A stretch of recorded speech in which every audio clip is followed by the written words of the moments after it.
Good afternoon and welcome to the fifth round of the 104th British Championship. I'm joined this afternoon by International Master Daniel Fernandez. How are you, Daniel? Fine, thank you. Good afternoon. Okay, glad to have you with us again this afternoon for the analysis of the games. I would hardly miss such a round. And hopefully we'll get some interesting clashes, especially on the top boards. So this afternoon, as I said before, we're in the fifth round. Already we have one player, David Howell, seed number 1 with 4 points out of 4. He's won his four games. Something I remembered yesterday, Daniel, I forgot to mention to you. The first round, you will remember that David took about 104 moves to win his game. Yeah, that was quite a long, drawn-out affair, decided by technique at the end. Maybe by a bit of psychology as well, but since then he has been playing much better. He has been, especially in the last round. Yesterday's game was very impressive. He has been battering grandmasters, but he may find Jones can take better care of himself. But the thing I was going to mention was that this is the 104th British Championship. Oh, so it's funny. It's a nice detail. It's a coincidence. Maybe it was 1 or 2 moves more, but if I remember correctly, it was 104 or 105 moves. Of course, it's totally coincidental, but it's curious that the first round, the amount of moves needed to finish the first game coincides with the year of the tournament. I thought it was quite funny, quite interesting. Certainly, if he makes a habit of it in the next tournaments. Yeah, of course. Yeah. Okay, so we have an important game between Howell and Gawain Jones, who's on 3.5. This could easily be one of the most important games of the tournament. Obviously, anything can happen. We're expecting a very interesting game. Daniel will now give us an idea on what the probable or the possible openings could be. But in any case, a win with white by Howell today obviously would not give him the tournament yet, but would put him in a very promising position to go on towards the end of the tournament, the last 4 rounds, with a big advantage on the scoreboard. So what David Howell may be thinking going into this round is he has a lead by himself, and if he fails to win, then there is a good chance, just looking at the ratings, that he'll be joined by Luke McShane, and things may not be so simple. So he may want to use his white to try and score a knockout right now. He's gonna press, definitely. On second board, we have, as you say, Luke McShane, who's playing with white against John Merriman. I would say that John is clearly the surprise of the tournament up to now. I think you would agree, no? Yeah. John has 3.5 points out of 4. He's only rated 2200, so we're talking about a player with a huge disadvantage of rating with respect to the other players. Mm-hmm. But check this out. The first round, he defeated Lee Davis, who's an unrated player, well, a 1900 player from Barry. But he drew the second round with International Master Craig Hanley, defeated Simon Williams in the third round, although Williams did sort of overpress that game. But yesterday he defeated Mark Hebden, another Grandmaster. Very nice game. So As people will recall, we were following the Williams and Hebden games, certainly, and we were very impressed by John Merriman's play, especially in time pressure. He sacrificed the exchange. And defended nicely against an attack by a queen and knight on his king, which didn't have much pawn cover. But it was a very dangerous attack. It was really dangerous. We actually saw some variations where if white had misplayed only slightly, he would have been mated. And white defended perfectly. He used his queen to defend the second file.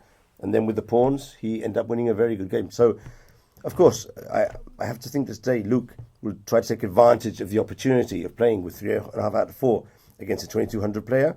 But it would be good for him to take the game very seriously, as I'm sure he will do. Yeah. And play a good game and try and prevent John having any type of position where he can feel comfortable and even think about getting a draw in this position. Finally, third board. What do you think about the clash between Daniel Gormali and John Ems? Both of them are 3.5 out of 4. Okay, well, there's not much to choose in the ratings, but you could all see those anyway. John Ems is a player we've not covered much maybe this tournament.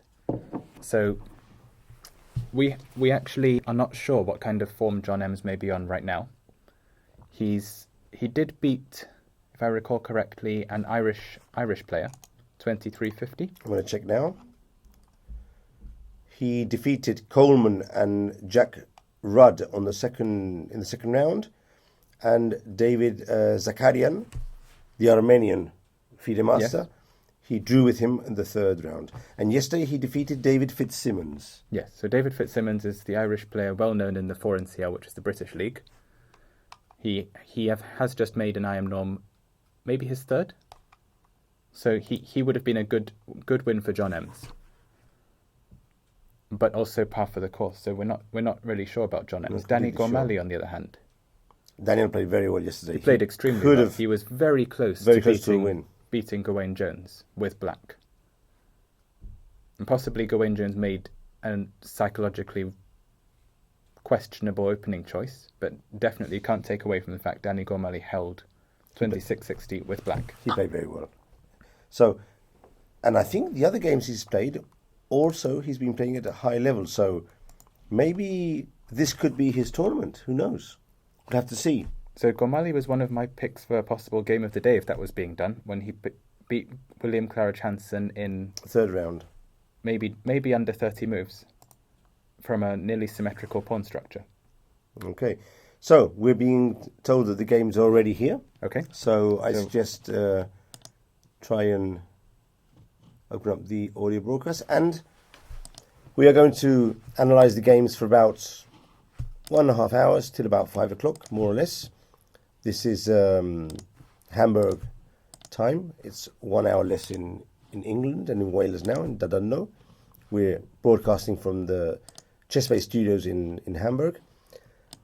That will give us a good idea of all the games, how the openings are progressing, and then we'll probably take a small break and come back with renewed energy to see what's happening in the middle game. So let's start off with the top boards, and I think we have to start off with the heavyweight clash between David Howell and Gawain Jones on board number 1. What's happening here, Daniel? Okay, so what we've seen from Gawain Jones is an attempt to play a King's Indian. Well, the King's Indian, really. The King's Indian, yes. He would have probably liked to get a main line, to get a sharp variation against David Howell, but David Howell chose today that he was playing some quiet chess with the Fianchetto system. Okay. If he had wanted something a bit more dynamic, as I predicted he would, but he clearly doesn't, there would have been a dragon on board. If David would have decided to play e4, for instance. If David would have decided to play e4, their last game that I saw in the British Knockout Championships was a dragon. I think someone even mentioned that in the chat this afternoon. A dragon, or maybe a Grunfeld could appear. A Grunfeld? Well, at least the dragon. The Grunfeld was mentioned, but okay. Does Gawain normally play the Grunfeld? Gawain is known to be a King's Indian specialist. Okay. So after playing d4, David practically knew that he would most probably have a King's Indian on the board. So it can be expected that he's prepared the Fianchetto solid variation quite well for today. Yes. Well, it's always a dangerous game to wonder what David may or may not have prepared, and to read into his clock times. But yes, we've seen that in the first 2 rounds already. Yes. 4 rounds even. The first 4 rounds even, yeah. Yeah, maybe more so in the first 2 rounds, but definitely yesterday as well. Mm-hmm. Against Chris Ward, he played some moves fast and others slowly, and then back to fast again. And back to fast again. Yeah. But in this game, he's not spent very much time at all. He's just gone down the main line. Black's played c5. White will be deciding, I suppose, whether he wants to take on c5 or to castle. We do have new moves on the main board, and I think he's decided to go for castling. Okay. And keep the tension a couple of moves more. Now he may decide to... So Black's played knight c6. And now it's White's turn. And here he has more than one option, if I'm not mistaken. Yes. d5 is probably the main option. d5 is the main option, leading to similar structures to the ones we looked at in the Keith Arkell game. Yes. Yesterday. Knight a5, queen d3. Yes. Okay. It wouldn't be the same because in that game, black later played c5 and white went d takes c6 en passant. That's correct. In this case, white would have lost this option because of the move order. He played knight c6 in front of the pawn on c5, on c7, that's correct. Yes. So white could play d5. There's also, he could play sensible moves like e3. Okay, solid. Or Albeit a bit passive, but a bit passive, but black actually has no real threat. What about exchanging pawns and playing something like bishop e3? Could that be considered? d5, bishop e3, I believe, is quite... It's theoretical, Quite theoretical, yeah. I have a feeling I've seen it somewhere. And I'm not sure, but maybe queen takes d1 and knight d7 is the move. Okay, at this moment... But I'm not completely sure. I am thinking about an exchange sacrifice. Oh, So okay. black could play b6 potentially. And let white play knight e5. Yes. Knight Interesting. e5, knight e5, bishop a8. Now maybe bishop h3. Either bishop h3 immediately, swapping a pair of bishops, Okay. or either this or knight takes c4 immediately. Okay. Could be interesting. You get a pawn for the exchange. Your bishop on g7 works fantastically. Active play. But it's only a pawn, so it is only a pawn. It's an important decision. I believe I've seen queen a5 here. Okay. You're probably right. Queen takes d1, rook takes d1, knight d7. It's a bit passive, but okay. It looks, yeah, it does look a bit compliant. Might be playing knight a4 next to Yes. avoid bishop takes c3 structures. Knight a4, and now black might have to play b6, but the tactic with knight e5 is now not working because black has more pieces on e5. Exactly. You can capture with the knight on d7, Yes. and that would be a bad move for white. Okay, so an important moment in the game. White has to decide to go d5 or to maintain the tension. What do you think he'll do? I think he's going to go d5. But what do you think? Well, based on the structure we saw Howell play against, who was it? Chris Ward? No, that was yesterday. That was yesterday with black. Yes. It was an IMSO. But Howell was white against Peter Wells. Yes. Based on the structure he played against Peter Wells, d5 would not surprise me in the slightest. Okay. But it seems he's decided to go to the second option. He's decided to capture on c5. Okay, That's dc5. just been played. So there will be dc5. And now we'll have to wait for his... Would you say this is more on a drawish line? I don't know. David Howell doesn't really fit within the definition of the word drawish. If you have a position that you think is drawish, he'll keep playing for another 100 moves if he feels like it. Okay. As he did in the first round. Let me He's been rephrase. through. Would you say this is the sort of line he's playing because he can get a small edge, which might become something better, but not a tactical position where maybe his opponent, who likes to play dragons and King's Indians, can mess up the game? Mm-hmm. A more solid approach, knowing that he's half a point in front of his opponent. Could This- that be something he's thinking of? This does seem to be a gesture of respect to his opponent, Okay. that he chose not to take on his opponent in the sharp preparation of, say, the dragon again. Or a more dangerous variation of the King's Indian. Yes. There are other more critical variations. Okay. Okay, so we haven't had d takes c5 yet, but it will happen. from So, black. what do you think if we jump to the second game and see how Luke Machane is faring in his game with John Merriman, the surprise player of the tournament? Oh, nice, French. A French. It's one of So my... your neck of the woods. Sorry, mate? Your neck of the woods, Okay. as they say. Okay. I Okay. hope to be a bit helpful in this variation. Let's see, knight d2, knight f6, e5. And white has gone for the f4 variation, okay. 4 variation, c5, c3, knight c6, And knight knight df3, because the knights have to be deployed that way in this variation. Queen b6, okay. And now a3, this is the main line.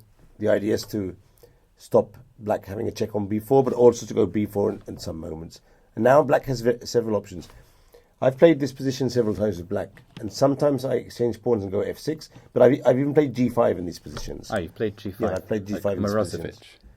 Morozovic liked to play that, yeah. Yeah. And sometimes I go f6 and then g5 afterwards. So I've tried all sorts of things in these positions. So f6 immediately is one of the main lines. I think so, yes. Yeah. But I'm not sure if I have to exchange pawns first or not. You may have to exchange pawns because of the f5 wrinkle. That may be the That rings the a bell. idea here. So it's pawn takes pawn, and then f6. pawn takes pawn, f6. And now I think that either g3 or h4 are the two main lines in this position. And h4 would be targeted against black's idea of g5, which would just completely detonate the centre. Exactly. But g3, I think, is the main line. And I seem to remember having played g5 once in this position. Okay. But it was many years ago, and I can't exactly remember the details. But it went okay for me that time. Mm-hmm. I haven't played it since. I understood it was quite risky, but it worked well. It looks risky. Maybe e takes f6 or knight e2.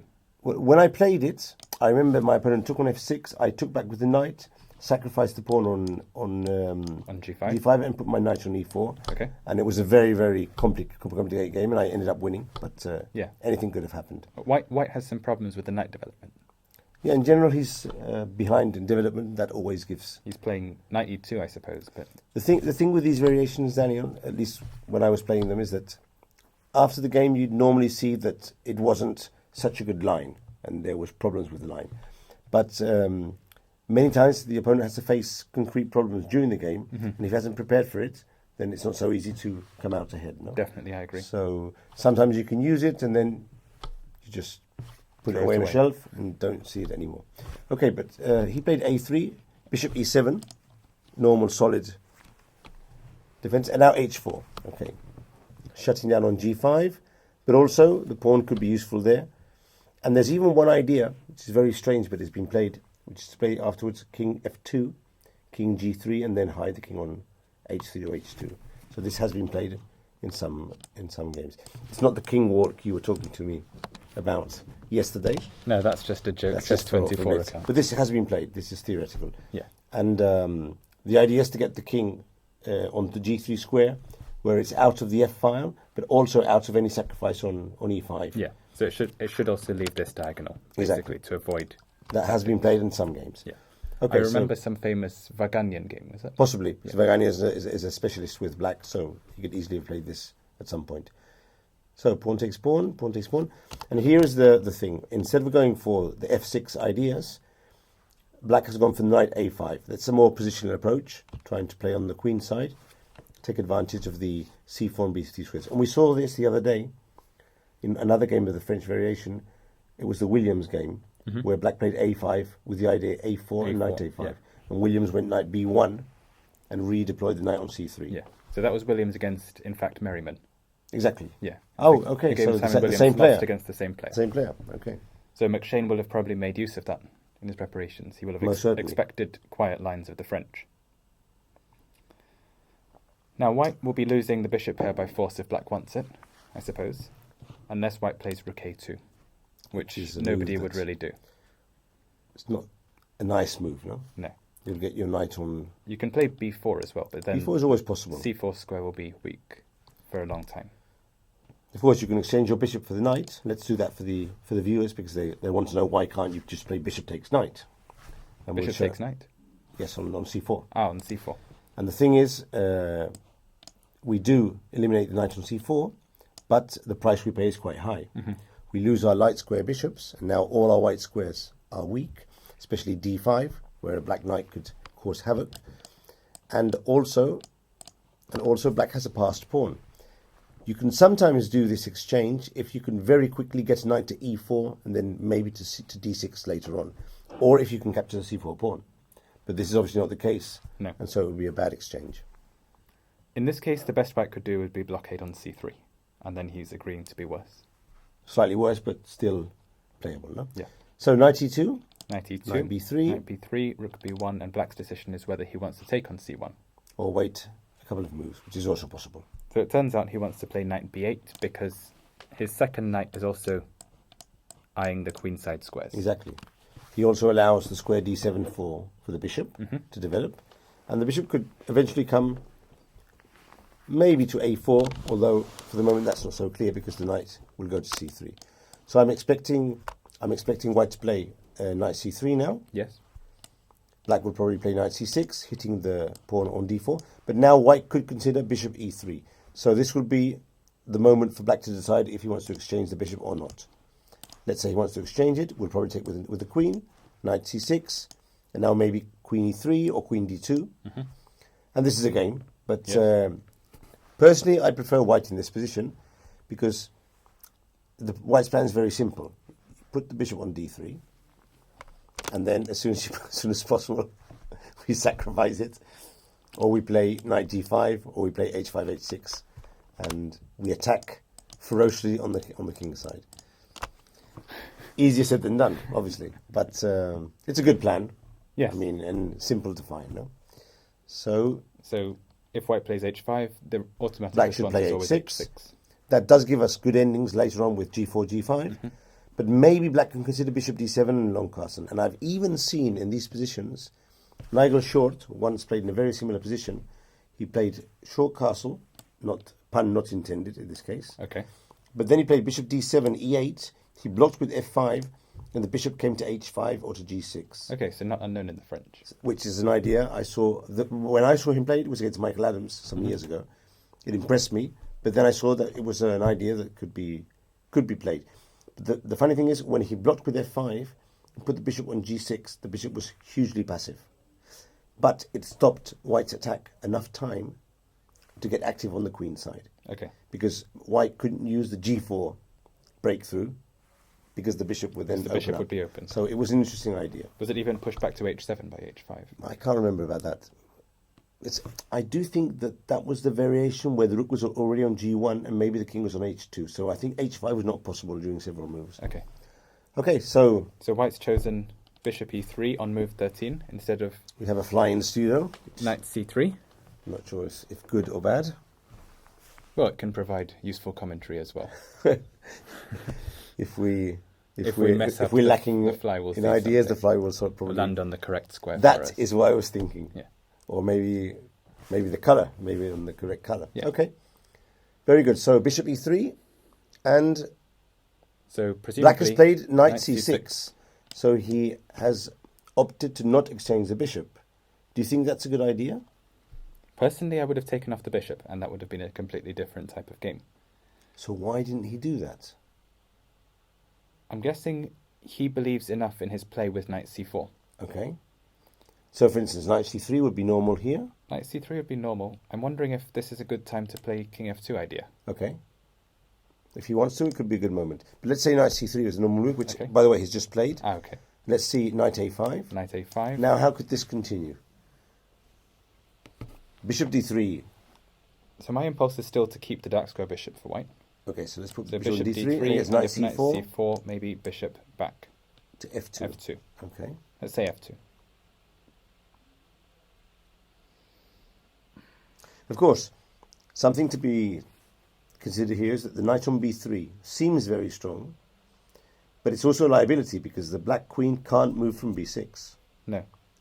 So he has to be very careful that no knight a4 comes. So probably bishop d7 will be forced now. Or maybe a move earlier, in fact. Bishop Or d7. even a move earlier. Yeah. So let's say white castles, for instance. So and now knight castles, rook rook c8. That seems very sensible. Sets up at least this motif. So there are things here. This is not so easy. It might even be good not to put the knight on c4. To keep a c-file open. Or Exactly. to maybe allow a6, bishop b5. And keep the knights Yeah. together. So, interesting play by Merriman. We'll see. We'll see how this develops, but for the moment it's interesting. I'm sure that white will hit the center with f5 at some point. Yes. Because as there's no pressure on d4, f5 seems to be a good move. Maybe he could do it now. Maybe he he too could, risky? and maybe bishop takes a3 is good, and we get into Ooh. a mess, don't But we? you're pinning... This is a mess. So bishop takes a3, I assume you would take, or you can maybe play knight takes d5. The intermezzo. Yeah, Yes. I'd probably take on d5 first. Yes, for sure. Yes. Take on d5, take on a3. d5, And take now- on a3, rook c3 maybe. Both of us are pinned. Black has ideas like bishop a4, knight c4, and white has to do things fast probably. Yep. This is very messy. Possibly queen e2. Possibly queen e2. Black may have the idea of rook takes d3 and bishop b5 Nice. to get some pieces off. Nice. Probably the engine would say white's better here, but we're not going to ask. We're not going to ask, and this would be completely, very, very complicated. Very irrational and hard to play for a human. I think Okay. the idea of rook takes d3 would be correct, though. So this could appear on the board, something like this. if white decides to go for a quick attack. Obviously, he doesn't have to. He can play a defensive move. Queen e1 can be played at several moments to protect the knight on c3. And therefore, bishop takes a3 wouldn't be allowed. Mm-hmm. But so instead of f5, instead of f5, queen e1, that could be a move. Now knight c4 might gain in power a bit because the knight on b3 is no longer attacked. And now bishop f2 is probably the correct move. Bishop f2, say queen a5 to reinforce ideas of knight takes a3. It seems that black is attacking with strength in this position. Yes. Do I have bishop c2 here? Bishop c2. Your knight can't go back. That is correct. But you can always go back to queen b6, but then we wouldn't really want to play queen a5. Yeah, that would be a bit demoralising. So I'm going to have to look for a trick, aren't I, really? Which I can't see at this moment. Maybe I'd have to play an a3, but play bishop a4 as well. It will be too... Yeah, that's always possible, no? Yeah. Okay, so as you can see, a tricky position on board number 2. Tricky positions normally favour the better player, but it also could easily favour Merriman if he knows what he's doing in this structure. And he already demonstrated in his game with Simon Williams that he had good knowledge of these positions of the French.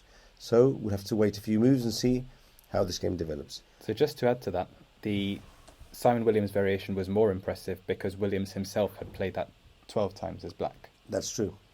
And if Merriman did take advantage well of some missteps, McShane is capable of doing the same.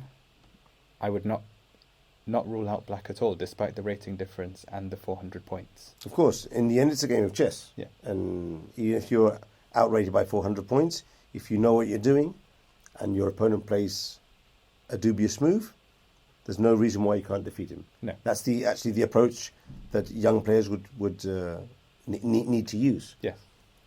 Maximum respect, but no fear, because chess is a game of mistakes. Okay, so board number 3, we can find Gormali with white playing against John Ems.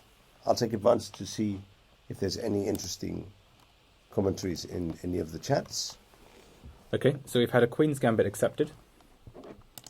Knight f3, knight f6, knight c3. So white's basically decided that he's not that set on taking the pawn back. He would have played maybe e3 in this position if he'd wanted to do so. Knight c3, a6, e4, b5. Black's defended the pawn, but theoretically, white can still take it back in various variations as he did. e5, knight d5, a4. There's knight takes c3 to keep the pawn, but this is a line, isn't it? Knight takes c3, b takes c3, and then black defends with bishop b7, but there are problems with e6. Correct. Yeah, so bishop b7 would be met by e6, and white gets quite a large attack. So John Ems decided, presumably he knew he was going to play all along, e6, allowing the pawn to be recaptured. e6, a takes b5, knight b6. So still in theory for both players, neither side's taken a massive amount of time. After bishop e2, black does want to set up ideas of playing a takes b5 probably, or bishop b4. And bishop b7 definitely helps that, because after a b5, when the rooks come off, black would like to recapture without losing time with his knight. White castles, and black decides this isn't the moment for a takes b5 or for bishop b4, although it would be interesting to look what happens if he does play bishop b4. So bishop b4, I assume white was trying to meet with bishop g5, which now develops with tempo. Queen d7, and perhaps here b takes a6. B takes a6, knight takes a6, and white can try and develop along the lines of queen d2 to f4, or queen c1 to f4. It seems like black has given up a bit of dark square control here, and he's not actually established his blockade on d5 yet. So that might be why he went to e7 to discourage bishop g5 with tempo. White's played queen c2, so the aim is with that move to surround the c4 pawn. He'll be looking probably to develop with bishop e3. Bishop e3, maybe take on a6, and play knight e4, knight d2, try and gang up on this c pawn. That would be very good for white if he's able to do all that in the next few moves. One move at a time, yeah. Mm-hmm. One move at a time. So, so still in theory for both players, neither side is taken a massive amount of time. So, still in theory for both players, neither side is taken a massive amount of time. But I imagine after black castles... Let's say bishop e3. Say bishop e3. It's a sensible move anyway. How does black deal with the situation on the queen side, those double pawns?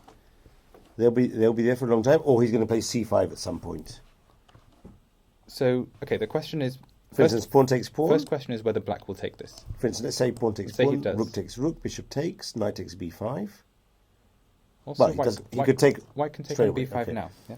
Now, what does black have to do here? Play c5? My idea with knight takes b5 is to reference my knowledge of the classics again, you know, block the a file and then double. Wow. That's Karpov Unziger. Hubner, no? Unziger. Yeah. 69. Wow. But that was Rui Lopez. Yes. And with the bishop, he blocks an a7. But you're using the same idea. So after knight takes Very good. b5, maybe knight c6 for black, which incidentally stops that and also thinks about knight b4 to d5. To get the knight to d5. That's okay. I like that. And if bishop takes c4, there's no way that can be good, really. After knight b4, queen e2, bishop f3. Bishop f3. Yeah. He's going to lose his light square bishop. gf3, knight c4, You've got a queen horrible c4, ending. queen This d5. is a disaster. Or knight d5, even. Or knight d5.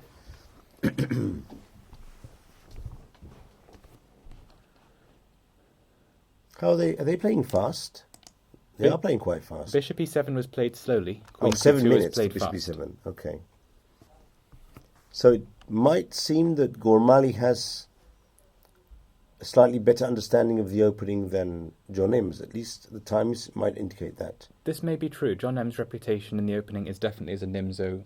He's a Nimzo player. I've Nimzo got Queen's a Indian book. specialist. One of my books is The Nimzo Indian by John Ems. It's a book by Everyman. It's an older book, but it's quite okay. Yeah, I have it too. And very solid. So why did he play a Queen's Gambit accepted? Of course, this is the mind game, no? Yeah, it's always a mind game. And as a grandmaster, you can play anything, and you can rely on your chess knowledge. The education of John as a grandmaster must allow him to play nearly anything. Yeah. Although it's always tricky to play things that you're not very familiar with, and hope that your opponent is even less familiar. Yes. Well, one of my long-standing experiments was d4, b5. Sorry. And that would be why I'm not a grandmaster myself. So, after black plays bishop e3, I'm not sure. Do we want to take on b5? That was our question from before. Maybe What to do if not? maybe knight d7, and we're trying to play c5 as well. But you're not going to be able to play c5 unless you take on b5 first. But why? We can push past the b pawn and recapture with the bishop if necessary. That is true. Maybe knight d2 here. Knight d2. So if c5, then I might consider capturing bc6 capturing on and c4. knight takes c4. We'll win a pawn. And I do have one, and I've prevented these bishop takes f3 tricks. Yeah. No, I like the other move. To You take on like b5 and knight b5 c6. and knight c6. It's very active because the knight b4 threat is a good part of the plan to get the knight to d5. Yeah. So maybe a sensible move for white now is knight a3. Knight a3. Okay. So knight b4 anyway. Knight b4 Queen anyway. d2. Queen d2. Why not? And play this position. Queen d5. Not sure Bishop about a6. d2. Yeah. Maybe the queen goes somewhere else, like c3. It's going to be hit there by a knight at some point. But I'd prefer you have a knight there which doesn't defend the c pawn. Okay. So we have very small subtleties going on here. We need time to think about this properly, because even queen b1 or queen d1 could be alternatives. Yeah. But I'm thinking that black can put his queen on d5 and generate some pressure on the long diagonal, maybe combined with c5. But not the case in case of queen c3. Okay. If queen d5, then knight takes c4 and white has more guys on. Okay. Maybe black could play knight d3 here as a positional pawn sacrifice. And give up the pawn. But in that case, I could play knight takes c4. That's correct. That's a good point. Knight c4, knight c4. And take on d3. And take on d3. With the bishop, probably. The bishop, and then take on c4. Take on c4. So that white's Again, structure is intact. A pawn up. So as you can see, this is a very, very interesting position with a lot of small nuances that could easily lead to advantages for one player or the other. So yeah. I presume that they'll take their time to consider all these different options. They'll be seeing all these small things relating to move order, and they'll be Okay, we have a request for the game between Eggleston and Ward. It's one of the players with 3 points. Mm-hmm. So I think we could... Oh, there's a peace sack, apparently. Check it out. We're told about a peace sacrifice. I always want to see a peace sacrifice. It's board number 8. So in principle, we're going to go through all the games of the first 10 boards, so it doesn't really matter in which order. Okay. So if you do see an interesting position in one of the games and we haven't covered it, leave the comment on the Chess24 or the Chess Space or the YouTube channels, and as soon as we see it, then we'll try and fulfill your suggestions. So let's see if we can pick up the game between Eggleston and Ward. Okay.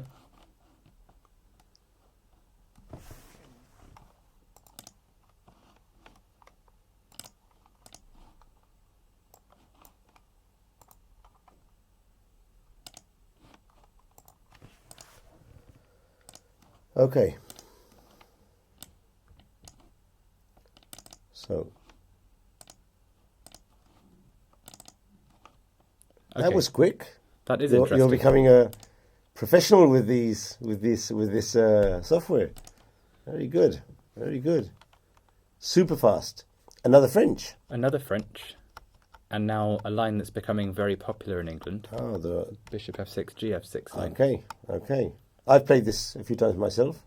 Morozevic also plays this variation a lot. Mm-hmm.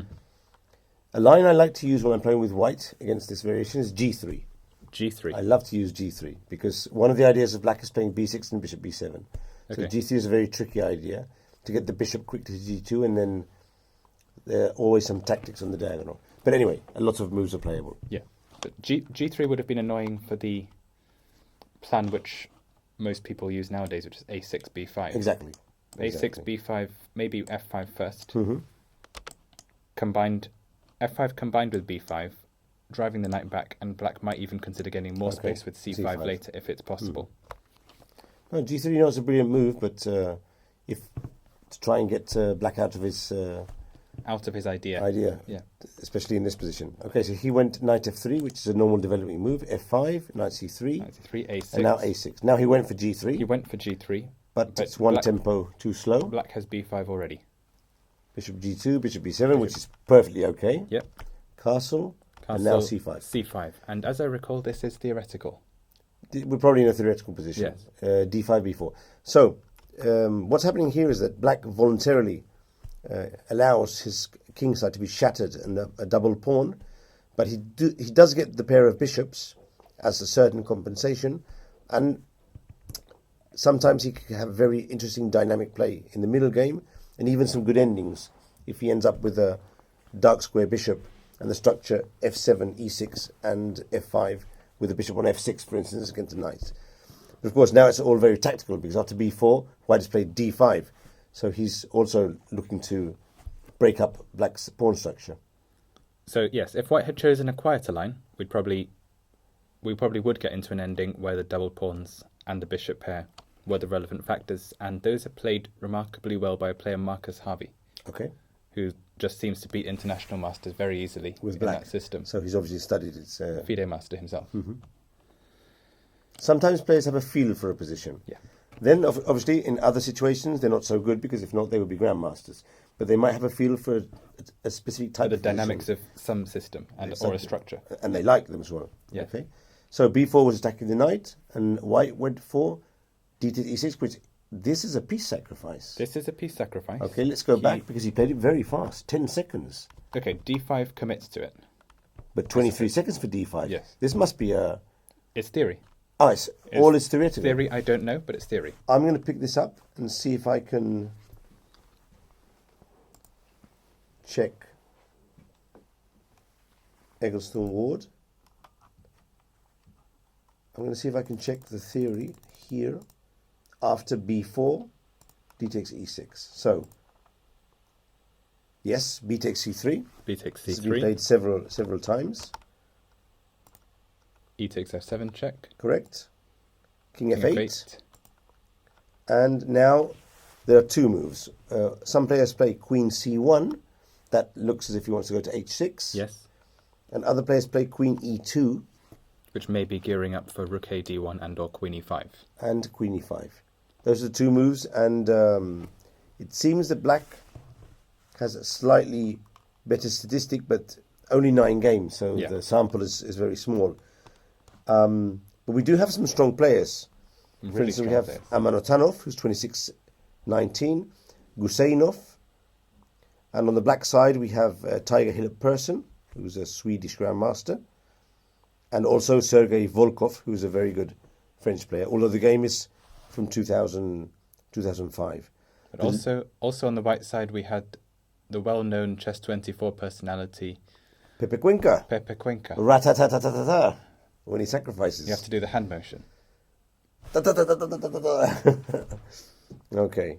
Pepe's a good friend of mine, so if you're seeing this, Pepe, hello. So, the latest game here is Faruk Amonatov, 26-19, who defeated Saja Grover, not quite sure how to pronounce this, 25-43. This was this year in January 2017. Mm-hmm. So this must be a relevant game. And we're going to try and see if we can introduce it here. Okay. So Queen C1 was played in that game. Queen C1 is topical then. Okay, the idea of Queen E2 might be also maybe Knight G5 in the future. Knight G5 and exchange White's knight, which wasn't doing very much, for a bishop which has potential to support this pawn. Okay. The key factor in this position is the pawn on F7. Yes. That pawn is worth exactly now at least nearly a piece. More than a piece. It's very near Black's king. However, a piece is a piece, and if Black is able to exchange a couple of minor pieces, then the game. pawn will be hard to defend in that case. So. Is it? Yeah. So after Queen C1... After Queen C1, Knight G5 is not possible because if bishop takes G5 always. There's a small detail. Now Black was playing here Queen B6. Queen B6. Protecting against Queen H6 with check, and also introducing the threat pawn takes pawn. I suspect that may be a better move than Queen D6, which was chosen by Chris Ward. However, Ward has played Queen D6 38 seconds. Now, this is not a position where you can play Queen D6 in 38 seconds if you don't know that the move is correct. Okay. At least from my point of view. I mean, if I get this position with Black and I don't know the theory, I'm not playing Queen D6 in 30 seconds. Okay. Would you? No. Because there are other moves here. You would have to consider... H5, Queen B6, Queen D6. Yeah. Even King takes F7 I have to consider. There's many moves. King takes F7, King takes a walk towards the centre of the board. But you'd have to think about it at least... Well, okay. This one's probably bad because of Bishop takes B7, but I do have 2 or 3 Queen moves. Okay, yeah. So he must know about this then. Of course. Queen C1, Queen B6, I suppose one of the trade-offs Black's making now is he's threatening C takes B2, but also the B file could turn against him if White plays BC3. Exactly. That's what happened in the game. Rook B1 with the idea of Rook B7. Black played Queen F6 in this position. Queen F6, Rook Rook B1. B1, and now Black played F4. F4. Which is a Useful. bit... Sorry. Queen F6, Rook D1. Queen F6, Rook D1. D1, F4, and now Rook B1. Rook B1. Bishop C6, and now White played Knight H4. So, presumably Bishop takes G2. He played Queen takes F7. Okay, although that also looks fine. That does allow for Rook takes B8 check, but what's the deal there? I suppose Black's fine with giving back some material. So Rook B8, Bishop C6, Bishop H4. Okay. Especially since after GH4 he may have... Well, he actually has Queen G6. Oh, Bishop G2, Bishop and then G2 F3. and F3 would be met by this check. Okay. But Rook G8 obviously is very strong. He can get counterplay against the king in various ways. Obviously, yeah. Okay. So this was the game between Amanotanov and Grover, and White won on move 30. So it seemed that the piece sacrifice was interesting. The game continued. Bishop C6. Knight H4. Bishop C6, Knight takes C6. Rook B7. Rook B7. Pinning the bishop to the queen. Rook D8. Yep. Rook E1. Again, pressuring the bishop. And now Queen F6. Now White played Rook E4. Rook E4, threatening Bishop D6. to take the pawn on F4. And after Bishop D6, he played Queen E1. So it's basically every move a threat. Because now he's threatening Rook E6. Black can keep meeting the one-move threats. That is true. Maybe Bishop E5. Well, he played Rook G8 now. Rook G8. Okay, so he's threatening Queen I- 6 H4. I'm sure that against Bishop E5, White would have played Rook B6, pinning another piece. Okay, I'm quite sure that he would have tried that idea. everything's in the air. Black might be able to just, shrug. But then Rook E6. Queen's on. Ah, Oh, there's sorry. a check. Sorry, no, I that's a hadn't good seen point. it. The Rook E6 is very much playable for that Yes, but- reason. Oh, well, yeah, of course. And if Bishop takes E1, then check and Rook takes E6. Who knows? What a happy accident. I hadn't seen it. Okay, so Rook G8. Rook G8. And now Rook takes H7. Knight E5. King H1. That's to get out of the checks on F3. So Rook takes F4 is now again a threat because previously the G pawn was pinned, Okay. but now Rook takes F4 will be protected by the G pawn. So Black played Knight F7 here. Yes. Rook E6. Queen G5. Queen E4. Threat of Knight G6 check. And he's practically done And here. yeah, Black is He's done. finished. Pawn takes pawn, pawn takes pawn, check on C1, King G2, and Black resigned. And that's what happens when you accept a piece and leave your king to the mercy to all of White's attacking pieces. Yeah. Of course, that's not the idea when you capture the piece, No. but sacrifices, long-term sacrifices, normally play out like this. Yes. You have an attack for 20 moves. If Black defends perfectly, he might win. But chances are that if you're a good attacking player with White, any small mistake under the pressure of time or just the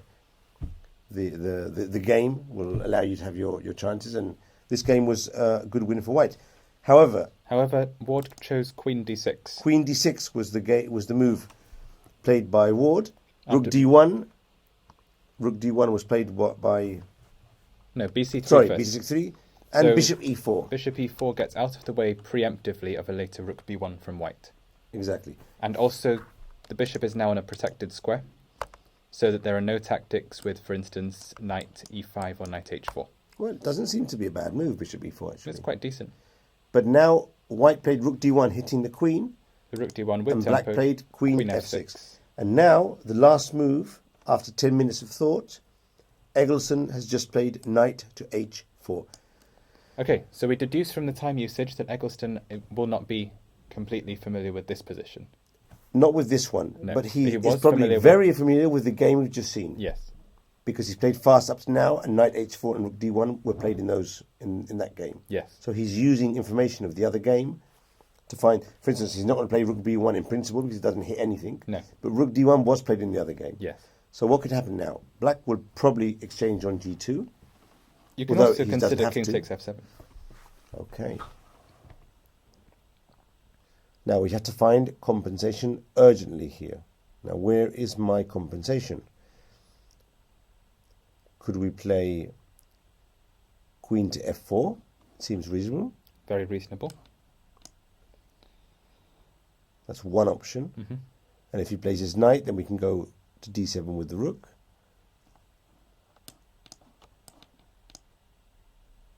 Rook D7 I'm not so sure about because there might be Queen E5. Queen E5. Queen E5 looks a good defensive move to me.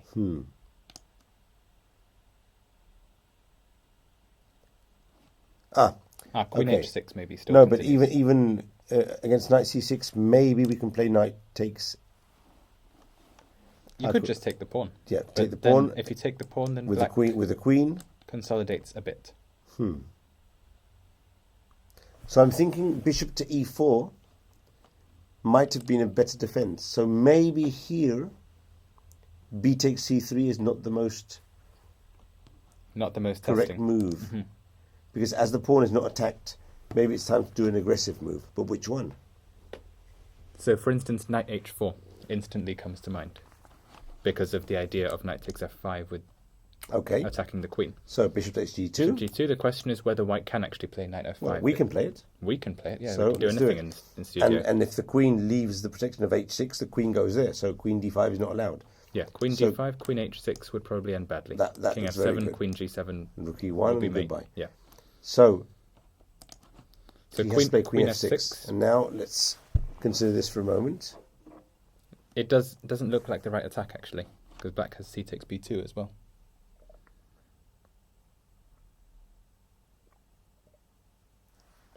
For instance, we could take on e7. No, but then he's we taken have, f1. He'll take an f1 with the bishop. He'll just take an f1. and then we play knight d5, and he plays maybe queen f3 or cb2. We have or no something. pieces. Yeah. There's no pieces. Queen f3 would threaten a mate on g2. on g2. So I do have bishop h6, but I don't think anything's going to happen there. it was Queen c, f3. c takes b2. That's also very good. Yeah. Although not check. So maybe Wow. maybe this anyway. Okay, but now Okay, but this is, queen takes f7, this is ridiculous. and it's an extra rook. Yeah. So, queen h4, knight h4, bishop Knight takes h4, d2. bishop g2. We might have to capture with king or with knight, but with king is normal. With king, then bishop takes h4, so black gets rid of another attacker. This may not be so fun. After gh4, black may be able to just take on f7, give check, and use the king side himself. Bad things happening, so we have to take with the knight. That's passive. Then there's no point playing knight h4 in the first place. So he's going to go knight takes f5. He's played that, so we have to look at this. Knight h4, Knight h4, take on g2. black's taken on g2. No, but he's going to take on g2. No, do you mean in the analysis variation or after white played knight h4 in the text? Oh, sorry, because this is not, of course, he played rook d1. This was an analysis, I'm sorry. Yeah. Knight h4, bishop g2. That's what he should have done, or could have Maybe. done, maybe. Okay. But he played rook d1 first. Yeah. So let's go back to the game then. Queen d6, bc3, Because we're in this position, but with the bishop on e4, bishop e4, rook d1, queen f6, knight h4. knight h4. Exactly. And this is the position.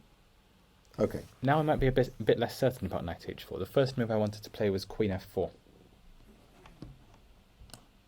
The queen f4 with the idea of rook b1, this now does hit something with tempo, or with the idea of knight e5, maybe d7. Okay. Yeah. So knight c6 would be the best move here for black in principle. In principle. And now what to do? Maybe rook d7, just using the space that black left. Okay. Rook d7 was certainly a move. 3, 4, 5, 6, 7. We do have 3 pawns for the piece, although they're bad pawns, but They're all over the place. c3 and f7 will drop if any exchanges happen. But as long as we keep the f7 pawn, I think we can have sufficient attack. The first question is, are we keeping it for tactical reasons right here?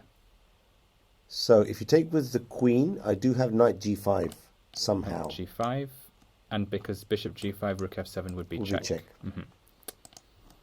Now, this should be more or less okay, because if you go... Queen g6, then the f-pawn is pinned, and You'd have to go queen e8. queen f6 maybe. But then okay. So after queen f6... Now I take on e4 and the queen piece c7. is still coming home. Oh, okay, perfect. Yeah. Perfect. That's a good tactic.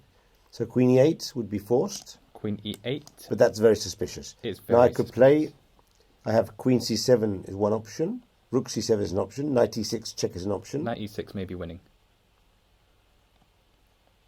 So after king g8, I assume you have to play king g8, because if king f7, then this. You're crushing here. Yeah. King e8, queen h5 is a nice checkmate. Or if you really want, you sacrifice the queen. Wow, that's the nice one. That's the nice one. Yes, Daniel is on fire today. Queen g6, very good. Very good, very good. So That's a nice one. Knight e6, black would have to play king g8.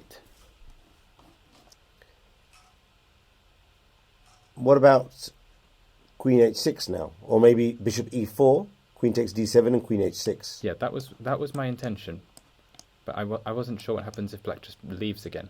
Bishop takes f5. White's crushing Maybe here. a check. Okay. But bishop takes f5 is with threatening check on g7, discovered checks as well. This? No one survives this type of position. Okay. I mean, maybe you'll find a way, but... No, I'm not finding a way either. Also, Okay. queen h5 and rook d1 will come afterwards. Yeah. Okay. So take first and then queen h6 is. but as you probably- go on, see, these tactical motifs are because of the king on f8 and the pawn on f7. Yeah. If the pawn disappears and the queens are exchanged, white will lose. But as long as the queens are on the board and there are tactical motifs, anything can happen in this position. Yes. So that's a very dangerous position for black if he... So, quite a good choice by David Eggleston, actually. Because if you're going to defeat a grandmaster, it's easier to win in this type of positions than a grind. Yeah. Because Ward is a very experimented grandmaster.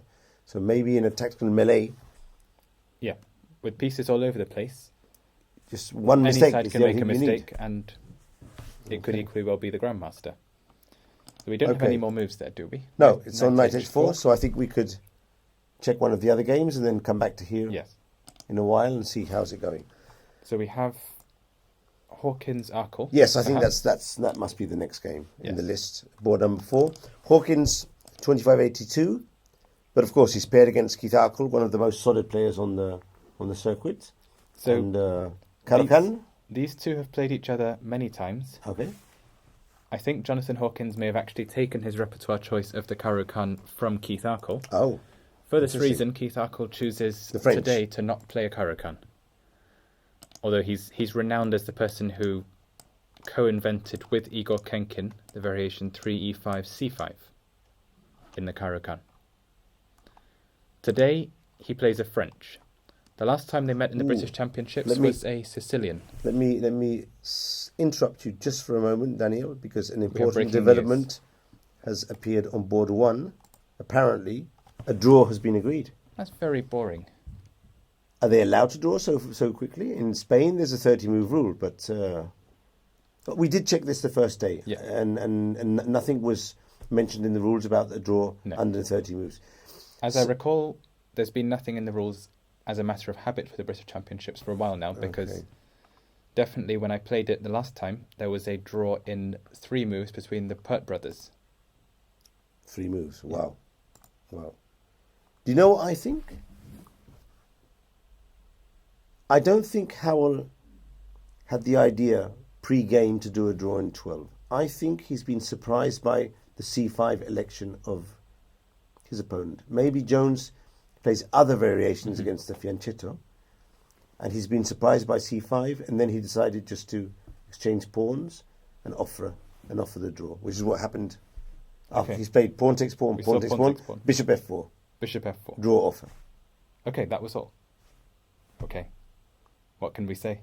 So he's probably been surprised by the election of The Gawain c5 Jones. rather than e5 system. Or he's decided, I have to play with him and with Luke, 2 draws there when I play with them and try and win the other games, and I've already got half a point more than the other 2 Grandmasters. That would be another way of looking at it.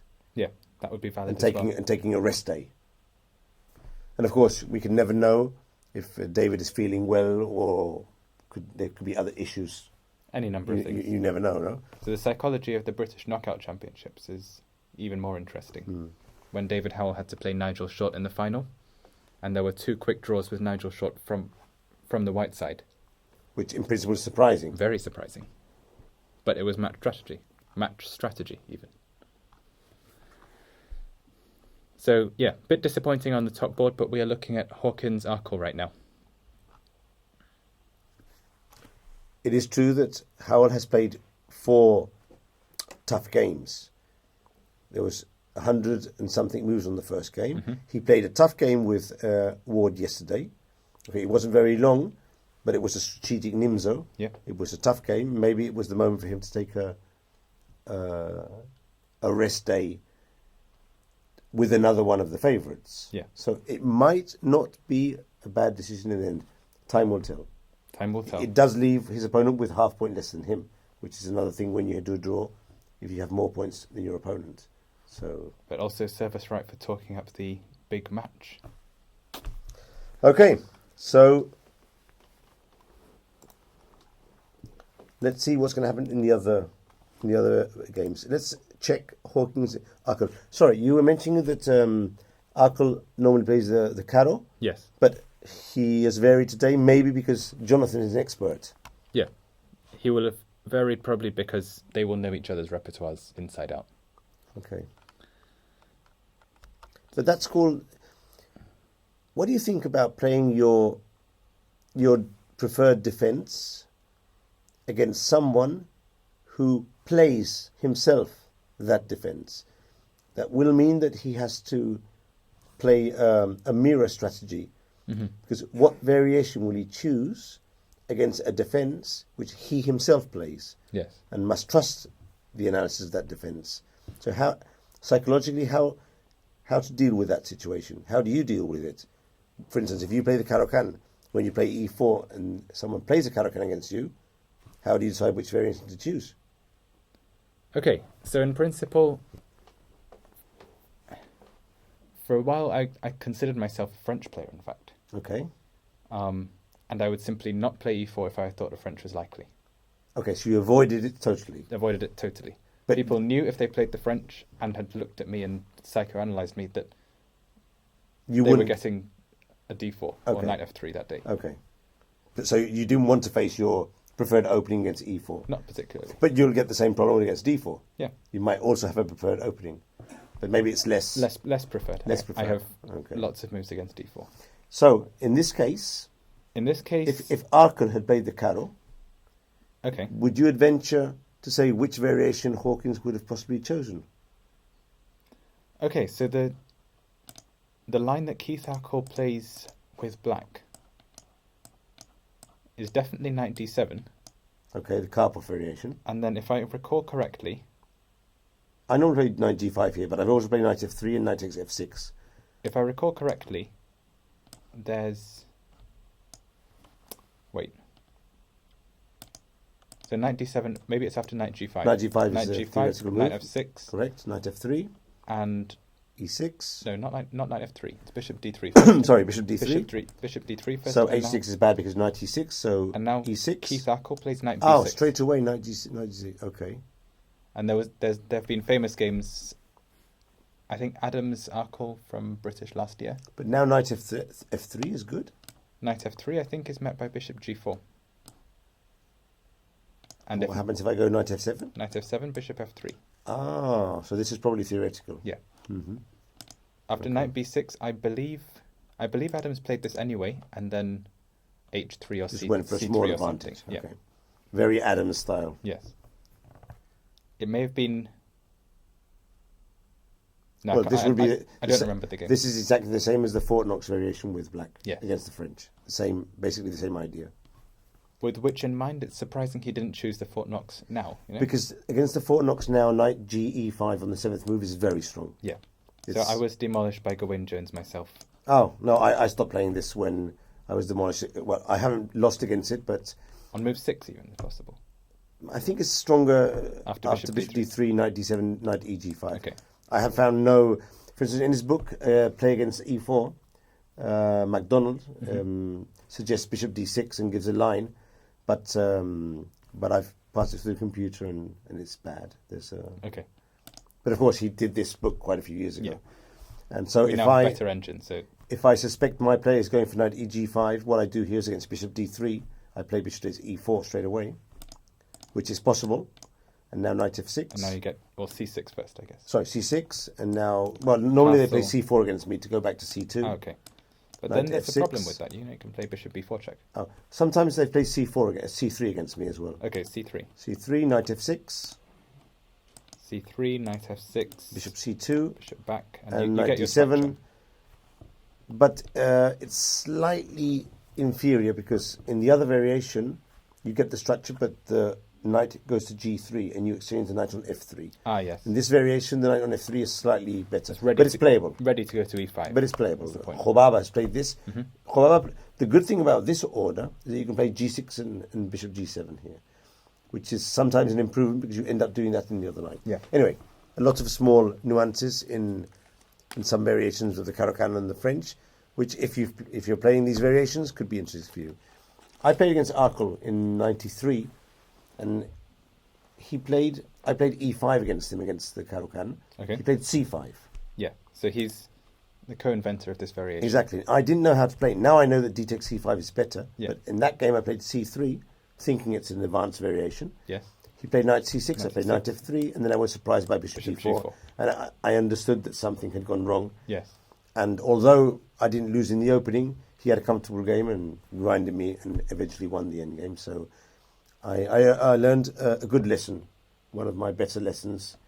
I was about 2200 rated, and he was already an international master, so I learned a good lesson there. Okay, let's get back to the game. After c5, main line is now d takes c5. Yes, I know what to take on d5. Although knight f3 is also interesting. With ideas of bishop b5 later. Correct. But what I saw Keith Arkle play in Blitz one time was a6. Ah, interesting. And now normally f4?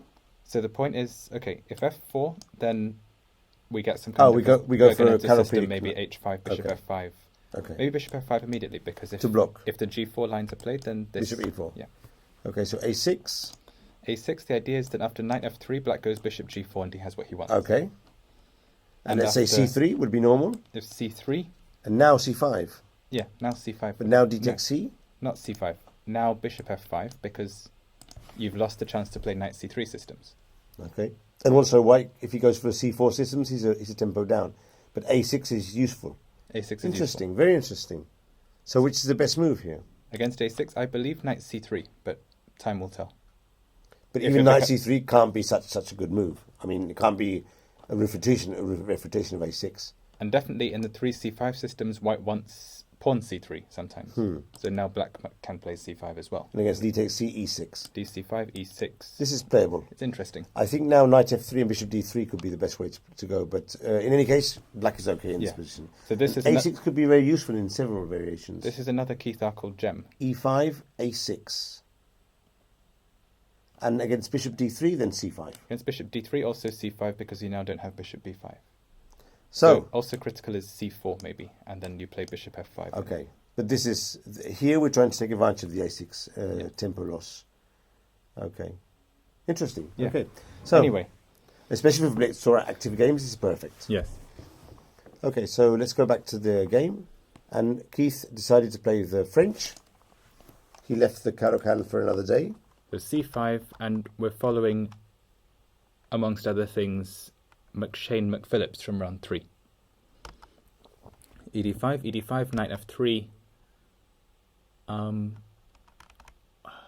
I think McShane played... What did McShane play again? Was it knight c6 and then bishop b5, queen e7 check, and the queens came off in this position? No, but that was because that he was he played h6 earlier. Yeah, he played 3h6. Yeah. So Mac Phillips? not Was it following the that Mac game. Phillips game? Yes, McPhillips Okay. game. Also known as MC Joe to his friends. MC Joe. MC Okay. Joe. He's also a bit of a musician. Ah, Yeah. interesting. Hence MC, MC, which is which is the first two letters of his surname as well. okay. Yeah. Okay. So e takes d5, e takes d5, knight gf3, knight f6. Bishop b5 check. Check. This is mainline theory. Bishop c, Knight knight c6, c6, castle. bishop e7 D takes is a c5. tempo loss, but black can't really help it because he has to develop. If he developed with bishop e6 instead, then there are motifs with knight e5. Yep. Yep. I've heard of it. So bishop Bishop e7, e7. take on c5, take. And now to avoid a tempo loss being real, he doesn't take back Ah, with the he bishop, doesn't. but Okay, he but then tries. knight b3, He tries to play with knight knight e4. e5, bishop And now- e3 protects. White is keeping the pawn, so it may not have been a great decision for black.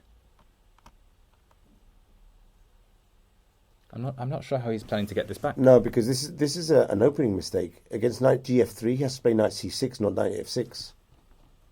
I think this is theory. Okay. Because because against bishop b5, he goes bishop d6 and knight g7. This is an opening theory mistake. Well, maybe it's not a mistake, but it's not the main line for sure. Okay. It could be his preparation, but we think he's done something wrong. No, it would be incorrect for me to say this is a mistake. I mean, Arkle definitely must know that knight f6 is okay, but it's not the main line. Yeah. That I know for sure. He's So played the main it- line is bishop b5, He and played now it, black plays bishop d6. played it in 7 seconds, so he must be reasonably sure of D himself. takes c5, bishop c5, castle, knight g7, Knight g7. knight b3, and here he can go both options are possible. Okay, and white plays with moves like C3, c3, and I rook e1, think- bishop e3. And the bishop falls back to d3, and there's an h6 and a castle. This is theory. Oh, this is the line you were saying before. The bishop drops exactly. back to d3. This is the main line. I'm going to pick it up here and make sure, because now he's lost the pawn, but Yeah. it must be playable. This must be something that that Arkle has probably studied by. So it would be here. Yeah, so knight c6 is the main line, but knight f6 has also been played. Okay. So let's see, bishop b5. Bishop b5 check. Knight c6. Okay, now here's the thing. Against bishop Ah, b5 check, okay. the main line is bishop d7. Going for a slightly inferior position, but very holdable. He played knight c6, which has been played as well. Castle, Bishop e7. bishop e7, take on c5, castle, knight b3, bishop d4. He played knight e4. Sorry, knight e4 is also possible. Knight e4, bishop e3, and now bishop d4. And here white played c4, and that has been played only in three games. Bishop e2 is the main move here. I'm going to check the database to see if Rahal has played this position. Doesn't look like any IMs or GMs have played it. No. Best players here are 2200 players. Okay, so this is obviously not very well known. Keith Rahal did spend 10 minutes playing bishop g4, so maybe he wasn't familiar with it by this point. And Jonathan Hawkins spent 11 minutes on c4, so neither was he. What do we think is going to happen next? Black might have to take on c4. If Black has to take on c4, life is not going well for him. He's played a6. He's played a6. Attacking the bishop. Attacking the bishop, seemingly forcing bishop takes c6. Although white is thinking, but he's been thinking for 2.5 minutes. But what other alternatives? Well, of course, he can play c takes d5 as well. He can also play cd5. So he would be a pawn up still in this situation, but I'm not convinced about his position. Maybe rook f is forced because rook a would leave the defense of the a pawn. B takes c6. Extra pawn. So black has a choice now because... I'd keep the bishop. Yeah, he will want to keep the bishop, probably put it on e6. Idea of going to d5, but also generating tactical threats against a2 pawn. Do you think he has enough compensation? I think he does because Yeah. Because also the bishop on e6 could threaten to capture on b3 and get the pawn back on c5. So it does seem that this position would be okay for black. If he can get the bishop to d5, he's doing maybe even better, you know? But the question now is, well, for me, whether white can play something like this. The idea being if black protects the c pawn, then b4. Okay. Or if black takes on c5, then white unravels slightly. It's still an extra pawn now. This is a real extra pawn. The knight can't be attacked because of knight e7 ideas. And the rook, can drop back to d4 rook is well afterwards. developed, has an outpost on b4 or d4. Yeah. So let's go back to... So that's why he's thinking. It's not... because this is a variation he has to calculate. Mm-hmm. Because if he spots knight d4, he might decide to go for this variation. Maybe black's not forced to exchange queens, and he can play b takes c6 without exchanging queens. Maybe still knight d4. You can still go knight d4 now, and queen c7 b4. Yes. And I'm going to take it as an article of faith that even if the knight goes to d5, it's still better for white. It's one pawn. It's a pawn. Knight d5, there might even There be is some compensation. Oh, nice trick, yes. Yes. There is some, well, yeah, okay, I could take on f3 and Take on f3, force you knight to d7. take with the knight on e7, but there's no need. I mean, Yeah. you don't have to play knight c6 if you don't want to. This is an extra pawn. I can Just also, look at e1 also knight e5. or knight e5. That's Some a nice one. ridiculous tactics here. That's a nice one. It works. Yep. They're based Very on a nice. standard motif. It's also a thing in this variation. You know, queens come off, rook f d1, bc6, knight bd4, rook f c8. Is there knight takes c6 here as well? I think there is. Knight c6, rook c6, knight e5. And if rook g6, then white wins back the piece like this. f3. Or even takes on g6 first with tempo. And if black takes on d1, then both his bishops are attacked. Intermezzo. Mm-hmm. You could even play knight e5 straight away After instead of knight d4. here. As a positional exchange sacrifice. Maybe this is not so clear because the pawn on Bishop a2 is d1. hanging afterwards. The thing is, you can't take it on c6 because bishop takes b3. Ah, that's the thing. Yep. Yeah. So all these variations have to be calculated, and actually, he hasn't captured on d5 with the pawn. He's captured with the queen. Okay, something we definitely did not see coming.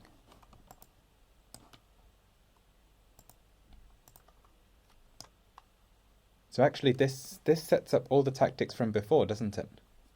but just without the white rook even hanging on d1.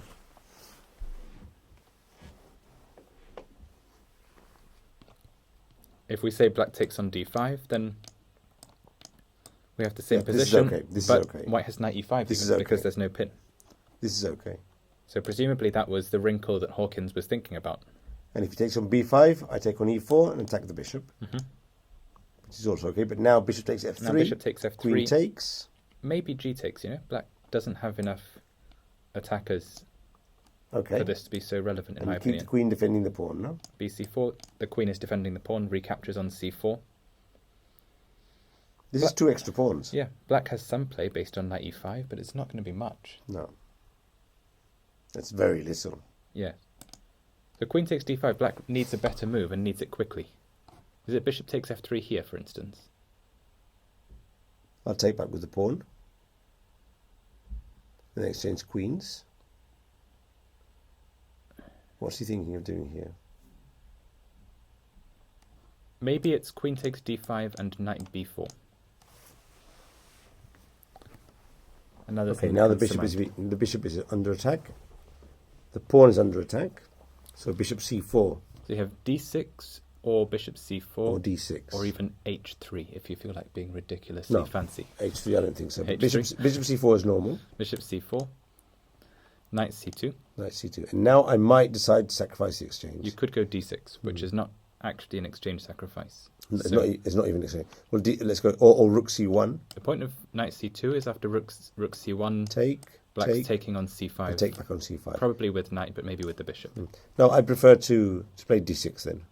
Yes, definitely. So knight c2, white has d6. Bishop f6.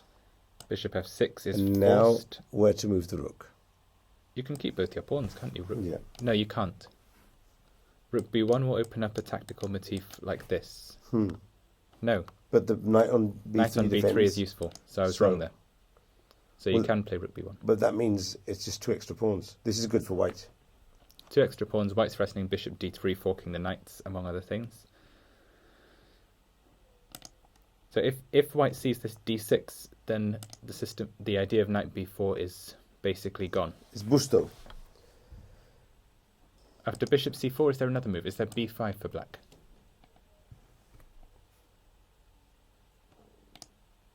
Something like that. b5, cb6, knight d6 is what I want to play. And if bishop e2, then keep things under attack and hope that we can take off the bishop pair and then win the b6 pawn. win back the pawn. But the a6 pawn is weak. Complicated. Okay, let's change over to another game. But I do think that Hawkins has the advantage here. All these tactics seem to favour white. So And in any case, Arkle has to find a very good... He calculates very well. We saw that Yeah. the other day. So Arkle has to find a very good sequence to be able to equalise this position. So Hawkins has played the crispest continuation, which is queen d5, improving on our versions with cd5. So he's clearly seeing a lot. So I'm going to check the other games very quickly Yep. and decide on which one we're Well, going we've to not consider worked down now. most of the top ones yet, have we? We But still as we have can, the... as we can choose, I'm going to try and find the one which is most exciting before we take our first break. For instance, this one looks interesting. And yeah, why don't we pick up the game between Zakarian and Ghazi? Two Zakarian very Ghazi. strong players. We'll see the rest of the games after, no doubt. But I have been... So White's played an anti-Sicilian. Knight f6. Am I right in thinking White normally plays e5? Queen e2 is legal, and along the lines of the French line, which goes which goes e4, e6, queen e2. Queen e2 is similar. So it has the same idea. The idea is that after d5, e takes d5, You can't take back with the pawn. black will have to recapture with a piece, and then later the e4 square will be useful. So use it Exactly. like so, d3, g3, and maybe knight d2 to e4. It's a position, but a lot of King's Indian players like this type of position. Yeah. It's very similar actually to a King's Indian in defence. he takes d4 variations, Yeah. but with the pawn on e6 instead of e5. So white is perfectly okay here. The white has really 2 extra tempi, in fact, on a King's Indian. Well, probably not two full extra tempi, probably half tempis. Yeah. Maybe Because- black is looking to play without e5 in the system, Exactly. try with b6 or something. Which is very solid. And he is playing a defense with white, which is in principle something you don't normally want to do. No. But anyway, b6, b6, d3, D3, bishop bishop e7, g3. bishop e7. Bishop e7. So this is the moment where black can start thinking about d5 under normal He can circumstances. do d5 or d6. There's two ways of playing this. After bishop g2, he could have played d5. Plays d5, then probably e5 at some E5, point, and this is the Knight typical King's d7, Indian. and say d4. Of course, as he hasn't played knight c3, he has the option of closing with d4, and this is a French now. Yeah. But the thing is, if you play d4 too early, I can go a5 and bishop a6. In fact, bishop a6 immediately may also be It's problematic. sometimes good to get the pawn on a5 before, because you can't castle, and the bishop's coming there anyway, Uh-huh. and you gain a bit of space. But he doesn't have to play d4 yet. He can play castle first. Yeah. There's no rush to play d4. No rush. He can also think about a4 maybe to meet a5 with knight a3 to b5. That's possible. Yeah. So castle, knight c6, Castle, knight c6. and bishop f4. Bishop f4. This will be like Amit Ghazi's white effort from yesterday, which was very similar. F castle, maybe Maybe H4. h4 before bishop f4, just to take away ideas of g5, just in case white. Ah, okay. But h4 castle, bishop f4, H4 castle, bishop f4. This will be. and this is a. Okay. This might actually be a theoretical position of the King's Indian attack. And normally in these positions, the pawn's on b5 and a5, and the attack on the queen side is faster. So And here white did actually have the choice of going bishop g5 in one move, if he wished. I think he does wish. He can, because if he exchanges, you take with the h pawn, and Yeah, that's okay. Take with the h pawn, support e5 enough with rook e1. Queen There's a can go famous to F4. Fischer game with that position. He ended up sacrificing a knight on f6. And something went via e4. Can't remember the opponent, but it's a famous Fischer game. Okay. You're losing me with the classical references. Yes, but if I can't remember the year and the opponents, well, that's not much use. But it's a famous game. Well, I'm sure one of our viewers will bring up the reference soon. Okay, so d6. He didn't play D6. d5. So Ghazi prefers to play a more open approach. He doesn't want to close the center and keep things a bit more open. Maybe he's also doing what we talked about before. He's refusing to be played against himself. Okay. There could be some psychology in this. But anyway, castles, knight bd7, knight bd2, castles, knight e1. So white's preparing f4, then the knight may come back to f3. Or white can set up in other ways, including d knight to f3 and the e knight later to e3. Correct. That is it. Queen c7, white plays f4 and just starts his kingside pawn roller. f4 and g4. And this is more or less where he's played g6. He's played g6 with the idea that after g5 he can consider knight Knight h5. h5. He may not actually want to do this, but he's definitely giving white the impression that he does. But it does create another weakness in his castle king, so that's always a bit risky. But It does mean that when white breaks, it will not be with g5, but it will be with f5. and it will be a double break. Was it necessary to play g6 here? Doesn't look it. Well, what was white threatening? g5, White queen would h5, and rook f3, no? Mhm. So what other alternatives do we have here? We can Move the rook, We can ignore it. g5, knight e8, queen h5, Okay. and knight on f8. There is or no bishop mate. on f8. There's two ways of playing this. You can go bishop, then g6, and then go bishop e7, h5 with the queen on h4, Okay. or knight, or knight. But if you play knight f8, Then then f5, I'll crash through with f6. f5. So maybe it was necessary to play g5. Maybe bishop f8 in that case. Then rook f3, Rook f3, g6. g6. Now if you put your queen on h4, he goes bishop e7. That's the Bishop trick. e7. And now rook h3. No, e7, e7. e7. Now rook h3, h5. h5. But of course, bishop f3 now. But then knight F3, g7. Knight g7. So that's and one way the of attack is protecting. still not crashing through, but maybe white can now bring More reinforcements. reinforcements, no? And then black has to think about active defense. Like Very, this. very quickly. Yeah. Because if not, he's going to be crushed. Okay. So that's basically a thematic attack of the King's Indian attack. And some interesting defensive ideas with the pin. That's Yeah. a thematic defense. Okay, so G4, G6, G6, Rook F2. Rook F2, and that is to vacate the square F1 for the knight. Mhm. And after Queen B6, Knight F1. So basically, the knight is going to G3, or maybe to E3, but probably to G3. And I'm thinking G5 afterwards. Once he's taken away the H5 Exactly. square. Yeah. He could consider playing G5, Knight H5, and Knight G3. And after swapping off the knights, open up the H file. Yes. That could be a possibility. So who do you prefer in this position? Do you like playing these attacks with white? I prefer white, I can tell you already. Yeah, it sounds like you prefer white. I'm a white player always in these positions.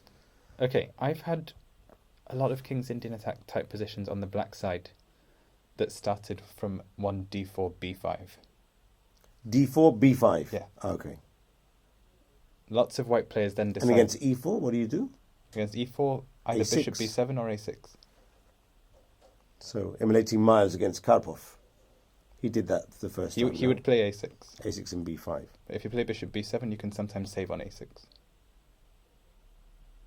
And against F3? Against F3, you play B4. And then there's a gambit where you go C4, E5. Which is analogous to the English defence where black goes E5 sometimes on move 4 or as with well. pawn on B6. Yeah. Okay. Okay, fascinating, but Yep. not relevant, D4, really. B5. Never seen that either. If we see But I'll that, remember. if we see that in the British Championships, I'll remember. I'll remember. Okay, Knight F1. And black to play now. okay. What to So- do? What to do against the threat G5 and Knight G3, or Knight G3 and G5. Let's say Rook F somewhere. So not ridiculous would be H5 for black. Committal, but it looks valid. To me, anyway. I just play H3. Play H3, then I can play H4. Ah. You don't have Knight But G3 you're going to any lose that. longer. You're going to lose that pawn. I'm going to play G5 and Knight F3, and that pawn is going Mhm. towards me. I don't think you can play H5 But if you can't play H4 afterwards. In that case, I'm waiting for Knight G3, then I'm playing H4. And you can't play Knight F3 in the meantime because of the G4 pawn, maybe. So if I play some move that's useful to my attack, G5. G5, and now I try and use the idea from before. And if I get in F5 now, is this dangerous for you? Are you prepared? It looks dangerous. You do have the E5 square for your knight.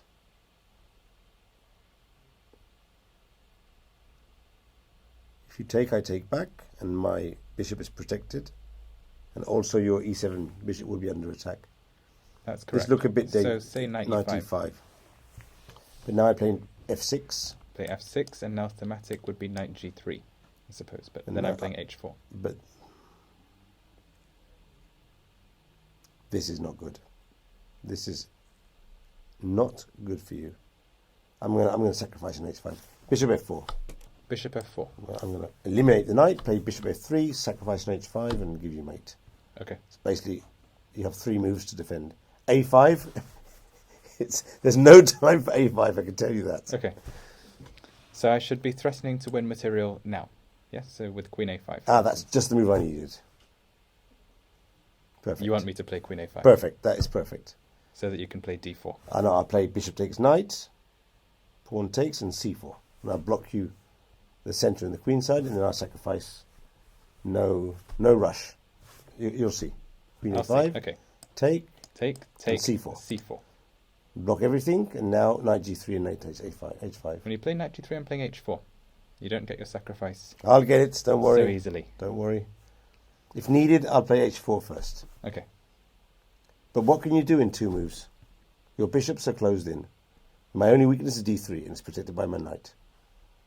And I'm about to sacrifice a knight on H5 or a piece on H5. Okay, I'm inclined to agree with you actually now. It's If we say Bishop F4, I should open the position. you have to open or play C4 Yeah. and try and make that work somehow. So if BC3, then I'm playing maybe Queen A6 to stay on the D3 pawn, That is a good idea. Yeah. and Bishop A5 And to Bishop attack A5. C3. But even in this position, I might consider to capture on E5 and play C4. Mhm. C4, and I play Bishop A5 still. Let's go bishop f3. Bishop f3, h4, you know, just to be perverse. But now I've got knight g2. Actually, bishop f3 does sacrifice an exchange. Don't worry about it. If you're interested Not in that. worried about that. I'm going to give you the whole rook. You're taking on h5, are you? I'm going to take on h5. Of course. Well, I'll take your rook then. Now I'm going to lose because I'm too greedy, but I'll have a good time. Let's see here.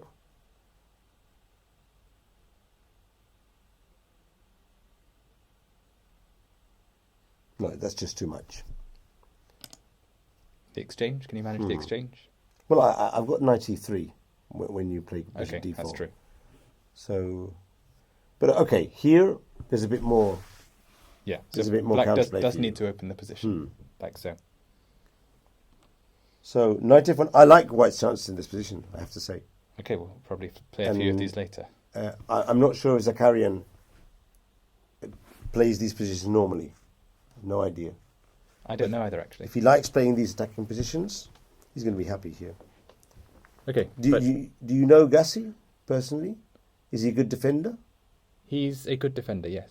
He plays the modern. He comes under attack a lot. Okay, so he knows how to hold on the third rank and Play moves combine like, play defense moves like and rook a7. Yeah, he knows that. Okay. Okay, so I think we're going to take a small break, but before, we have a suggestion here to check out the game between, I saw it before,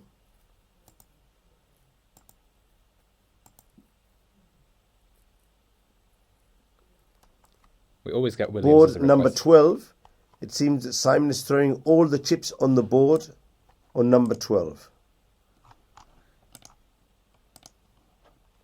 And also board number 15 between Paisa and Bachelor. Let's check very briefly those two games and we'll take a break and come back in a short while. So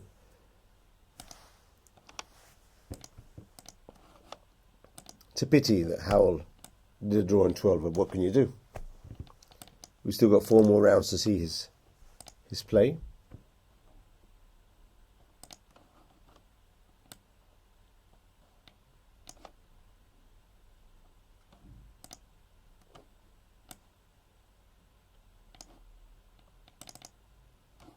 Okay, here we go. So we have Murphy Williams, I suppose, will be the next one. Yeah, board number 12.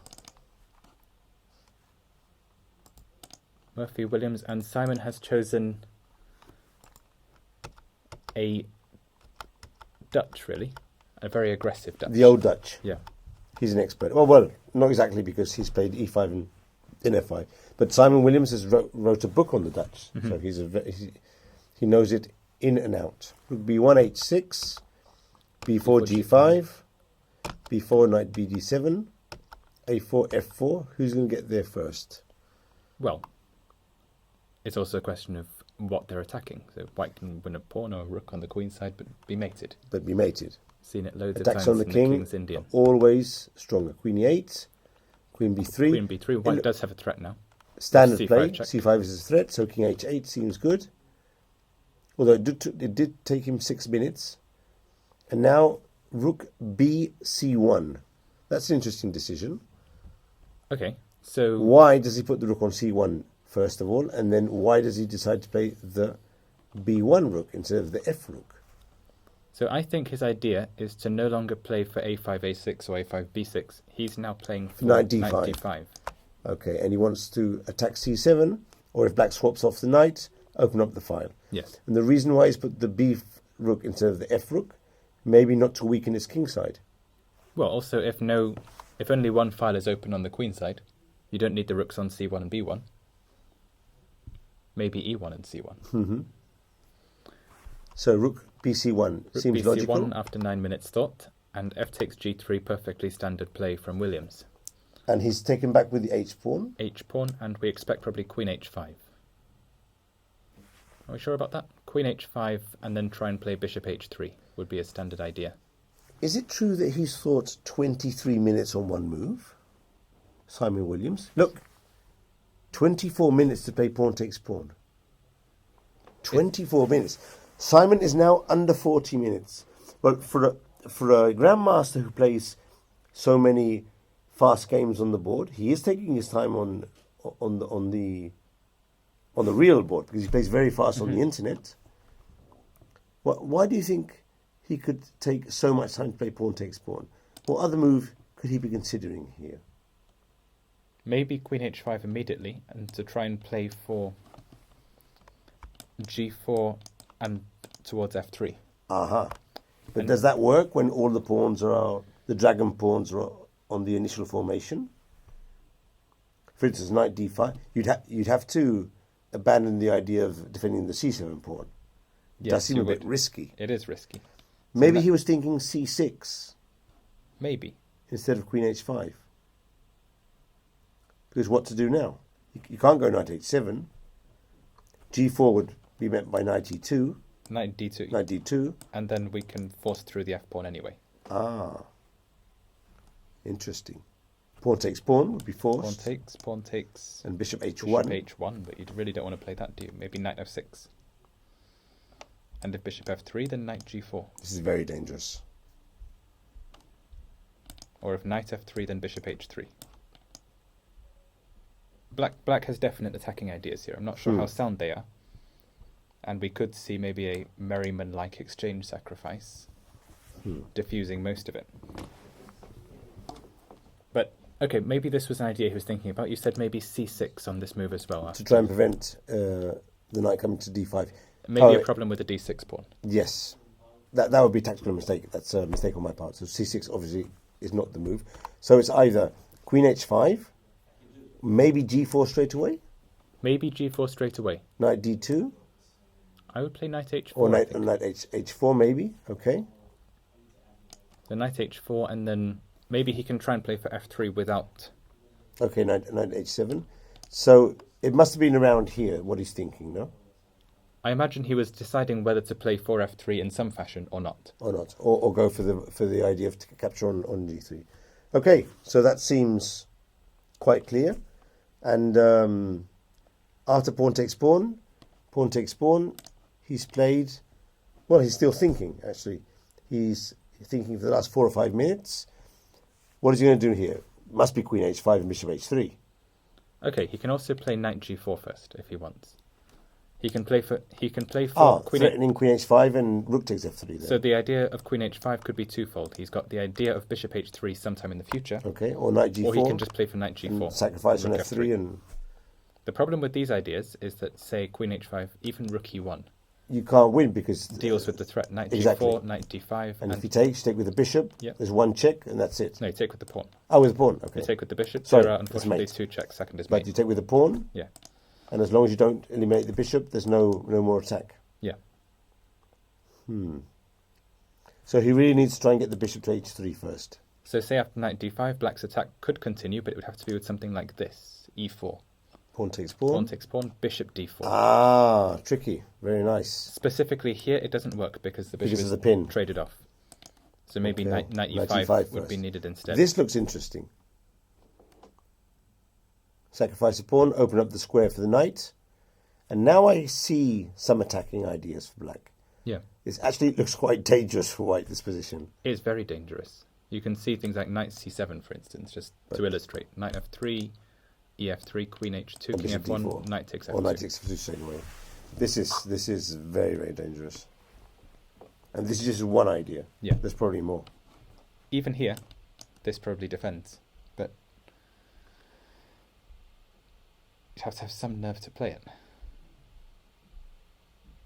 Well, now bishop h3, no? Bishop h3, bishop takes h3. And is it mate? Knight takes. Knight takes. But the rook is coming to f3 as well.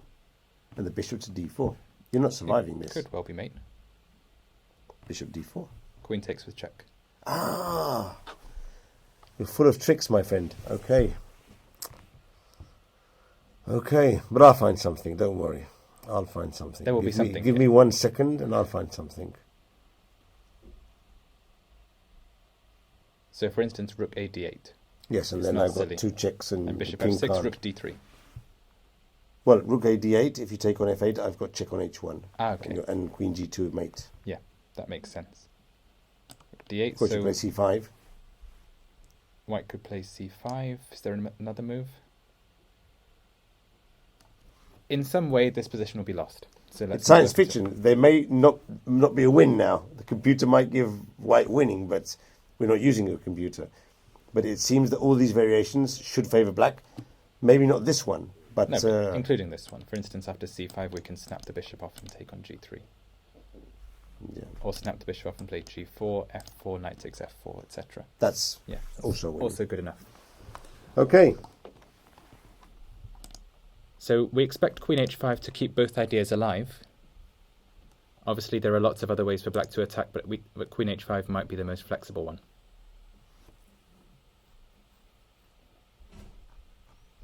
Okay, now let's check briefly the game between Palliser and Bachelor, and then we'll take our small break. Palliser Bachelor was a Panov attack of the Caro-Kann, in which white played main line. It's the fashionable variation with this one. Queen b3 and Bishop b5, no? But there's an ending here normally, and this time it hasn't finished an ending. Let's see what happened. Because you played with g6, okay. Yeah, g6, not bishop g4. Okay. So the ending variation is bishop g4. Queen b3. Queen b3 is cd5. No, cd5. Knight d5. Queen b3, bishop f3. Take with the pawn.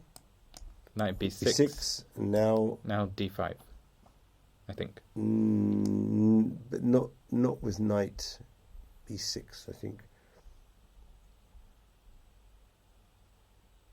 No, I'm struggling to remember the moves here. I know the knight goes to d4 and the check on b5, but it's not this variation. Yeah, somehow these knights have been traded as well. Yeah, go back for a moment. It's c takes d5, knight takes d5, queen b3.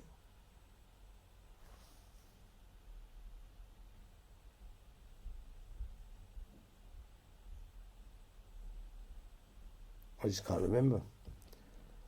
I should really know this, but I can't. I've played this ending. Yeah. But I can't remember exactly the move order. Knight c6, knight f3, bishop g4. I think it's queen b3 without pawn takes pawn. Queen b3 first. But I might be mistaken. Queen b3, bishop takes f3. No, it's pawn takes pawn first, for sure. It's pawn takes pawn, knight takes pawn. And now queen b3, that is correct. And I think it's bishop takes knight here. Okay. Bishop takes knight. Queen takes b7. Queen takes b7. Yeah, that's correct. Knight takes d4. Bishop b5 check. Bishop b5. And then queen c6 intermediate move against knight takes. But the pawn has captured the bishop, so this is not exactly correct. Something is missing here. Okay, well, we'll come back to that. We'll try and find it afterwards. Something is missing there. But the idea is to check on b5, and when he takes on b5, you do queen c6 intermediate move. But then the king goes to e7, so the pawn is on e6. And that's where I'm struggling to find. Presumably here. It must be e6 here. Yeah. Now queen takes b7. Sense. Queen b7. Knight d4. Bishop b5. Knight takes and queen c6. King e7.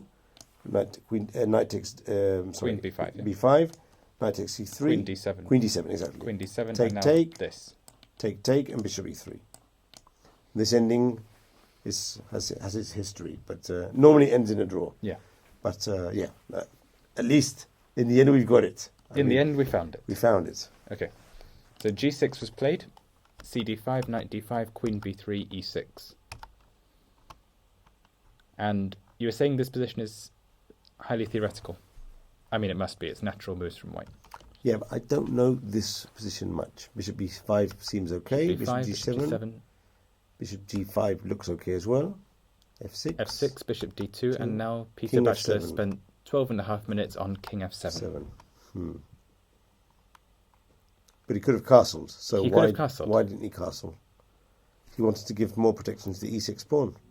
So I guess... Or is there any tactical idea here? No, there isn't really, is there? Because I was thinking bishop c4. c4. But knight a5. Or knight e7, you have the two moves. But knight a5 is good. Or even knight c3, because the intended win of a pawn doesn't actually do so. Due to this. Okay. So So what- castle was okay. King f7 doesn't have to be bad necessarily, but why not? Why to do it? Yeah, it's strange. You can castle, so white's playing king to f7. Okay, so white played castle. Maybe he especially wanted the rook on e8 and decided he could either castle and play rook e8 or play rook king f7, rook e8, king g8. And maybe the king on f7 is not so bad. So castle. Now he captures on c3, which is also a sort of strange decision, but bishop takes. He could have taken with the pawn as well now, Yes. if he wanted to. But okay, bishop takes, Bishop knight takes, d7. knight e7. So, okay, this is an idea, I suppose. So he's protecting e6 with the bishop and with the king. The idea might have been to give extra protection to e6 so that he could play after rook e1, for instance, bishop d7. Okay. And now block on d5 with the knight, no? But he should bishop, block. Bishop d7. He should block straight away. If bishop d7, bishop Bishop c4 c4 is annoying. No, he should block straight away with knight d5. Go straight for knight d5 and then bishop d7 Bishop to d7, c6. c6, rook e8, and everything is okay. So it might not be so bad to put the king on f7. But I would have captured with the pawn on c3, actually. I'm not sure why. Yeah. I got hanging pawns, but with the king on f7, I go c4 the next move. And this must be good for me. So Richard Palliser has spent 27 minutes on the bishop recapture, so he did think about it. But, I mean, there is no way that can be justified. 27 minutes? Both moves are good. Okay. Decide on one of them and keep the 25 minutes for the rest of the game. For starters, is there queen b6 here? Does queen b6 force the queens off? Maybe. Or it forces some awkward... I still got queen a4 if necessary here. Queen a4, yeah. Because if queen a5, bishop c6. In the worst case scenario. Okay, so that's not a valid point. And I've got d5 as well there. So well, what maybe White's D5 doing not. next is playing c4, maybe even as a gambit, and then d5. Rook fe1. This is a typical position of hanging pawns. With the king on With f7. the king on f7. And a weakness on e6. So it must be okay. It might not be brilliant, but it must be okay. Yeah, I agree. But bishop takes c3 is also okay. The thing I don't understand is why spend so much time to make that decision? You could make that decision in 5 or 6 minutes and keep the other 20 for when you really need it. I hope Richard Palliser will not find himself later on in a situation where he will need that time to make a relevant decision at some point that will decide the game. Okay, so what he was really thinking about was after bishop c3, knight e7, d5. Because he played 14 d5 in 1 minute. So he decided before. He decided before that against knight e7 he was playing d5. He probably also had a plan against natural move like rook e8. Rook e8 is natural. What was he going to play against rook? Then maybe d5 anyway. Maybe d5 anyway. Maybe against a6 he decided where to put the bishop as well. I guess c4, but maybe not c4 because of b5 and black gains another tempo. Could he have sacrificed the bishop at some point? Sacrifice with d5 now? I don't like that. Doesn't look like, And what about exchanging on c6? Then, but with some concrete idea. You need the concrete idea. Maybe he was finding one. Put the bishop on c5. It's a bit strange, isn't it? Well, black's playing this, I guess. Yeah, so he's solid.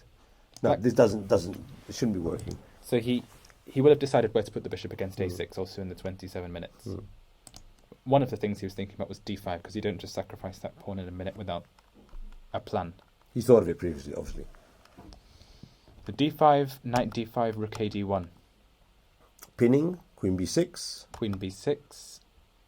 Bishop d4 attacks the queen. Bishop d4 so that a6 doesn't force the queens But off here later. he's also thought 8 minutes. So maybe this specific position, he hadn't analysed it before because it is a bit strange. Yeah. I very much doubt he'd looked at this exact sequence of moves. Rook a d1. That must have been part of the plan. Rook a d1 was part of the plan. Maybe he missed queen b6, or he thought the black would play another move here. Bishop d7 looks like That's the most normal, natural and to me. he was actually. probably thinking of playing bishop c4. Bishop c4, bishop c6, knight d4. Knight Maybe d4. he was looking at this. This doesn't look so bad, actually. Looks good, but again, black's playing queen b6. But there might be some tactics here, Like this. like this, for instance. Like this. It does regain a pawn, I think. from my brief bullet calculation. Well, you can't take the knight with the king because of take on d5 and check on e1, so queen takes b3. So queen takes b3, and now bishop takes, king e6, rook e1 check, e1, king d6, bishop b4. bishop b4. Okay, so maybe he was thinking of that. Queen b6, he spent a further 8 minutes on bishop d4. So what was the alternative? Of course, now he can't play bishop c4. Queen a4 is possible, but then black can take on c3. You don't have an alternative. Rook fe1 is the only other move. Ah, here's a nice trick. Rook fe1, and if a6, rook takes d5. Why is that a nice trick? a6, rook takes d5, e takes d5. And I check on e8. Ah, you have a check on e8. That's the trick. And the knight is defending the rook. That is a good trick. Okay. You like that one? I like that one. So rook d5 forces Okay. a b5. No computers here. All Organically made. Spontaneous. Okay, Okay. that's a nice trick. Yeah. Okay. But of course, against rook fe1, he could play... Well, he can't actually play many other moves because bishop d7 is not good. So e5 is not good. knight takes c3 comes to mind. That is the move he has to play. And now... And now you might be able to play queen c3. Because after queen c3, queen b5, there's a check. Queen c7, king King somewhere, g8, and specifically this g8. looks very, very bad. And now this. And now queen e7. Now, if nothing else, you can take back, but queen e7 looks decisive. Well, this was good then. Rook fe1. Rook fe1 is a very good move. But of course, he had to spot the trick with bishop a7, with bishop e8. If not, rook fe1 is bad. But if you play rook fe1, what can you do now? But also, this trick, good while it is set up by any move. So, for instance, you play h3. If a6, still rook takes d5. Of course. So we think queen takes c3 is possible. He could play rook d8 here. That was the plan against b takes, but maybe here there's more.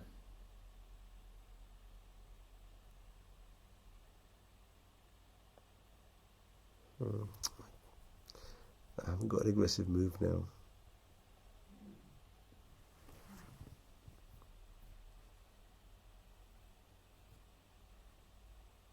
I suppose I have to exchange rooks and continue the attack somehow. But Play some move like knight d4, h4, knight d4, bishop c4. No, bishop c4 not yet, because bishop d7, rook d1. So maybe h4. Maybe h4. There is some compensation. I'm not sure if it's enough. There is some compensation. Yeah, I don't believe there's compensation really. So say a6. It's not enough. No, go to a4. a4, then I can play this. But I've got rook d1, no? Now I have b5. Ah, okay. And after bishop b3, I untangle somehow. It's probably not enough compensation. No. But it was interesting. Okay. Okay, so bishop d4 may have been a good move from Pallister, and queen a5 is the board position. No, it's not. We have moves. Okay. Bishop d4, queen a5. Something to d2. Must be knight d2. And queen b4. Queen b4. And black is doing everything he can to exchange the queens. And he might... Well, he still has queen d3. Queen d3. But that's a very forced move. But queen f4. Something. Well, he still has queen c4. Queen e4. But this is all very suspicious. No, he might have to exchange the queens. I don't think he was considering these possibilities when he was thinking 27 minutes. Probably the other variations, the ones with d5. So here Richard Pallister will maybe be forced to take the queens off. Change queens. And then, for instance, knight e4. Knight e4.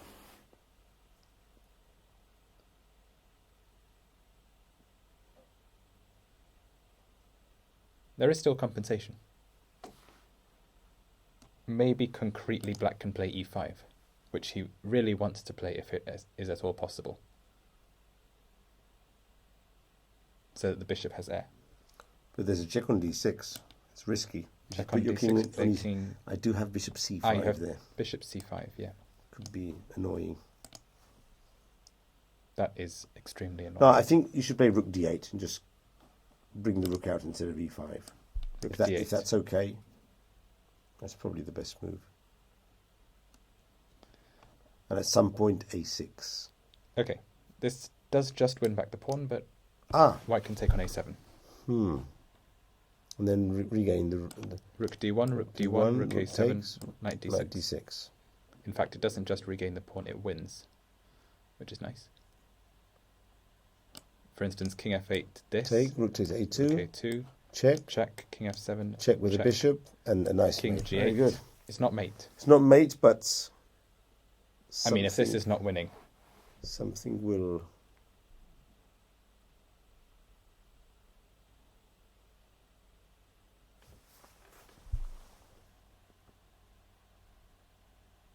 Okay, so maybe it wasn't such a great shot after all. I think there must be a win here. But there's a mate, so you have you can't spend not even one tempo. So things are more tricky then, because black has mate. So this might not be winning. That would be sad if so. You don't even have a draw here. No, we have the draw. We have bishop d7 check. But and if bishop f8, okay, then you'll win. Okay, so and king f7. Do you have a move here? King f7. We have to go back. There's no other move here. Knight d6, king e7. No. Knight d6, king e7, triple fork. And triple fork and mate. Yeah. Okay, so that's a great fantasy variation, but not relevant really. So rook d8 is holding in that case. I think we're going to take a small break. Yep. Do you agree? And then we'll see some of the top games that we've not seen yet. And we'll also check out the other games and see if any of them have tactical motifs. Yep. And then we'll follow it through until after the time control, probably. And for the moment, only one decisive game, which is Howell Jones, a draw in 12 moves. Probably much to do with the situation of the tournament of Howell, specifically. And maybe because Jones prepared some line that Howell didn't, obviously not understand, that would be a bad word, but hadn't prepared for it specifically. Maybe the wasn't C5 line. anticipating or mentally ready for. Exactly. Yeah. So a solid draw. And we'll be back in about 10 minutes. Yep. Time for a coffee, and right back here. See you soon.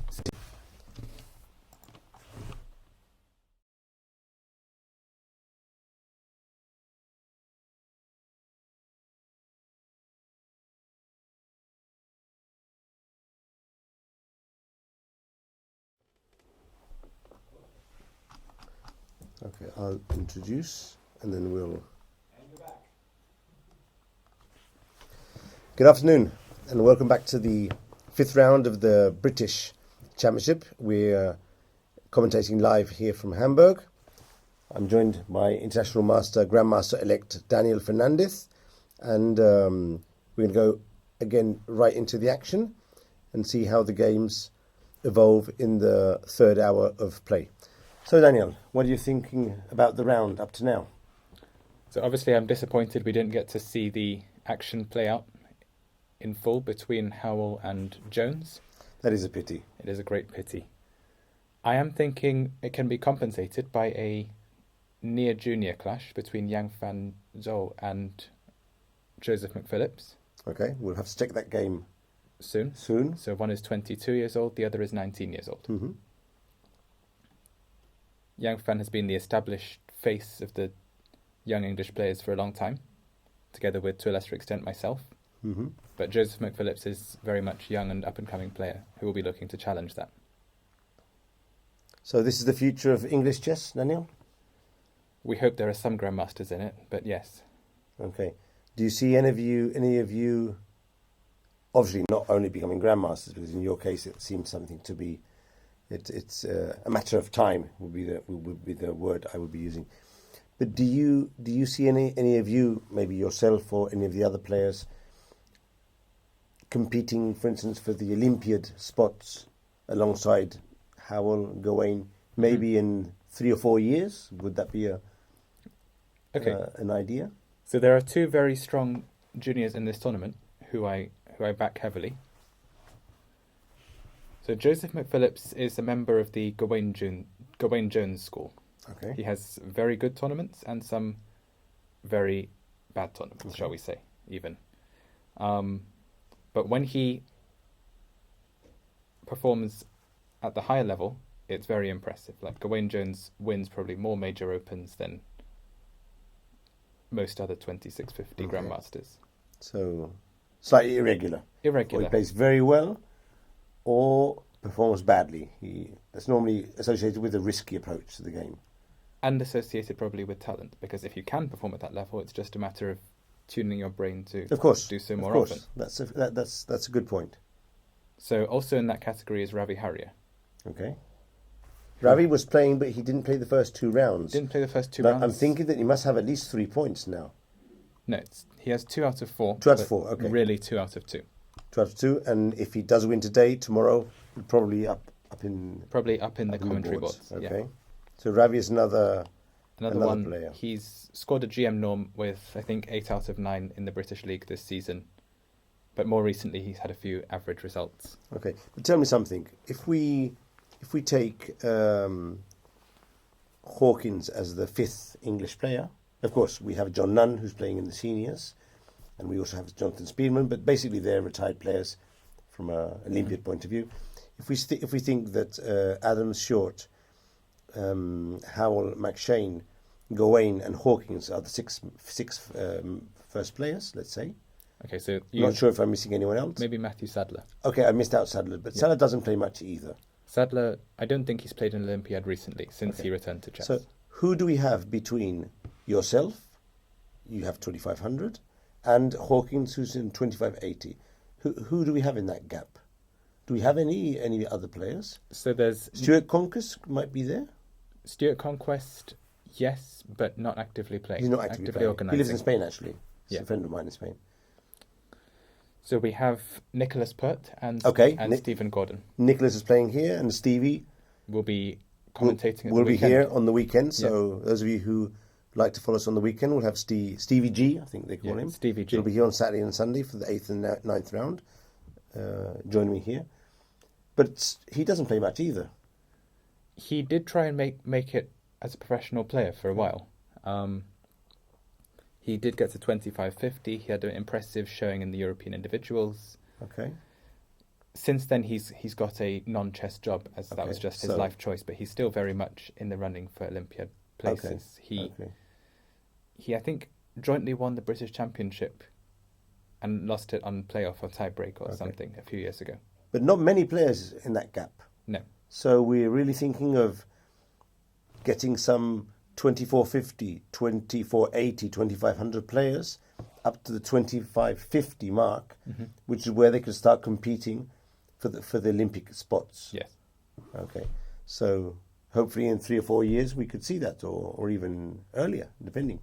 Yeah. Well, who knows? It depends on, obviously, the ability of younger players to get GM norms. Obviously. And then life choices. Yeah. When one becomes a grandmaster, if one wants to pursue this or prefers to dedicate time to other interests or other education things. Okay, so first game to see. Mr. McShane is a piece down. It's a piece down. He's a piece down. However, he has a good compensation. Okay. So I'm thinking he has sacrificed the piece. Why don't we back up to the position where we left it before? Okay, so we left This it before. was a complex position. We were saying that earlier. We left it before at bishop d7. We were thinking black could play knight ca5, trying to play knight c4, with ideas of bishop d7 and rook c8 to follow. He seems to have decided bishop d7 immediately, because knight a4 isn't really a threat. Okay. So McShane tried knight a4. After queen a5 check, he was forced to retreat. And Merriman offered the repetition, which was declined by his high-rated opponent. So we got bishop f2, knight ca5, bishop d3. Now, consistent with what I said before, might be rook c8. That was the idea we were looking for, with the possible threat bishop takes a3. But it was very complicated. What I'm now thinking is that he considered this, but realised his pieces are tied down after bishop c2. So both sides have 2 pieces on b3. If neither of them move, it's white who has more options. And the idea of bishop takes a3 suggested before may lose a piece to something like this. Rook c3, Knight knight d2. d2. Black can still defend, but white has this with an extra attacker. That's a nice one. Rook h3. Rook Very takes, nice, G very takes, nice. and now Now there is no the further way of knight- protecting. That is a move material. that could easily be missed. That Yeah. Rook h3 move. Easily. Not when you get to the position, because then you're going to see it. Yeah. But it's not an easy move to see for both players, actually. Yeah. But especially for black. You could easily miss that move thinking Yeah. that everything's okay on the queen side. Go for bishop takes a3.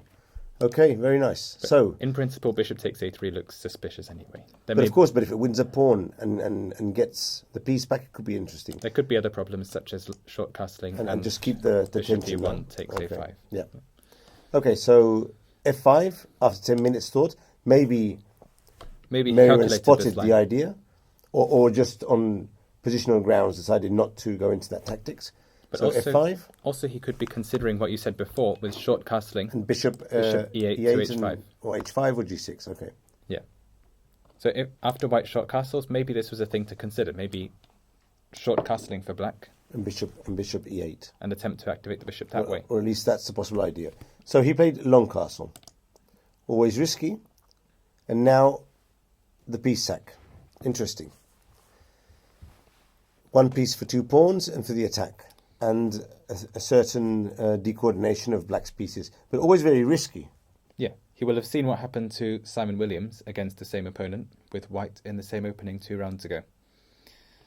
So it must have been after some thought. Indeed, it was after 13 minutes. 30 minutes thinking, no? Played bishop takes f5. I wonder what the computer says about this sacrifice. Of course, we don't use computers here, but I'm going to leave the question to the chat. If any one of you is using a computer, be interested to know in a while when we finish analyzing if the computer thinks that this sacrifice is sound or if it's not correct. So, what do you think? Minus 0.78.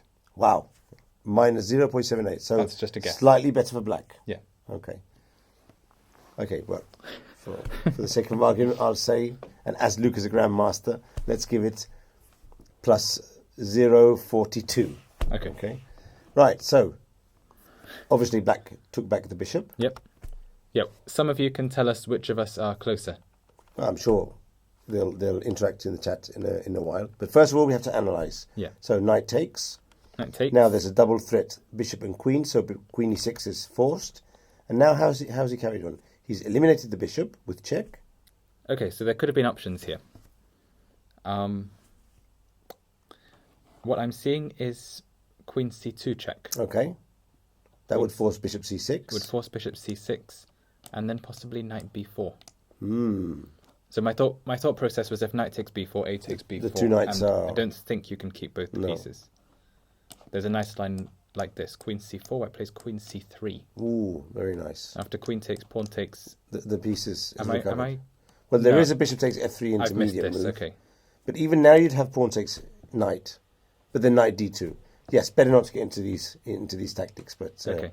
Yeah. because it's easy to miss a move here. Like queen takes f5 check, for instance. That would be good. That That would yeah, be good. that improves significantly on queen c3. Okay, so So this that was an idea. Was an that was an idea. idea. But of course, black is not forced to capture on b4. He might be able to play king b8, sensible is king b8. and anything could be happening here. So he played knight takes e7 fast, Very sensible. so it was calculated before. So queen e7, d5, and he's backing his pawn center. He D5. has an idea of e6 next. So d6 is threatened, e6 is threatened, the pawn on a7 is hanging as well, and there's the situation of the two knights, which are defending each other but suspiciously situated when the center opens up. So this does look good for white, actually. So black plays king b8, which solves the problem of a7. But after 18 minutes thought, It also solves the problem of e6, I think. gives a square for the bishop on c8. Is it possible to Well, take, apart first from of the all? fact that you can take. Previously, he couldn't take because of queen c2 check. He may still not be able to take because Because of of rook the pin. e1. Mhm. That is in fact true, Yeah, isn't that's it? true, yeah. So, yeah, king b8, e6. He will probably have to play bishop, Bishop c8. But now he could try and make some sort of block on d6 with b6 and knight b7 or Maybe b6, bishop Or b7. b7. And bishop comes to life again. Or he can play bishop c6 now. Okay, so after king b8, white played very fast queen e2. No doubt Luke was calculating the variation with king b8 when black was thinking of the 17 minutes, so he could play fast here. So now he moves his queen outside the scope of the black rook, threatens queen e3 at some point, maybe even now. So one of the points is that black might want to play a6 and bishop b5. Okay, and that would fail to queen e3. This would fail to queen e3, and there'll be mate or similar on a7. Okay. Also, communicates rooks, so rook fd1 will be a move he'd like to play soon, and maybe rook d3. And knight g5 is also coming at some point. Now, I'm sure these two pawns on the fifth rank compensate fully the piece, so at least for the next 10 moves. So black has played bishop a4, which is actually the move I would consider first myself. Okay. So it sets up vague tactics in the case of rook fd1 along the a4 d1 diagonal. In the case of d6, obviously now white is losing a pawn to rook takes d6. Okay. And although it does have... There isn't quite a tactic with this because you block of with the rook b6. So white probably will have to defend that, possibly after inserting queen e3. He's played rook bd1. Rook bd1. Okay, so he's just activating his pieces. He's taking it slowly. Yeah. Because the three pieces on the queen side, they're out of play. The knight's on the rim, you know what we say about those. But with the bishop as well. But it's funny, he's putting his rook on a square which could be attacked by the bishop when the knight moves. The thing is, for instance, if he plays knight c5 here... Knight c5 should lose a piece to b4. Either play b4 straight away or... Yeah, b4 straight away. And if bishop takes, rook takes. And now to avoid losing two pieces, black should move this knight. Knight e4. Knight e4. Pawn takes knight. Pawn takes knight. Knight takes bishop. And if knight c3, there is still queen e3. Queen e3 intermezzo. So we take on f2, get rid of that bishop, which is very strong. King takes or queen takes. Now we have a situation with knight and two pawns. Passed pawns on the fifth. Okay, one pawn now. But still sufficient compensation. Queen d2, for instance, now. Sufficient compensation of a similar type to Merriman Hebden yes, yesterday. Yes. Yeah. I'd still think, okay, this is unclear. It's not winning by any means, but I still probably take white in this position. Yeah, I would take white here as well, actually. Because when the pawn goes to d6, that flanks pawn formation g3, f4, e5, d6 is tremendously strong and restrains the rooks a lot. And as soon as the knight gets a good square to come in d4 or g5, black will be in trouble, for sure, in this position. Okay, so Luke McShane is doing very well. We have a decisive result in a game we haven't seen yet. So if you want, we can go over it. Okay. The result is Grandmaster Peter Wells has defeated Jack Rudd on board number 10. So if you've got that board there somewhere, and if not, okay. Okay. So Jack Rudd is well known for playing extremely fast all the time. Okay. I'm going to check if he played this extremely fast. He was playing with white here. So let's see. 2, 1, 1, 3, 3, 8 seconds. 1, 1, 3, 1, 2, 2, 1. But never. He's played the whole game. Never more than 3 minutes. Never more than 3 minutes for any move, and most of the moves under 1 minute. Whereas, for instance, his opponent has spent 12 minutes on move number 16, 12 minutes on move number 10, 11 minutes move number 11, and then has just gone very fast as well after move number 26, presumably with a material advantage. Let's see what happened here. Yeah. Jack Rudd has played an aggressive idea. Is he a young player or a veteran player, Jack Rudd? He's, I think, in his late 30s. Okay, so Not a young player in any case. Not a junior. But he's always played fast. Yes. Okay. So these G4 systems are all the rage nowadays, no? Yeah. Shabalov started off playing his G4 in the Slav, and since then, the semi-Slav. It's the one with Queen C2 and waiting for Bishop E7. Exactly, and and G4. then Bishop E6 G4, and now everyone's trying to put G4 in at any moment. There was even a G4 by some Georgian player in the Queen's Gambit. In one of the variations with Bishop D5, there's G4. And of course, you can't forget about the Grobelan, can you? The Grobland, but the Grob is G4 first move. Yeah. But you can play Knight F3, E6. E6. C4, D5, and then C4, not G3. D5, and then G4. G4. To meet Knight F6 with G5.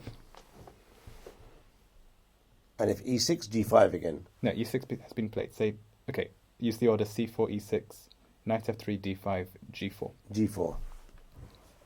That is the Grobeland. Mm-hmm. Oh, I didn't know that. That's one. named in England. The Grobeland, because the Grob is G4 straight away. Yeah. There was a player who played this. Bassman, was he called? Yes. But he was an international master. He was a very good player. I remember one of my students asking me about this player. Who's this player? Plays G4 all the time. And I said, okay, he's not playing good openings, but you'll see that after move 10, nearly all his openings end up in Benoni type schemes, and he plays them well. Okay. Because he's an international master. He knows his stuff. But of course, when he plays against grandmasters, they punish his Can come openings. unstuck, yeah. Okay, so let's carry on with this. Of course, G4 has also been taken up by Ho Yifan to make a point. But she's won Biel today, so Yes. we'll forgive her that. we'll forgive her for that G4. Okay, so Peter Wells responds classically after... G4 followed by the king maneuver. Yes. The king F2, G3, and King run every game. the king run every game. Yeah. Okay. Knight C6, classical reply after 22 minutes. I'm sure this can't be theoretical.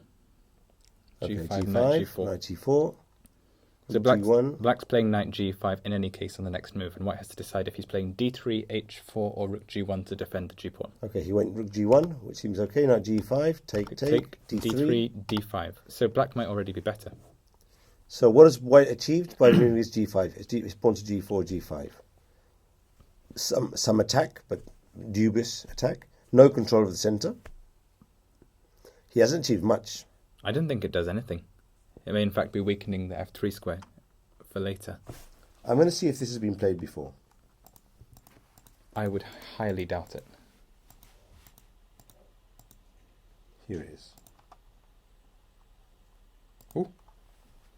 G3. Oh no, G4, 4 games. 4 games.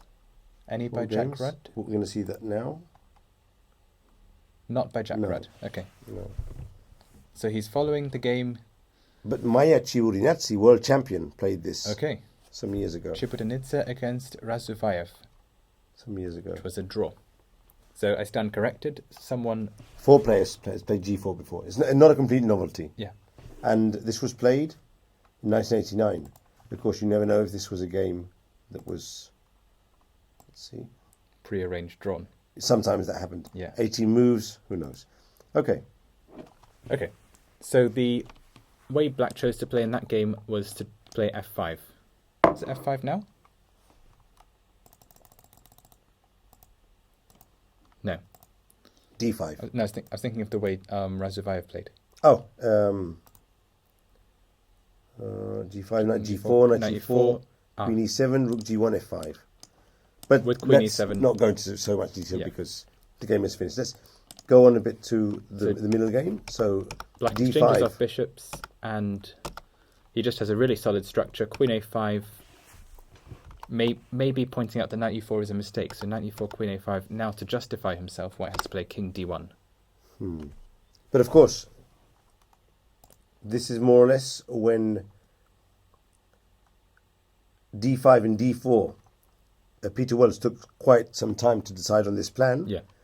Then he played the check very fast, and Rudd played King D1 after only 25 seconds. So. Yeah. Bishop D7, so threat is Bishop A4. And obviously, if White stops it with King C1, then Bishop A4 anyway, and this will be mate. Ooh. So he doesn't really have a choice in playing a4. A4 only move? Although, okay, queen c2 is also a move, but it doesn't look very No. promising. A4. So a4 also has the Bishop advantage C6. of discouraging b5. Bishop c6. Bishop G2. Bishop g2, rook a b8. So black wants to play b5 anyway. He's like King C2. King C2. And now he captured on E4. Okay. This must be some sort of tactical decision, because if not, it doesn't seem very logical to capture the knight. Why Okay. would he do that? So why has he captured? Why has he done that? A6. He captured and then he played A6. A6 immediately.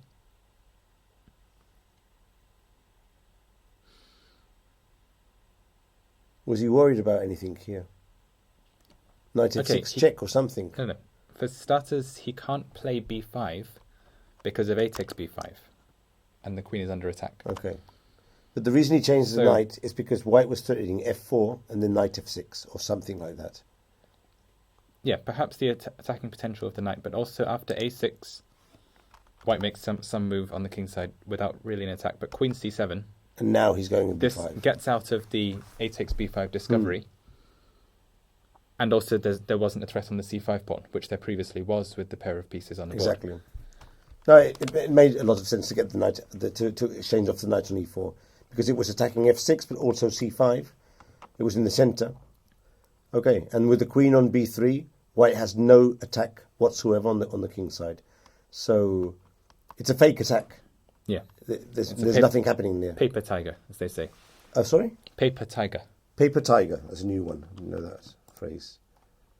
Okay. So h5 was played. Maybe on structural grounds, white could have considered a5, so as to meet b5 with a b6, and then white. But if the king was...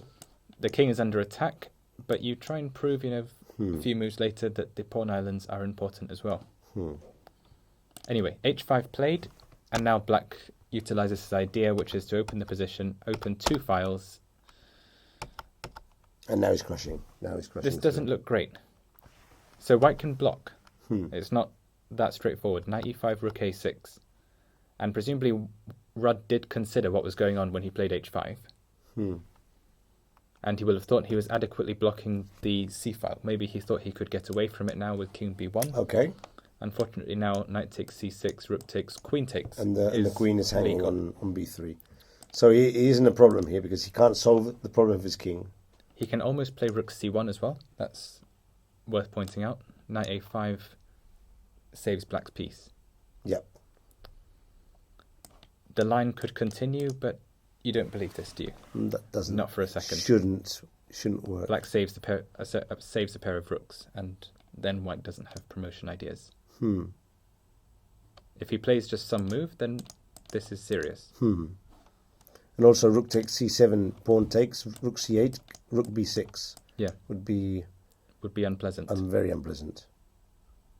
Maybe Possibly not winning. losing because of knight d2, knight c4, knight d6, but in any case, no reason to go over there, no? Yeah, and white has a b pawn as well. Okay, so This is this almost looks an idea, convincing. but after queen a4, black just chose to regain his pawn by this method. and now bad king, So he's e2 attacked, b5 attacked, g5 under attack as well if the rook moves. So So he's- this looks he's very bad. And not- also d3 and rook takes c6, another threat. Yes, that's So- in fact what he did. Oh, So right. white only responded to the threat of queen takes e2 being check. So the idea was to play queen takes e2, rook c8, queen d4, for We'll try instance. and hold this. No, maybe not But in this this is order. mate. This is mate after queen c2, rook a8. So maybe the idea was to take on d4 now. Straight away. And if queen b5, then rook c8. Rook c8, maybe try and Maybe generate h6 or... play with See, h6. this would be unclear. Or rook d1. Rook d1 makes sense also. This would be unclear. So king b1, rook c6 played, b takes c6, d3. d3, threatening mate on b2. So black's not content with taking back his pawn. He chooses the attack, and after b3, queen c3 was played immediately, obviously, to take on A2. b3 with check is the threat. And after king a2, d takes e2 was the other idea. Now white goes h6, last try. White probably could have stopped promotion in a few other ways, like c7, but neither of them. Why did he play h6? How long? He took 24 seconds to play h6. You've got c7 there. Yeah, You've got other moves. You've got queen e4. No, queen e4 loses. Queen e4 He's loses. lost anyway. C7 was the serious alternative, but will lose somewhere. Well, queen takes e7. Queen c7, and then you play queen c4, don't you? He could have at least considered that. Yeah. He's probably going to lose, but... Yeah, he will lose, but... Well, in that case, queen c4, queen e7, check, and queen takes f2, which is also crushing. Yeah. So he's going to lose for sure. Easily good But enough. he could have thought a bit more. But of course, if he plays fast all the moves, he's not going to start thinking now. No. That wouldn't make any sense. So black just queened, and it was Over very fast. over because white So c7 that's went. the win, convincing win Very of Peter convincing. Wells against Jack Rudd, who tried to surprise his opponent in the opening with this g4, g5 idea. But if we can take something from this game, you can see how a solid central strategy normally prevails when your opponent tries things on the king side that are not fundamented, no? Yeah. And especially with a bad king, you're normally going to be in big trouble afterwards. And Peter Wells' time management was probably more It was okay, sensible as yeah, well. it was okay. He thought 20 minutes to decide on the d5, d4 strategy, but that was very important for the rest of the game. Yeah. It was the correct decision, or at least it seemed to be. Okay, So shall we take a look at more games. the junior derby then? Yang Let's Fan see the against junior derby. McPhillips. That has progressed quite a lot. And we've never seen this game. So we're on Yang Fan against McPhillips. Yes. Is that correct? Okay. So Yang Fan for his friends. We'll call him yeah. uh, So Yang Fan. the Chinese tradition is to have the surname, which in this case is Zhou. Zhou is his surname. Yep. Okay. Yang is, I think, a generational name. Okay. So his siblings may have the same name, Okay. but Fan is a personal name. Fan would be his name. Yeah. Is that translatable to English? Like, for instance, I'm Michael in English. In Spanish, I'd be Miguel. And, for instance, in Russian, I might be Mikhail. Does Chinese names also have translation to English names, for instance? It doesn't. Fan could be Paul, for instance, for just No. for the sake of argument. For starters, these won't be biblical names. So okay. Miguel Is a will biblical come, name, of come course. from the Bible. It does translate word for word because Chinese names mean something. Okay. So in this case, Yang means it's one of the characters in the phrase for ocean, Okay. and Fan is also a maritime word. Okay. I think So something to do with the sea. It means steering, I think. Okay. So he's meant to be a great ocean explorer. Okay. That was what his Interesting. parents Very interesting. intended, not a chess grandmaster. Oh, so that's not a joke. So when the parents decide on names Yeah. for their kids, normally the name is something they might like them to do, or something Or an that attribute, yeah. inspires them for some reason, or an attribute. Okay, so it's not okay. So okay. I had a friend with the Chinese name Wei En, Okay, and that meant weigh in. Wei En, so Oh. great, and then patriotic service. Ah, interesting. Yeah, Maybe he will be a politic maybe. in the future. Okay, so after that small digression on On Chinese etymology names. of names, let's carry on with the games. Okay, so we have basically We another... could talk about series and things like that, but we'll leave that to Yeah. other commentators. Game of who- Thrones Game references. of Thrones and stuff. Yeah. We like other subjects of discussion apart from chess. Okay. Okay, so we have another basically exchange French for Joe McPhillips, which is interesting Okay. because he had one against McShane. He started here with c5. Maybe he saw that Yang Fan plays anti-Sicilian with g3. Or equivalently with b3. Yang Fan also plays Okay. 3b3 system. So he will have seen that, and he will have anticipated, that he can play 3d5. Okay. So we have an exchange variation. Queens came off again in broadly Yeah, similar that was very, fashion. very fast, yes. Yeah. Queen e2, knight e2, bishop d6, d3, knight e7. So the endgame must be more or less equal, do you think? Well, white does have the bishop pair. Well, black as well. No, I prefer black in this position, although it's probably equal. But if I had to choose, I have 2 pawns in the centre. I still have the option of castling. I don't see why black can't be at least equal here and even slightly better. Although it's all symmetric and there's no obvious weakness, so that a draw would be the normal result. But black is okay here. Why not? Okay, so white plays logically. Bishop f4. Let's change those bishops. You want to connect the rooks and play like so. There is a small possibility of white having a superior bishop, but I think it's too soon to get into that. So let's exchange bishops. Okay. Knight bc6, rook e1. I'm not sure about castling, you know.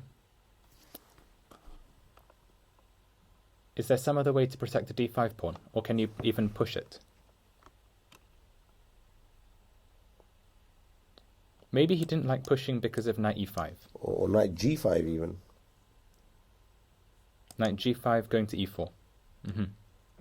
Then also positional threat, bishop takes c6. That would be a problem. So it's not so simple for black here then. He has to be a bit careful. I was thinking maybe instead of changing on f4, is it completely out of the question to play king d7? I thought because bishop h3, king c7 is okay, but knight e5, no? Knight e5 would be critical.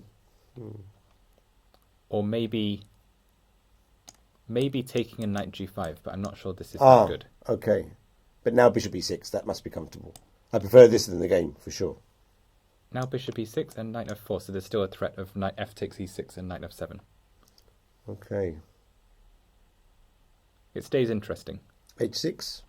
h6. Now white wins a pawn. Yeah. Not so easy. So there were some tricky moves to be considered in this position. Okay, but this is sensible anyway. Short castling. Yeah, short castling is the serious move. And after knight e5, white's bishop is indeed better. So you need to do something a bit dramatic to counteract that, really. Okay, so Wurzel Ozvey is offering a slight advantage for white in the game Luke McShane against. So I was closer. Okay. But not by much. And actually they're considering a forced draw. With perfect play. Okay. But of course, perfect play won't happen. That won't happen. So I do think that it's a very good idea then to sacrifice the piece in that situation. But here we're struggling to pin down where black made a mistake because his endgame looks very comfortable at this moment. Better. Maybe the knight b4 move. Maybe knight bc6. Maybe if it's not forced, don't play it. Possibly bishop e6 at this moment. Straight away. Yeah. But then rook e1. You're going to go bishop d7, king d7, but then there's a check on e5. No, actually bishop g4 might be the way. Okay. Bishop g4, because this knight is the one that causes the problems. Yeah, and we don't really want the light square bishop in this structure. It's not such a big deal. I mean, h3, bishop takes knight. Yeah, king d2, also bishop takes knight. Take, and long castle? Long castle. Maybe even try and put the king on d6. On d6. Maybe not, because king d7, a3 is annoying. Okay, but long castle is okay. Long castle, knight back to c6. King on c7. And this should be quite comfortable. This probably should head toward draws. Okay, white can still press a bit, but it looks enough to be a draw. So knight bc6. There is a serious point here. If white has a good bishop, sometimes you don't want a bishop to oppose it. Sometimes you want knights. What black did was he kept the bishop, and. But I've had bad experiences in these positions with a light square bishop because the d5 pawn is on white light square. Yeah. This is not the. But if you had, say, the white knight on f4 off, would you prefer it to be traded for a knight or for a bishop in principle? Now? Yes. I'd prefer to get the bishop off the board. Yeah. But now black can't trade his bishop, so there's a risk of it becoming just a permanently bad bishop. Exactly. Take away a couple of pawns in the centre, and I'd probably prefer the bishop. Yeah. But there's a tendency to block the situation in the centre. So the bishop, it could be exchanged for the knight. Anyway, the knight on f4, or even the knight on e5, they're quite stable squares. So the knight is probably never worse than the light square bishop in these positions. So exchanging it off seems to be okay. Okay. King d2, king f8. So I'd hazard a guess black's thinking of f6. Okay. he will have looked at tactics involving knight takes d5, bishop takes d5. He will have seen that doesn't work because black x-rays the e5 knight. Okay. So c4 increases the pressure a bit. I imagine if white plays essentially no move like c3, then black wanted f6 and start knight c6, bc6, and what white can do is he can take off the bishop, but as we've already established, that's not something black's should be so okay. afraid of. Should be okay. King f7, King f7, rook rook e1, e1. and knight somewhere. Rook c8 first to defend the pawn. Okay. Well, this could be tricky because there's bishop h3 here. Bishop h3, but does it do anything is the question. Well, the thing is you can't capture the rook. Black plays rook c7, rook b8. But you're pinning yourself. You're over defending e7, so you can get out. I think black's fine. Maybe he had a different intention after c3, but I'm not seeing what else the plan was, because c3 also looks natural, to try and play knight c6, and then after bc6 you play d4. d4 and go for the black the dark square domination. But c4 looks good. c4 looks good. It puts some pressure in a moment that black has not developed its pieces yet. So I think it's interesting. But now black exchanged off some pieces. Knight takes e5. So one move you might want to play is knight d4. If at all possible on tactical grounds. But he loses a pawn, no? Because knight takes d5. What am I missing? You're not missing anything. I'm just thinking of the square that you want to go to. Is knight d4 at all possible? I don't think it is, unfortunately. Not now. No. Pawn takes pawn is possible. Pawn takes pawn is possible. Pawn takes pawn, I imagine knight takes pawn. Knight takes pawn. Or knight takes knight. Knight takes knight. White will have wanted, probably, just to get this stable plus. And now pawn takes pawn. Pawn takes pawn. It's a bit reminiscent of that Lawrence Trent game from yesterday. Yes. So white's trying to play knight d3, but black's gaining counterplay maybe in time with the f5. bishop, and may not be worse, in fact. Because he can But play now rook e1, e5. That could be a problem. rook e1, king d7, and if rook e5, king d6 is in time. Just. But you're hanging bishop. No. I, for some reason... No, I thought you were going to trap my rook. I thought you were... No. My God, Daniel, you're so advanced. I mean, you're giving me the bishop to trap my rook, and I can't see. You give me so much respect. It's unreal. No, but along the lines of Lawrence Trent game, you can play bishop b1 as well. Yeah, that's true. Yeah. That doesn't plunder a piece. Your bishop might not come out from there with king c3. So you think rook c5 first, or just... No, I'll play king just c3 now? first. Then I'm playing king Oh, d6. no. Let me take the pawn then. Bishop b1, rook c5, yeah? Bishop takes a2. If not, rook a5. Okay. Bishop takes a2, and you think king c2 or 3? I want to trap with knight d3, but so king... If you play king c3, I leave again with bishop b1. No, this is very complex. King c2, king d6, King c2, b4. king d6, b4. And rook b8. Knight d3. Knight And d3. here things look dangerous. Can I take? Nice. Maybe I can hold that, Take, nice. and then this. Because the king is very active. But I played rook takes c6 check before I capture your rook. That's a very good wrinkle. And then you're in trouble, my friend. This looks suspicious, but we're digressing because this is... There's a wrinkle a5 for black. If ba5, then bishop b1. Mm-hmm. And if rook takes, bishop Rook takes 6, c4. bishop c4. Okay. Okay. So very interesting moves, but let's get back now to the game. Okay. So he didn't play dc4, he played knight takes e5 after 21 minutes thought. We can only assume he has something lined up. So rook takes e5, f6. Otherwise it looks like black is losing a pawn. To me at least. f6, rook h5. I imagine his idea might have been to take on c4 and then after dc4, g5. That looks consistent. So he spent a further 11 minutes on g6 when he maybe had a move that kept the material balance completely equal, rather than being a committal decision, g6, and then you play to trap the rook. Okay, so rook g8, rook takes e7, rook takes e7, and knight takes g6. That's 2 pawns for the exchange. So in the game, white's got 3 pawns, in fact. So See? why didn't he play bishop takes... No, in the game g6, G6, take, king G8. take on e7. And why didn't he play... White's Oh, getting because 3 bishop pawns. takes d5, king g7. Yeah. But this looks very good for white, no? It does. But, okay. Black had to make a decision between this, which may be slightly worse, but no major change to the material balance. Holdable, probably holdable. If knight d5, then what do you play? You take and you play king g7, yeah? Yeah, that's not so bad. The rook is The slightly out rook of, is very dodgy. out of place. So I suppose the question is, after dc4, is there another move for white? And it would have to be this. But then I'm not sure. Maybe you can even play bishop f5. But normal would be cd3. Yeah, then rook e1. Rook e1, then No, bishop f5. No, not bishop f5. Yeah, maybe bishop f5.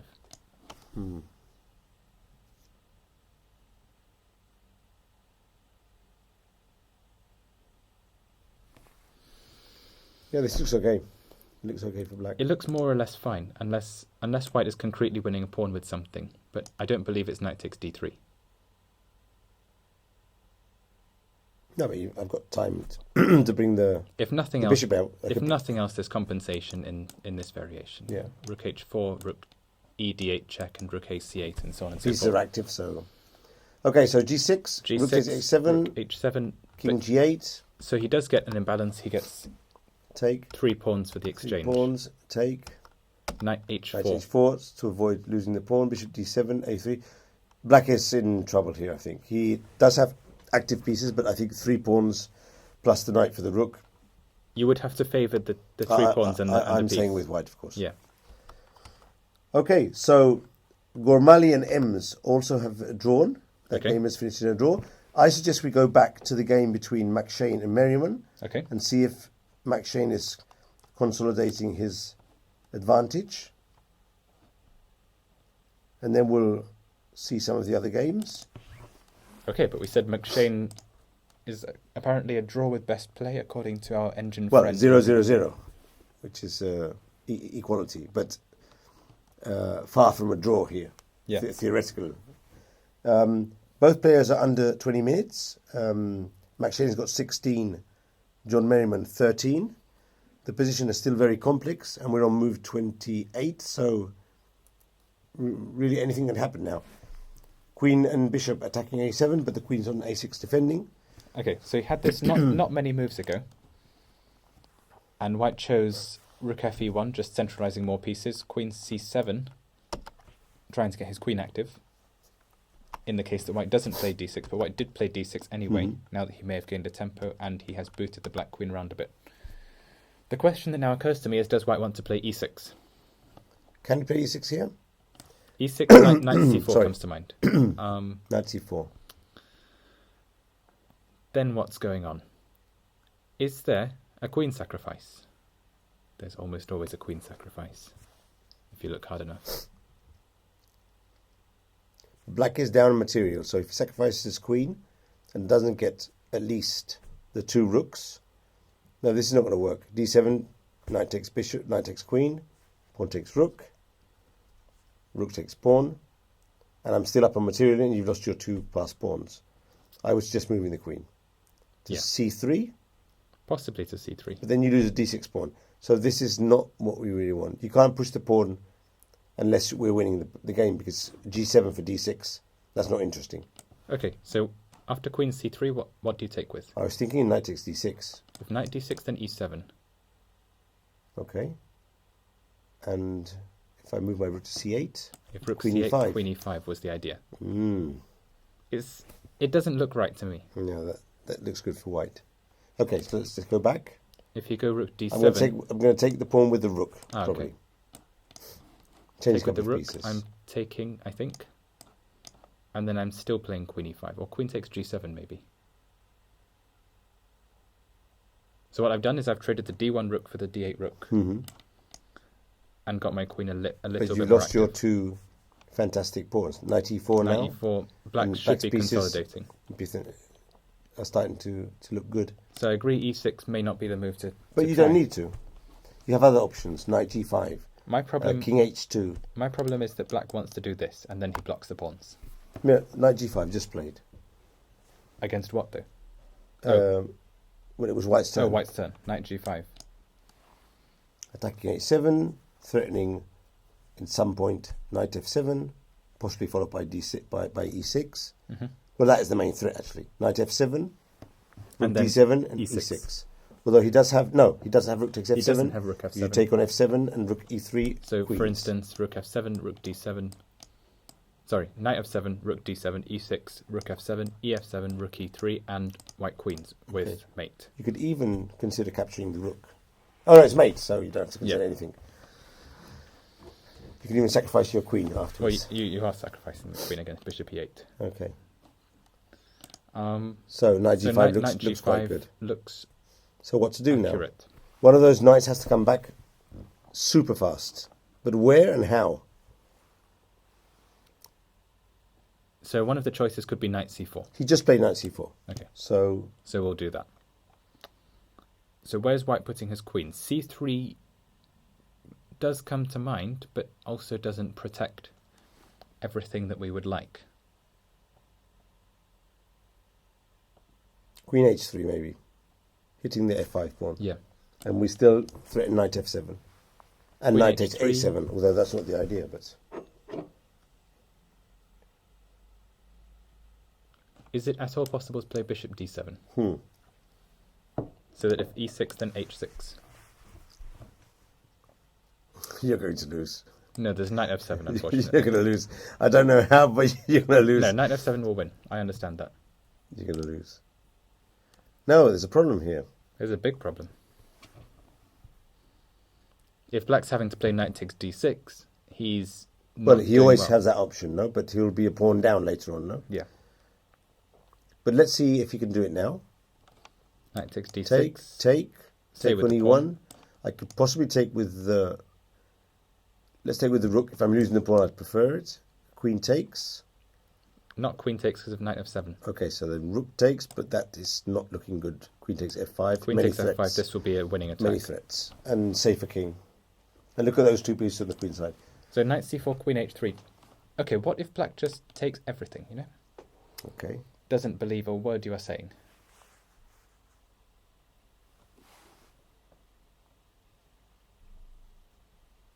Rook b1.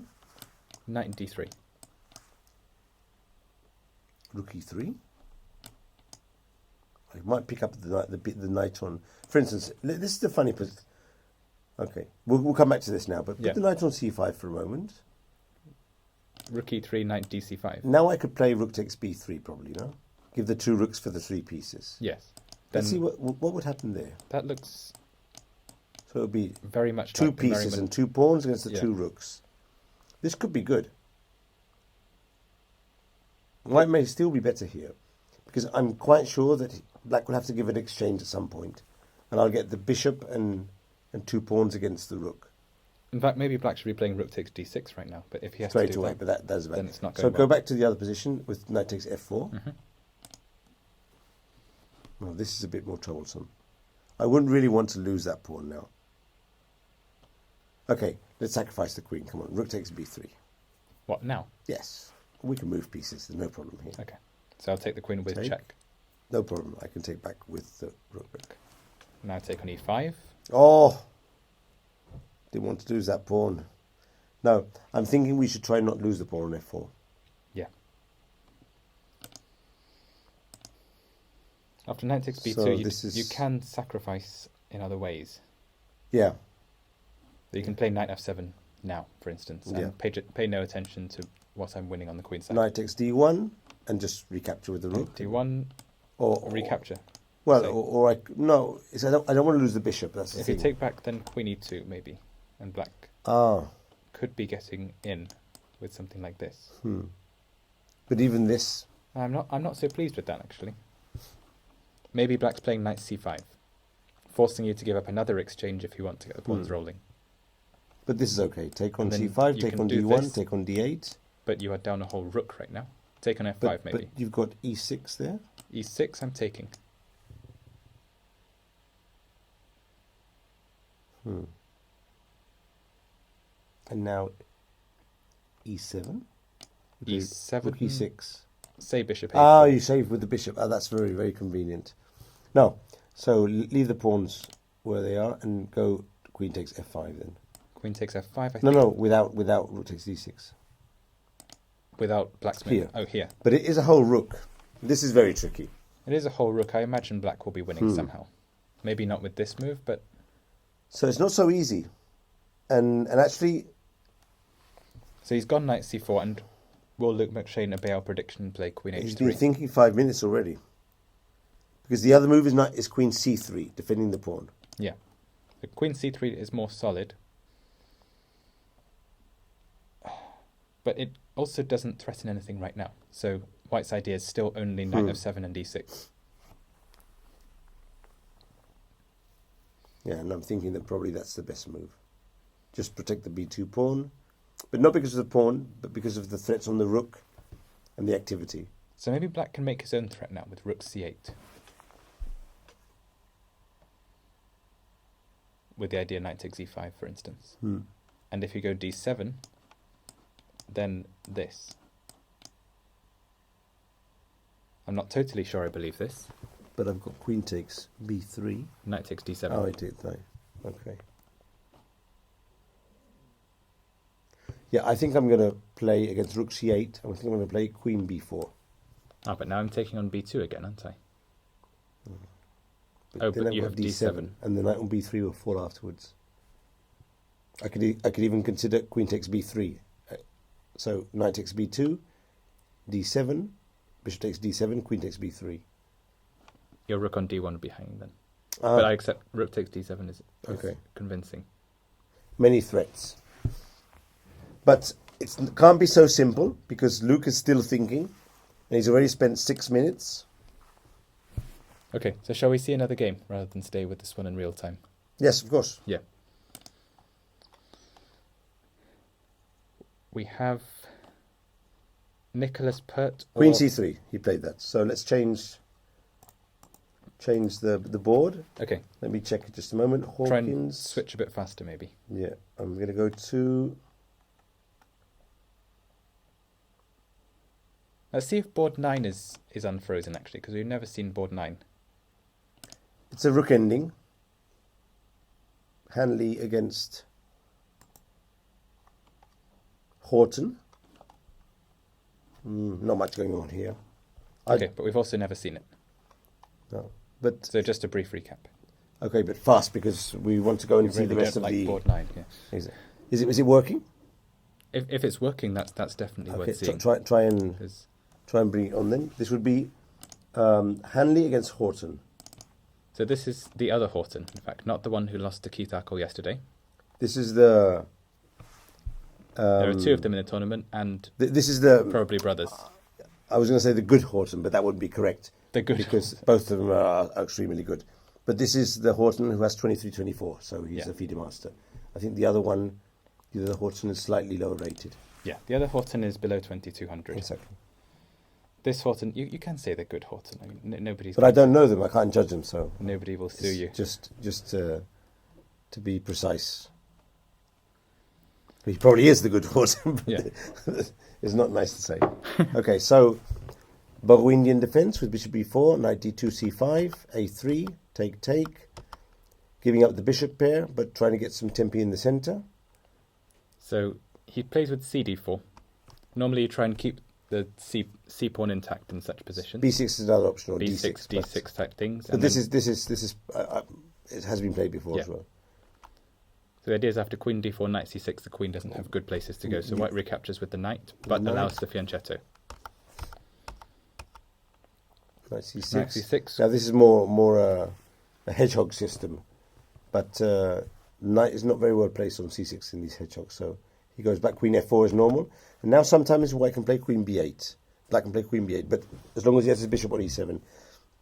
Now he doesn't have the bishop pair, so really he has to play the center and Yeah. try and play actively. Endings would be worse for him probably. So he goes d5. d5 is okay. So he wants, if any swap at all, he wants a light square bishop swap. B4, d takes c4. I'm not sure if there was anything immediately wrong with queen takes. Queen takes, I guess black No. was playing rook c8 and you just get another game, but black has some tempi in that case. So bishop b2, maybe still rook c8 or try and keep the pawn in some other way. How can you defend that pawn with bishop a6? Probably not. Bishop a6. But why not b5? b5. So there'll be something in particular against this. Maybe knight e5. But now knight takes e5.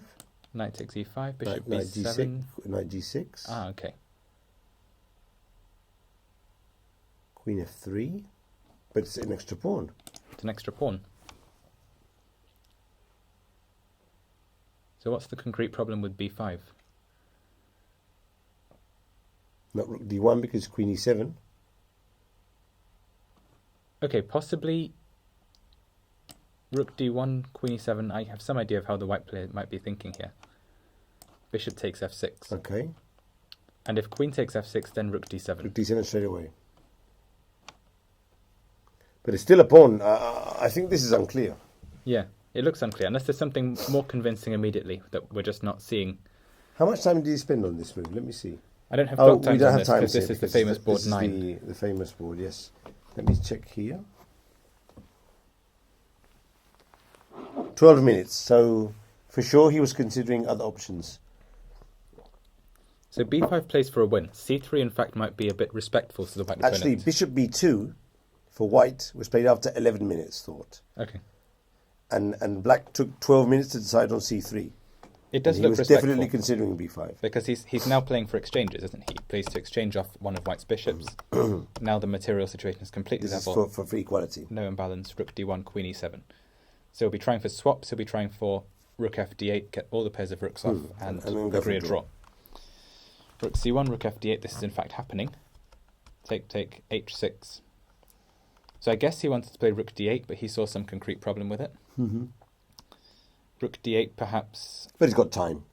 There's no rush because... Yeah, he can play h6 first if he wants to.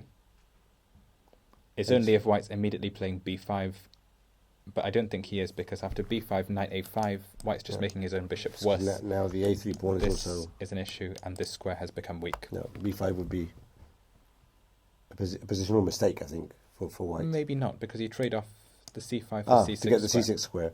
But there's too many weaknesses here. Yeah. He will be tactically losing a pawn after knight c4, probably. So h6, h4. h6, h4. Let's advance, because there are other games in time trouble now, which could be more interesting for the viewers. So queen c7, we always lose viewers to rook endings, don't we? Queen c7, rook d3. White's trying for rook c3, doesn't want the rook swap himself, so black goes back. He admits he made a mistake, and now white decided on b5, which he thought was a mistake before. Now he goes knight a5. Knight a5, knight e5, knight c4, e5. so black's favourite exchanges are happening. Check. And maybe white thought he was winning a piece with queen d3, but that's unlikely, because he's an international master. He will have seen some It's detail. queen e4 now. Queen d3, check, queen e4, and black is saving things. He may even be better in a rook ending after, for instance, this, due to having a smaller majority. F3, queen c7 played.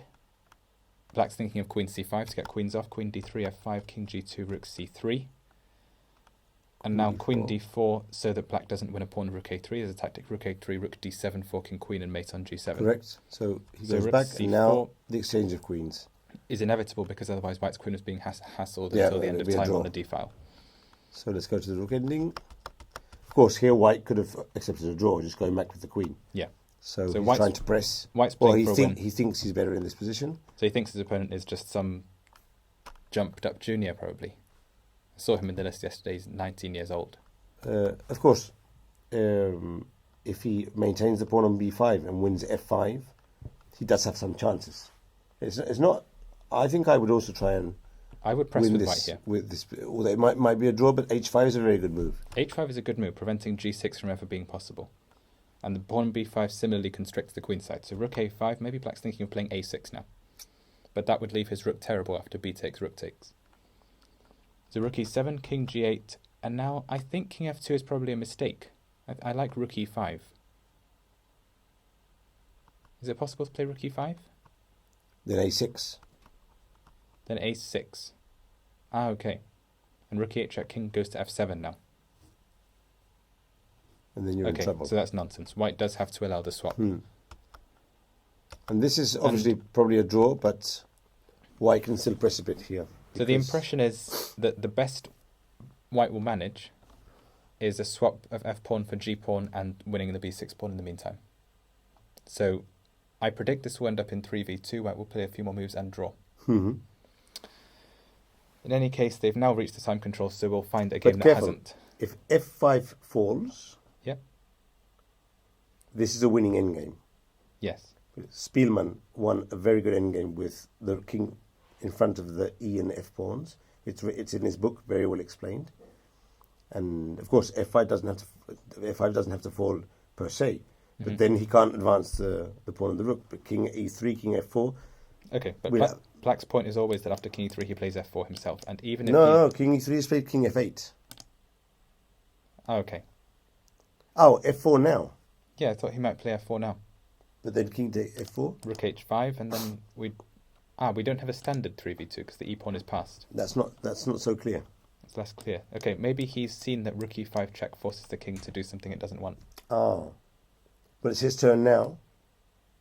So if rook e5 check, the best White can do is maybe But this king is f4. tricky because rook takes e2, rook takes f5, and rook b2, king g6. Okay, This is tricky. so Here you could easily be lost because of the h5 pawn. we play king g8. Rook takes b6, king h7. And we just sit there, and eventually White will have to play g5, and then that will be easy enough. Okay, this might not be a draw. It might be a theoretical draw with perfect play. But if I get the pawns to f4 and g5, there might be some tricks with the king on h7. But this is not forced. You can go back a bit. Yeah. So Black could play a move other than king rook e5 f4, check. king f4, take, and now king g8. Maybe possible is rook e3. Okay. Rook e3 looks like an improvement. Now, okay, it's a long stretch, but let me go king g6, King g6, now check. king h7. King h7. Oh, this is becoming a bit tricky.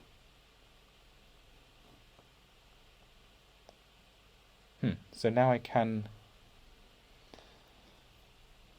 What if I play rook e5 here? You're taking on b6. I imagine you are.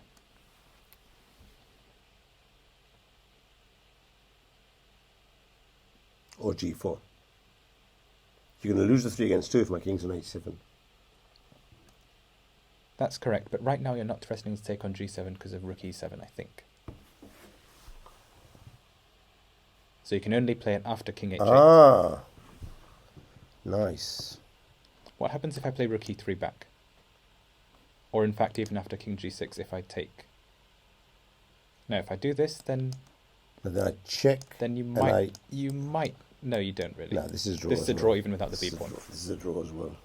So black just has to play simply, really. I think this rook e5 check will be what he's seen. Although he is spending his time. Because it's We may have a frozen board again, so... possibly, but also it's not so easy to see that changing the e2 pawn for the f5 pawn, things will be okay. But we're developing the moves on the board. It's easier for us, but Yeah. the perspective for him is not so simple. So I think king g8 still draws, but rook e3 is definitely an improvement. And if the white king goes back, then this 6th rank defense will be Yeah, perfectly this fine. should be a draw. Yeah. Yeah. No, we'll have to put a king in and see what happens there. Yeah. Put Okay, the king so- in, and now it gets interesting. Let's check. But I'm very much backing the black player to draw. He's certainly shown that he knows how to hold positions. Mm-hmm. So let's see, for instance, So we have a result in a game that we've not seen, which is Richard Dineley against Nicholas Pert. okay, that they we should follow were that. on 2.5. So yes, Nicholas Pert being one of the top seeds, it's probably now still... he's on 3.5. So let's see how that Okay. game went. So Nicholas Pert, when he's playing a game where a draw might be okay, we have Frenches or e5. When he's playing for a win, Then he chooses a Sicilian, no? Usually with e6, but maybe others. So I saw him in a must-win game against Peter Robeson. That was the sharpest Sicilian I've seen in my life.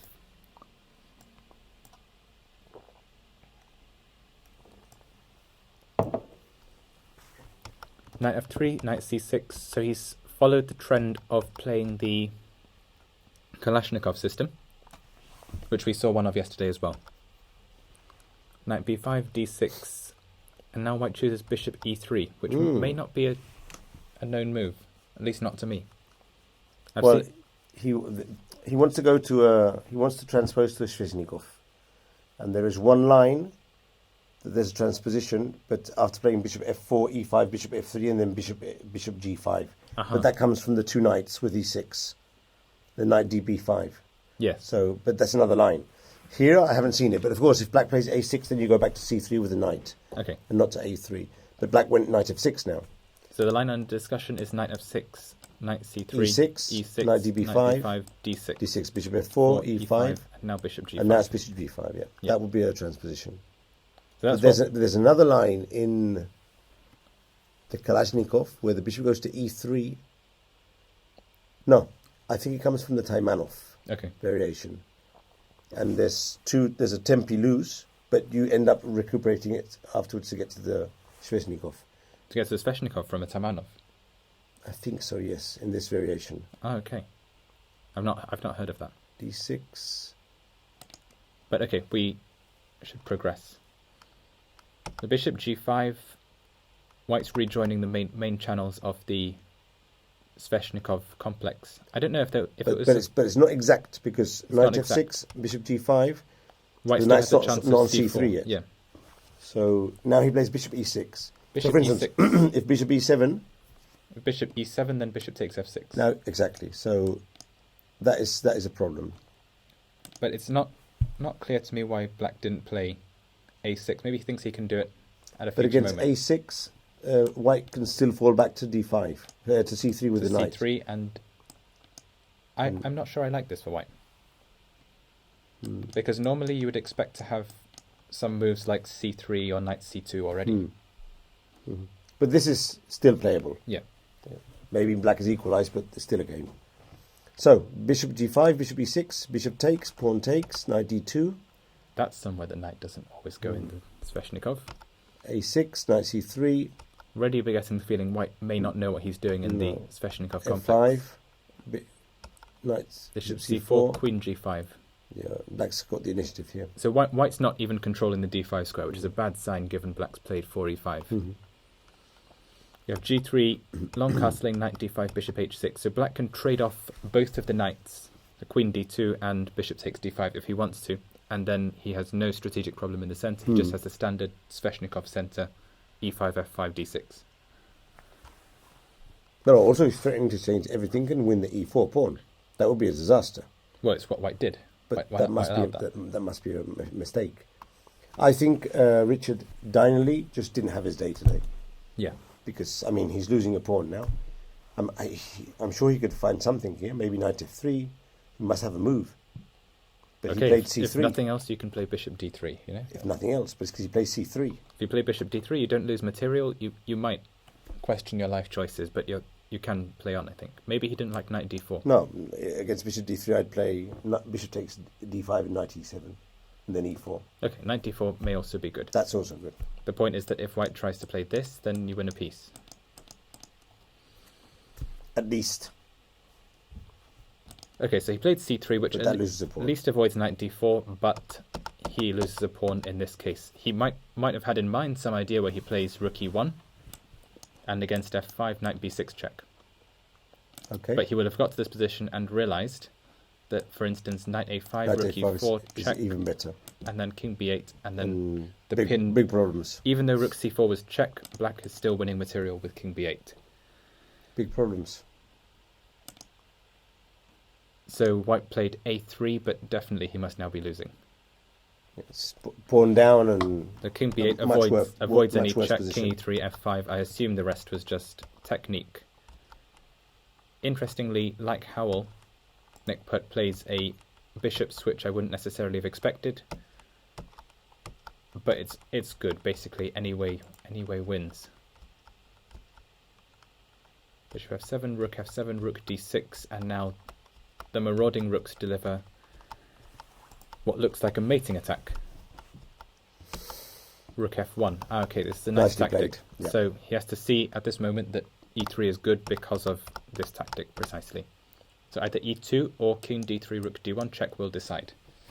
Yeah, nice. So very well played by Nick, but it is. But it's clear that Black didn't have his day today. Or White didn't. Sorry, Dynally. Okay, so let's continue seeing games.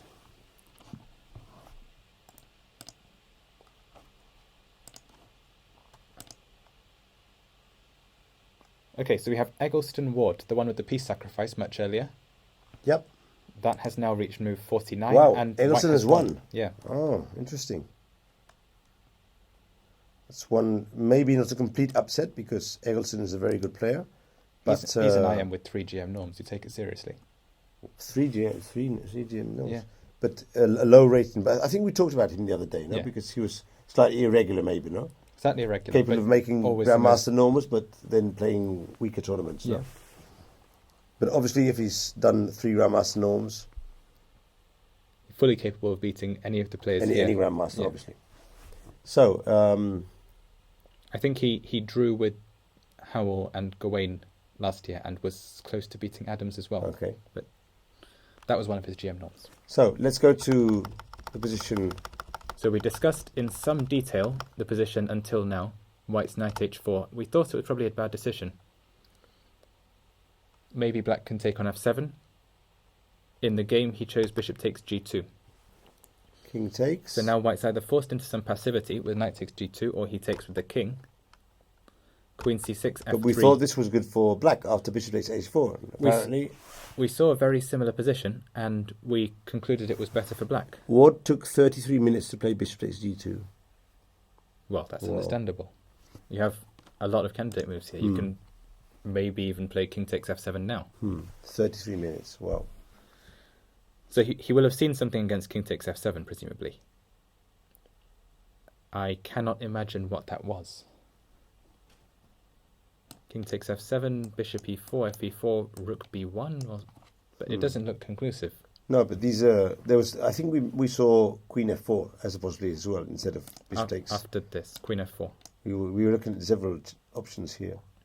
And we said knight c6 for Black, but there's going to be alternatives. For instance, rook d8 is not terrible. No, rook d8 is terrible. I saw this. Knight takes f5. Rook d8, there's a problem with knight takes f5. The rook hanging on a8. Okay, let's advance. Okay, so bishop takes g2 was chosen. Doesn't look like a bad move to me. King g2, queen c6, f3, bishop h4, gh4. King takes f7. King takes f7. I don't know. This could have waited, couldn't it? Yes, because now there's going to be... He took, again, 25 minutes here. He will have thought about knight d7, just a sensible developing move, because the pawn is not going anywhere. I don't know what the computer says here, but I think that if he plays knight d7, no minor pieces, white king is slightly weak, Black can't be lost here. The reason he captures the pawn on f7 is to get the rook into play. Okay. So king takes f7 probably should not be bad. After queen f4, if you wanted, you could play knight d7 anyway. Now, in exchange queens. Actually, here there is a problem because of this. So it could be... Well, let's carry on the game and we can come back and see if he had better moves. Clearly worried about rook d6 motifs. Okay, he plays rook g6 now. He plays rook g6. I don't know. There was king g7. Is king g7 worth thinking about? No, because of rook g1 and queen check. e5. No, in this line we have to give up the pawn. Okay. So he hides the king to some extent now. h5, rook f6. h5 wins the g file. So I'm not convinced by rook g8 checks to g6. It's because possibly he shouldn't have captured the pawn at f7. That's the problem. I think that might be a mistake. How about rook f8? Just trying to castle. I take on f5. King g8. And now I don't have my check. Queen g4. King h8. And now I have to get my king out of the way. But where? f2, presumably, so as not to lose f3. King f2. So these are 3 pawns against the piece, but 3 rather weak pawns. But the knight can't come out. Okay, so we're playing queen c7 first. To attack h2, maybe you have to do something about that. I think black's organised now. Black can play maybe rook a7 and then knight c6. So let's say I played queen g3 here, and you exchange queens. Okay, I'll make you do the exchanging. Okay. But now I've got rook d6. Okay. And rook d1. Aren't you a bit worried about my attacking potential here? Maybe there isn't much, but... Okay, so we'll say we're talking about the ending then. Yes, queen takes, queen pawn g3, takes. fg3, and knight c6, for instance. Do you think white could lose here? I can see it happening. The c-pawns are not great, are they? If black's rook was, say, on g7 right now, you would see losing chances. We're just 2 tempi away from it right now. Maybe rook d5. I was thinking rook d5. And then we say c4. c4 seems to save the pawn. Rook c5. Rook c5, rook f6. f6. I see your tricks. I see your tricks. Rook e1. You will not I will win not with trick your... you today. You Okay. will not win your tricks. Rook e2.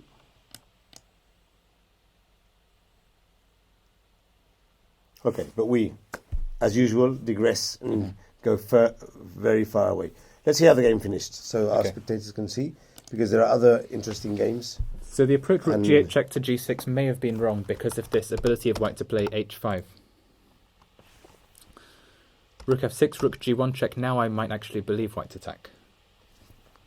Definitely after king h8. I imagine the idea was rook d1. Maybe, yeah, very nice. And this is I'm problem. theorising here, but This is problem. he probably saw that after knight d7, queen takes d7 d7 is possible because d1 is protected by the queen. So rook d1 would have been a nice Yep. move, and I think it wins. So black went to f8. But now the pawn on h7 is captured. Queen takes f3, and now rook g2, and now white has a new pawn causing black black problems. is in big trouble Yeah. now. So rook f7 played against the idea of queen g7, and the second rook swings in with check. But it doesn't really do anything because white could still play rook e1 check if he wished.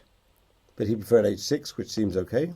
Preferred h6, which seems fine as well. Knight d7, and now the idea was h7, reinforcing the queen on g8, which ties down the queen on f3 to the defense of the rook on a8, and of course threatens to promote as well. So rook f8, so that if white makes a queen, rook takes g8, pins the rook. Winning. Yeah. Obviously, Eggleston is not falling for this. He plays queen g5 check, king d6. I'm not convinced about queen d2 check, but that's what he played. So is black escaping with, say, king c7?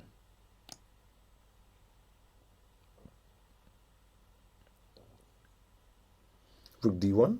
Rook d1, rook a d8. But now I've got to check on d6. That's fine, isn't it? I'll make I'll you play now. king b7 Rook and b1. rook b1 check. Ah, okay. And king c8, queen c6. It's not mate. Oh, no, not yet, not yet. But queen c7. King a8.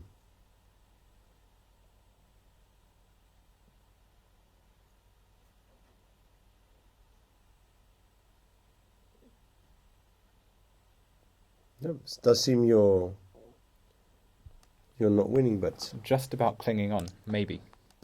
again, these moves were probably played in time trouble, and because we're near the control, and it's not easy to get the most precise moves.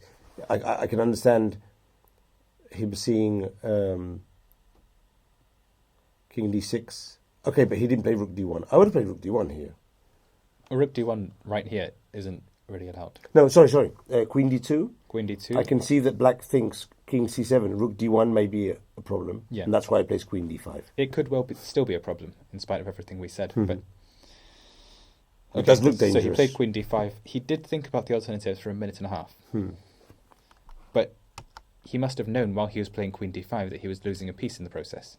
Does he lose a piece here? He loses a piece. Queen takes d2, rook g takes d2. Oh. It's now unpinned, and the knight on d7 He might goes. have missed that one because the rook has been pinned so long. Hmm. Because if he captures with the other rook, he saves the piece. Yes, because he has king c6. So he probably missed that one. Yeah. And if he plays rook f5, the queen is dead. He probably missed that he couldn't take back with the rook Okay. on g2 because it's been pinned so long. It's even pinned from d5. Yeah. It's only unpinned when black takes on d2. So that- I imagine if he'd seen that he was losing back the piece, he might have chosen king c7. And that's why I don't necessarily believe queen d2 check or the earlier queen g5 check from white, because it looks like the king is reasonably safe on a7. But instead this happened. Queen d2 check, queen d5, rook d1, and white regained the piece, and there were no And further now he's winning. adventures. Now he's winning, and goodbye. Improves his king. Well, white could have resigned here, but continue a bit more, and finally he So he resigned. chose to set up the geometric construction with rook on the 7th rank, pawn on h7, cutting the black king off, and then just improved his king. So this was a using very the good foot to game shield by Eggleston. Very good game. Yeah. Okay, obviously Chris could have played better. That's always Yeah. like that. But So we think on our initial look that the best better defences were 22 rook f8 and 33 king c7. but always very complex positions. And this piece sacrifice is a good option to try and defeat a stronger player, Yeah. especially if you catch him a bit unawares on how to proceed. But even so, there's been several moments where black could have played differently. Yeah. But it's always tough to decide on defensive moves when you have several options, and when time trouble comes about, well, it's easy to make a mistake. Yeah. And this position is easier to play with white Yes. because you're always attacking. You can find it's quite easy to find attacking moves, but sometimes it's difficult to calculate precise defensive variations. That's where a computer comes in handy. I think I'm probably better at finding defence variations than attack ones. Okay, but under time trouble, it's you prefer to defend then. Well, okay, you can obviously die more easily if you're defending, but I think I find defences more easily than attacks. Okay. Don't attack Daniel then, or because to beat you, we have to use other more technical ideas then. If you're a good Probably, defensive player. yeah. Okay.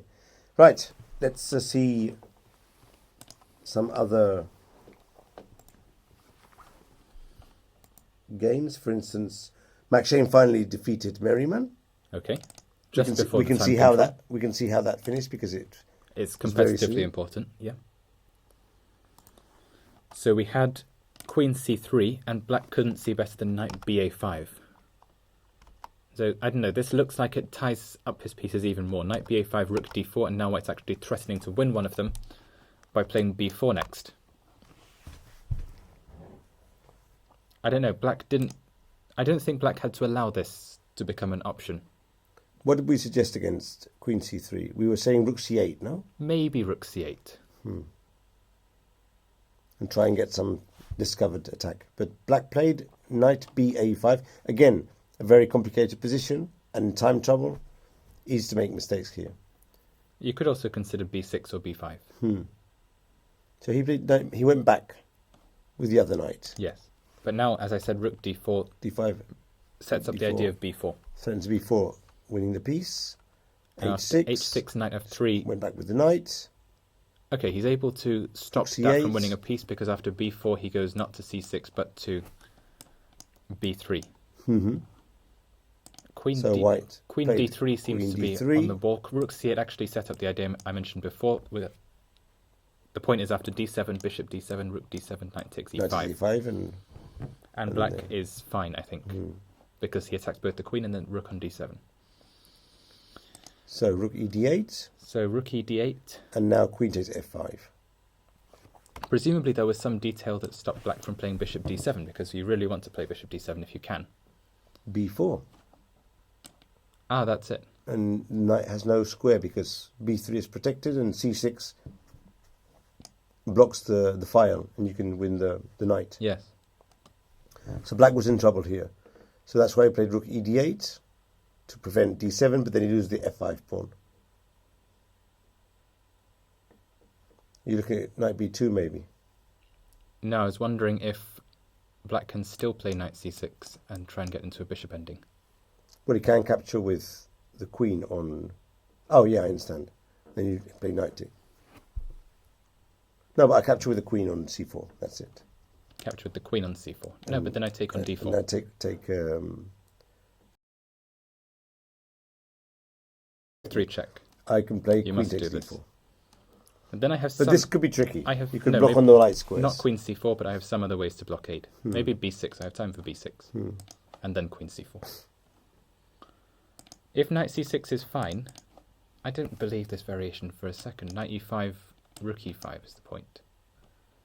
And I was looking for this. This was my idea. A draw. To snap pieces off, get a bishop ending. But for instance, the problem is queen c3 check. And if rook c8 I took with the bishop... Queen c3 again. I almost said bishop takes a7 because of this. And then rook takes e5, but bishop takes a7, queen takes a7 is check. No, queen c3 is bad because of rook e1. So bishop c8, don't know actually.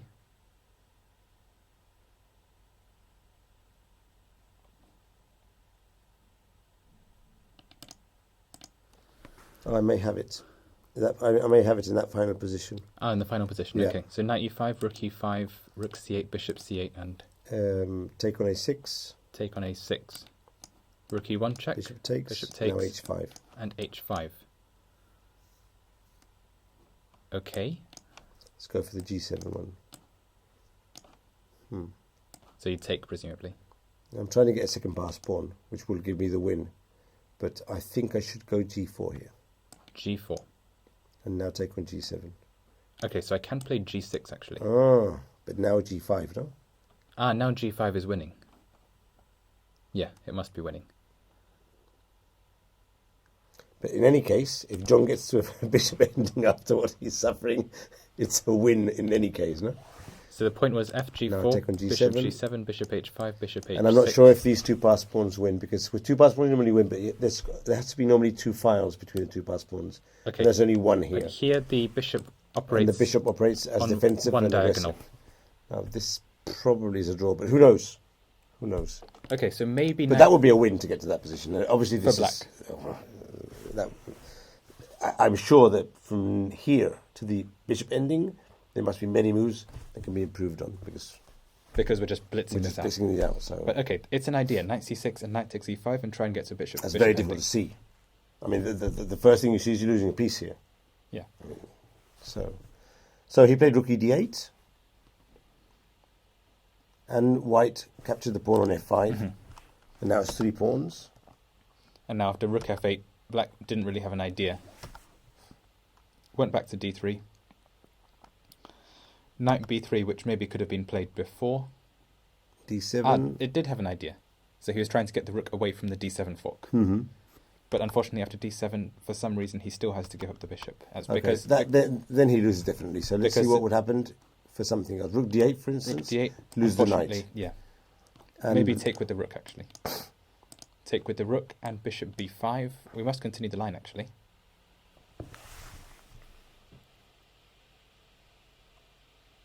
Take with the rook, bishop b5.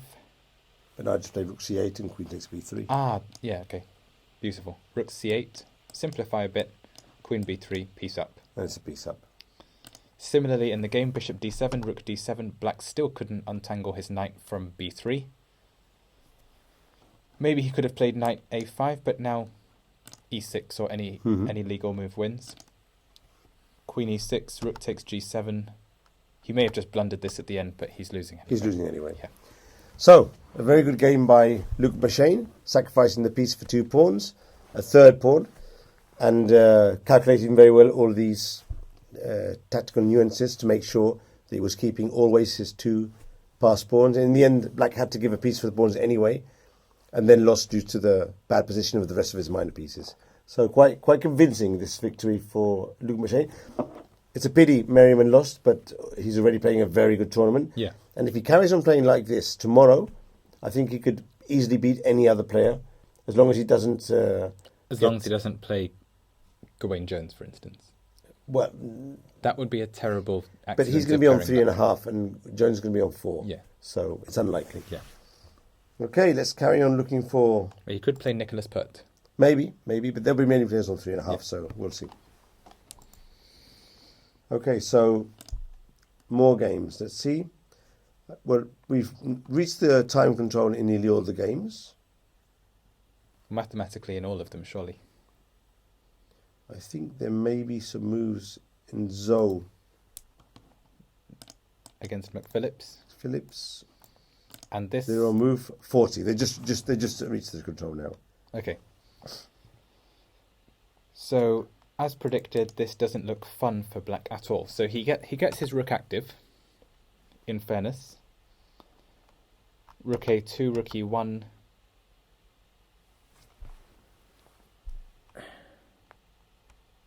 bc5, rook c5. I'm not sure about bc5. It brings out the black rook instantly.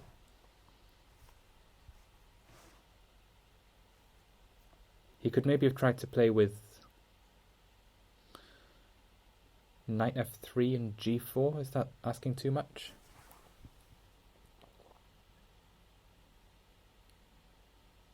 Knight f3, and if black attacks the knight, then he might be in even bigger trouble after such a maneuver. But he does have He has rook c1, h2, rook no? c1 check. No, rook h2 as well here.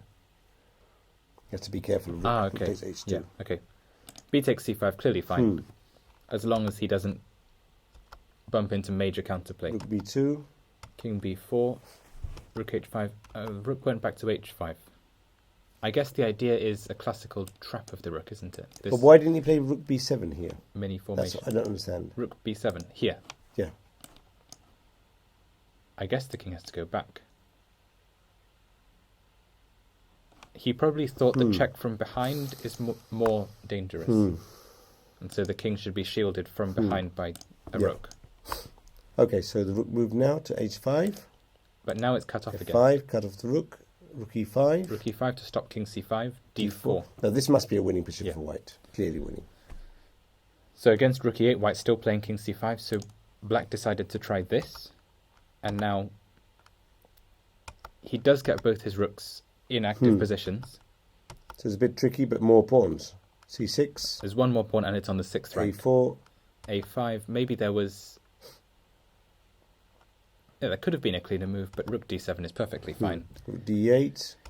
Knight g6. Knight g6, rook e3, e3 check, Rook d3. rook d3, king This- d4 probably also okay, rook this d3 is- is winning as well. This is a winning. Of course, they've reached the time control, and McPhillips has been thinking for the last 12 minutes, but not much to do here, no? Yeah, so regrettably for MC Joe, he didn't get the counterplay after his swap of exchange for 3 pawns that he was trying to execute. It may have been in principle a good idea, but it's just very practically difficult to play against No, knight and 3 pawns. Young Fan has played very grandmastery-like in this game. Well, he's one of England's next hopes, isn't he? You can see that this kid has the touch. He knows where to put his pieces. He knows how to develop and consolidate the advantage. At least Well, that's the feeling I got watching this game. He's also managed to beat someone who drew with McShane in a similar position, which is an accomplishment. Maybe if we look back, there could have been some better plays round move 15 For to sure. 18 by black. For Say sure. d takes c4 and move 18, but I don't know. It's not completely obvious to me as I'm flicking through which move is a mistake from black. It shouldn't. Maybe he should have exchanged the bishop for the knight. Yeah, maybe. And I'm sure later on he had some superior moves, but Maybe on a conceptual level, bishop g4, roundabout here to take on f3. okay, so let's check the game between Hawkins and Arkle. We're in an ending. Let's go straight to the ending Hawkins, yeah. Arkle were an ending, surprise, surprise. and see if Hawkins will win this ending with his extra pawn. Okay. So he's just played h5. And my bet is he will win it. So black will have to play here, pawn takes pawn. There's not much choice. And now white would play knight takes f5. Okay, so this it's presumably an extra pawn. is still the same pawn that black lost in the opening. Now the thing is, can black sacrifice the pawn and produce a ending with h and f pawns, which always leads to more options to draw? Because if he doesn't, and he loses that pawn, he can say goodbye to this position. Okay, so one question I have is rook c4. What black's trying to accomplish is sack. There, no? Okay. Yeah. And tactically, I'm not sure how it works. Maybe white can play knight d6.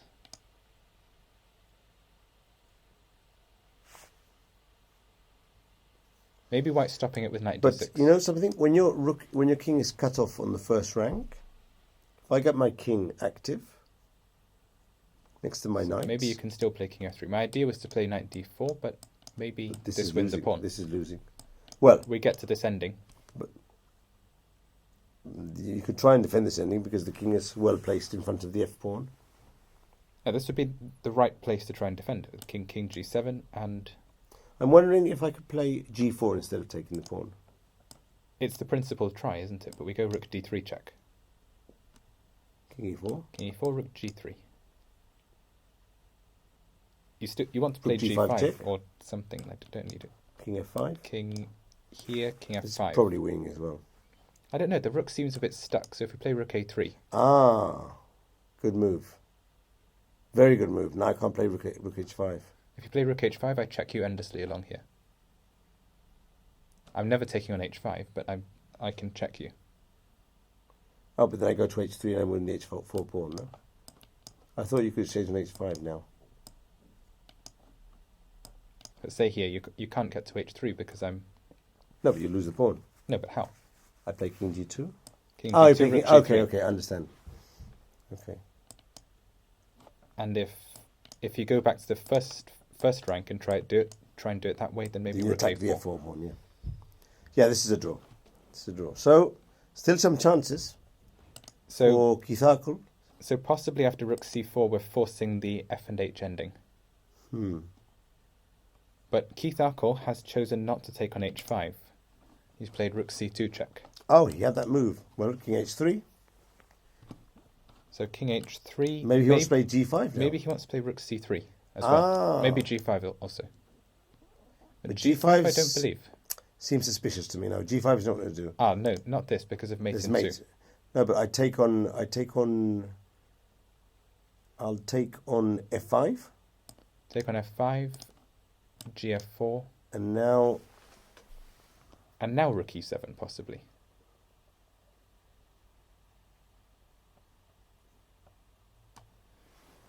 Depends if white's arranging mate in time, doesn't it?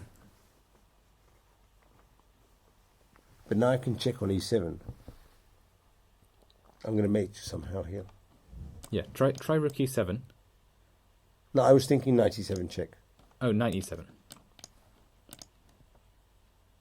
But the problem is black can go up, can't he? Oh. And if knight d5, then king h6. No, he No, can't. because that I could pin you. You can pin. So I have to go back, and then we get a winning version of the f and h but ending. It's not 100% winning. No, it's winning if the rook cuts off the king and the black rook is not yet behind the pawns, right? It's got to be behind the pawns. It's got to be like on g1 at this moment. Okay. That's what I was told.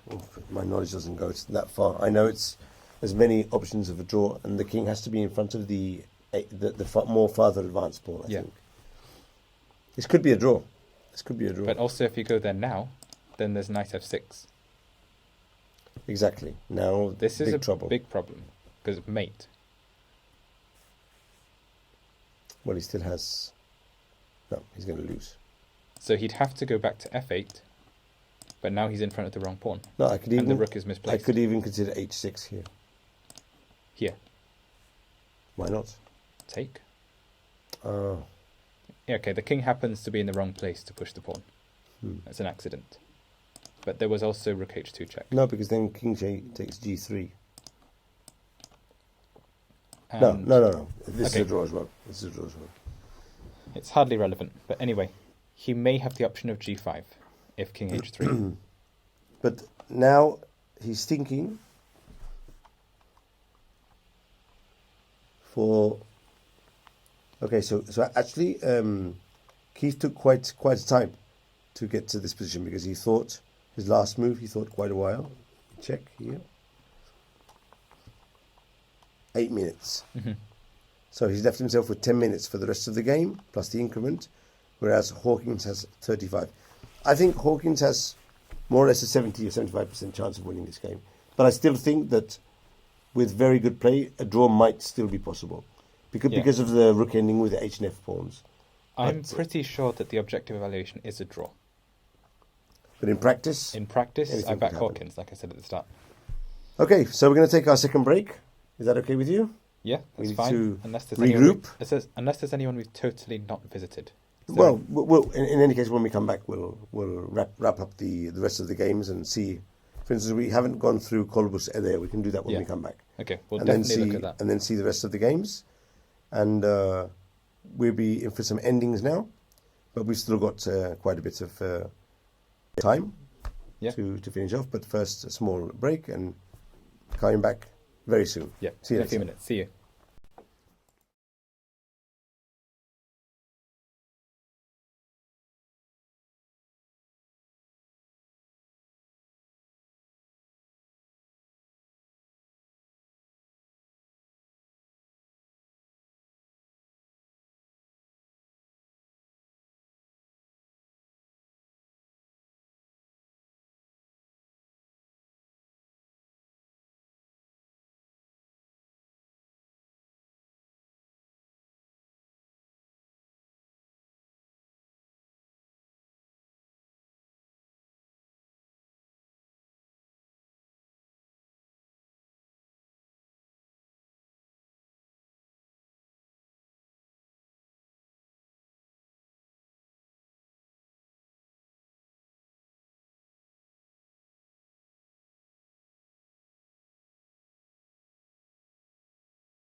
Good evening from Hamburg.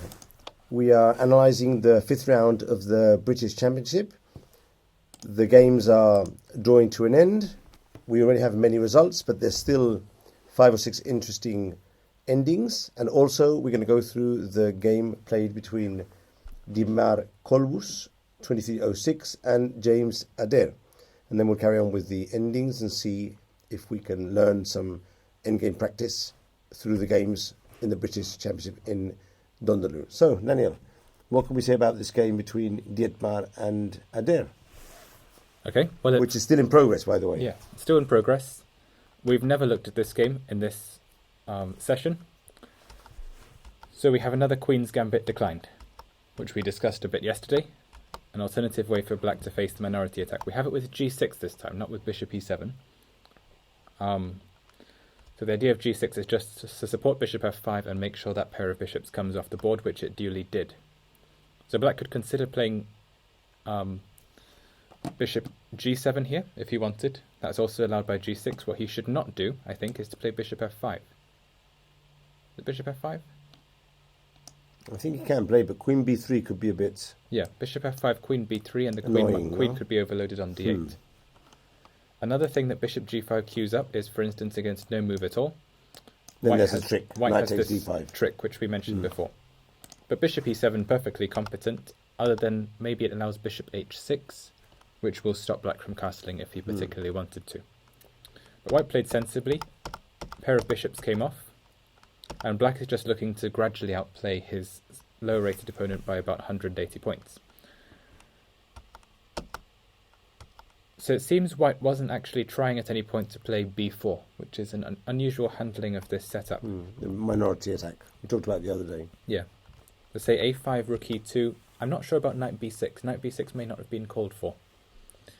Knight b6 allows white to play bishop takes f6 and force through e4 if he wishes, which might have been worth considering. Interesting now, e4. Because if d4, knight e4, bishop d4, then rook d1 will win a piece. Yes. At least as far as I can see. c5. c5, There knight could be some tactics c5, here. rook e2, queen e2, queen c7. There might be some tactics here. Dodgily keeping the piece, perhaps. Still with a worse position, but keeping the piece. Okay, so a4. Long variation, wrong variation. Wrong variation. We know that perfectly. So a4, So knight e4. black was fine with some exchanges that improve his structure. Bishop e7, queen e7. If knight e4, then d takes e4, presumably, and the knight will come to d5 and possibly b4. So knight e5. White was not exchanging those knights. Black didn't want to do it on c3 because that opens the half-open b file. Knight back to f6, knight back to f3. White's fine with a draw. Knight c8 is nice. Going to d6 and then to e4. That looks good. Yeah, that's a very good a1, plan. knight d6. White is playing very solid. I'm sure he's very content with the game ending in a draw. He's doing nothing to create unbalance. No. Knight f5. Knight f5, queen b3, queen b4. So Queen b4. That's a good move because if white exchanges queens, he'll pick up the a4 pawn. yes, the queen b4, a b4 does open the a file. White clearly doesn't want this, so he goes back with queen c2 and challenges black to find something useful to do. So black just slowly Black just is in no hurry. Position. Rook e7. Knight a2, queen d6, rook c1. So actually now white might be thinking of the queen exchange himself. He might be thinking queen c5, and then the rook on c5, if it gets there, will be pressuring the a5 pawn, pressuring the c6 pawn, keeping the defenders of those two units in their positions. So knight d7. Knight d7, knight d7, rook d7, and if I was right, then white would have played queen c5 here, but maybe he reasoned black would keep the queens on, so there was no Queen point f6 wasting his time with it. Or whatever. In any case, the queen would have been well placed on c5, so Yeah. it was an interesting option. It was an option. But this is not massively interesting from either side. Black is gaining a bit more space, though. And it seems black does want to keep a pair of knights on the board so as to keep more winning potential. That's a good option. h3, h4. And then you can Knight come back f1, with the knight knights, e4, and it seems black has actually accomplished something. Now he's clearly pressuring. So g5. Rook c2, g5, queen e1, and no way is black going back to the defence with rook a8. He decides this is a moment for a pawn sacrifice.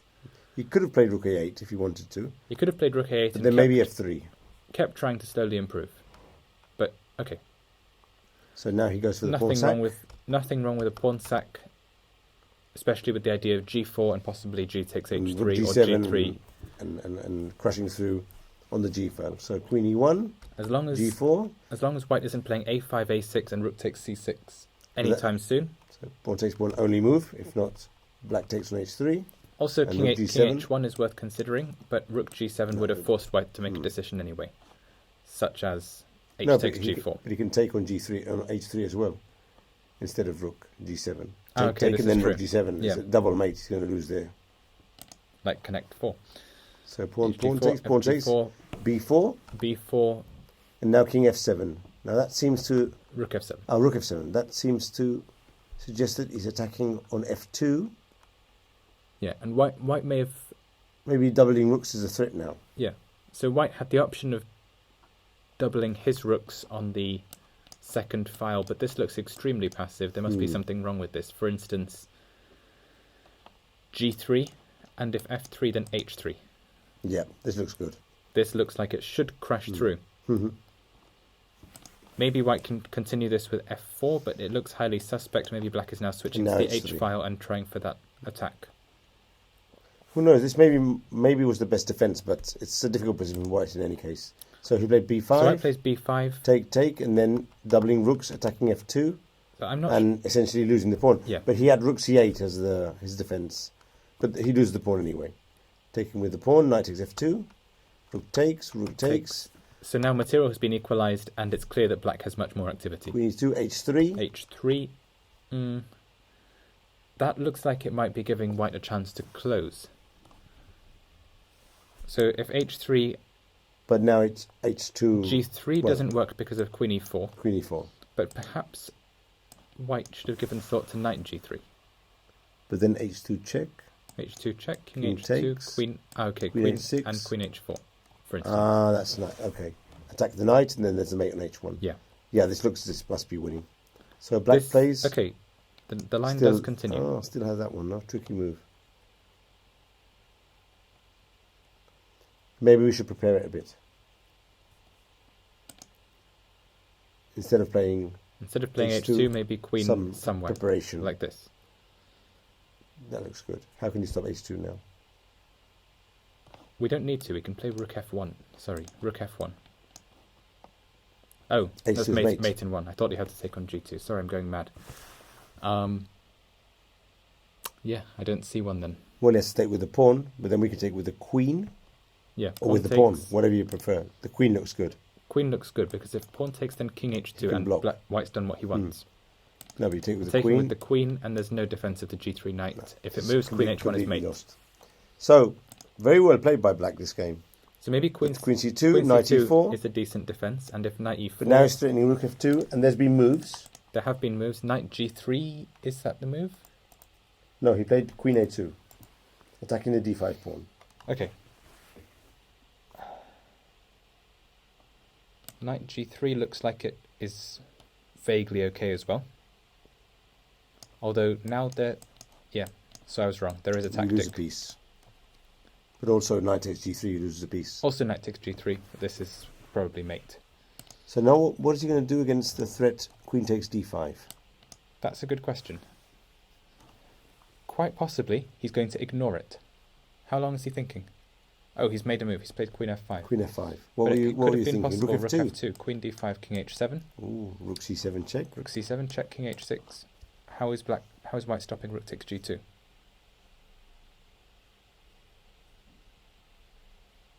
I don't see it. And then knight f2 mate.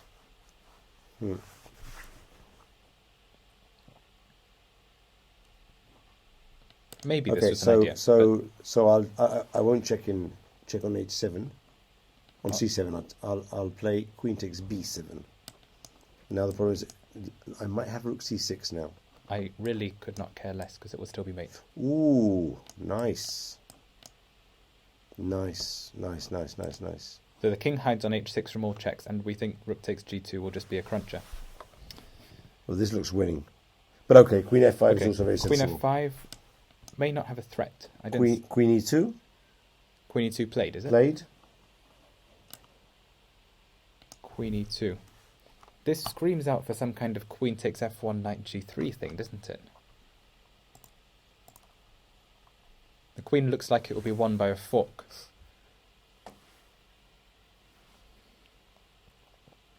I mean, if James Adair doesn't find anything, he'll play g3. Which G3 is good. Perfectly decent move. Threaten h2, and if pawn takes pawn, queen takes pawn. Yeah.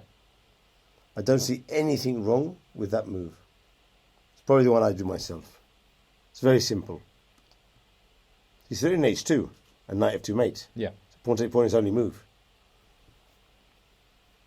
Do you see anything else? I was wondering if White could just invert the move order and try king h1. But then you're knight mated. f2, king g1, h2 will be mate.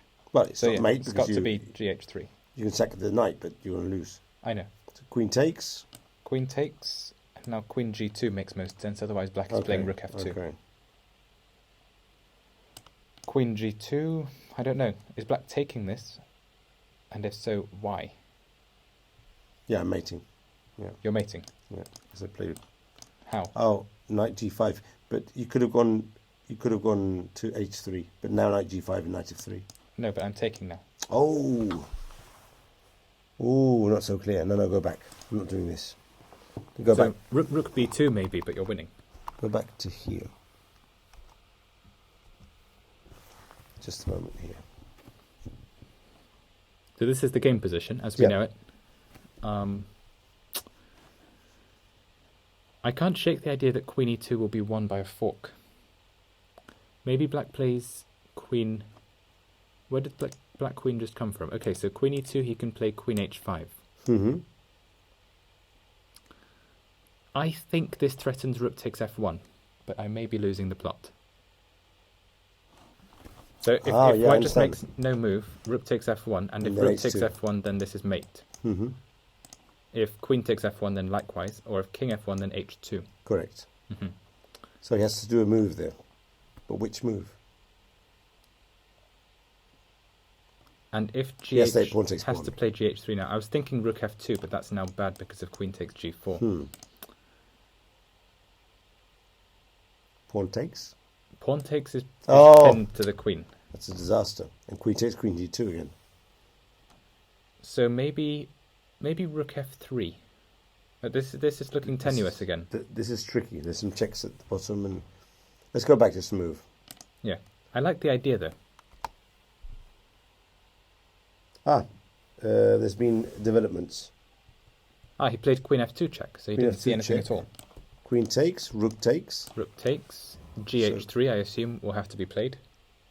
That's forced. gh3, No, what's the idea? gh3. The idea is to give rook g2 and knight f2 Knight mate. f2 mate now. How does he stop that? How does he stop that? Moving the knights and going to f1. But that doesn't help much because you lose a piece. So, So yeah, he found a good game solution over. then. Knight g3 maybe. Knight g3, No, that's a disaster. still Check rook first. g2 check. So, don't do pawn takes pawn and see if there's any other solution. But I don't think there is. No, No, it'll be it's a the good same. solution. Well played by. I suppose the question is here whether king h2 is fine. But you lose the queen. Oh, right, okay. Yeah, so queen f2 is a good tactical solution by James Adair. Very good. Very nice. Very nice. Okay, we can stop looking at this game and let's go on to. So the Hawkins-Arkor endgame, maybe? No, I think we should go to The Horton ending. the Hanley-Horton because this one ended up with an e pawn. We can see how he got to here from the position we saw before with the king on f4 after rook e5 check.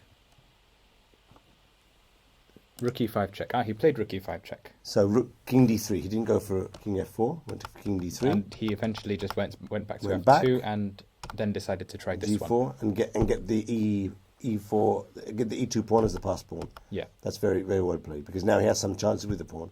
So obviously this should still be a draw with best play. But how?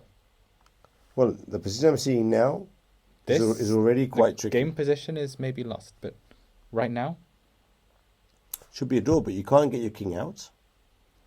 The king is going to be advancing in front of the pawn. So what is your plan?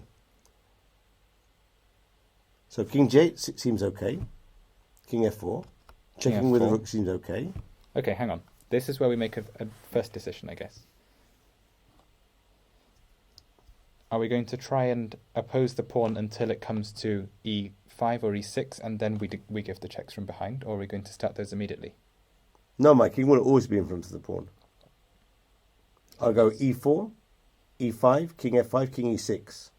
Okay, when you go e5, I play rook f1 check. That's what I want to do. But I can play king f5 first before e5. And then put the king in front of the pawn. And then I'm still giving this check, and if you go king e5, then I... Okay, you can go for the g4 pawn. That is true. But then you'll lose the pawn on b6. And I'll have 2 pawns. My h pawn will control your 2 pawns. That okay, so let's say... might be winning. Say I play a generally useful move like king h7. Okay. Well, let's see how the game went. So we'll see the ideas. This was my idea, in fact. We'll compare it later, but... I think we can come back afterwards. What happened was this, so some repetitions, and then rook f1 check, white played king g2. Okay. So this gains a tempo. The idea is after rook e1, white now has king f2. Okay. And black would have to go back to b1, where he doesn't want to be straight in front of the pawn. Okay.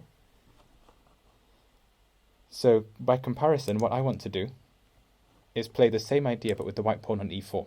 Okay, let's go e4. Rook f1 check. King e5. Rook g1. King f5. Rook f1 check. And now I have to try king e6. And now I play, say, rook f4. Okay, e5. Take. Take on b6. This. Of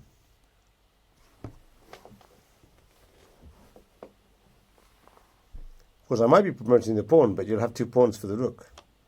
But I might not even be promoting the pawn. Let's see. Yeah, you have to do that first. You have to play maybe king d6 out of the way. Or rook b5 and then king d7, but I don't... No, let's try king d6. e6. Rook. Now I have to go for the block. h1. Rook b5.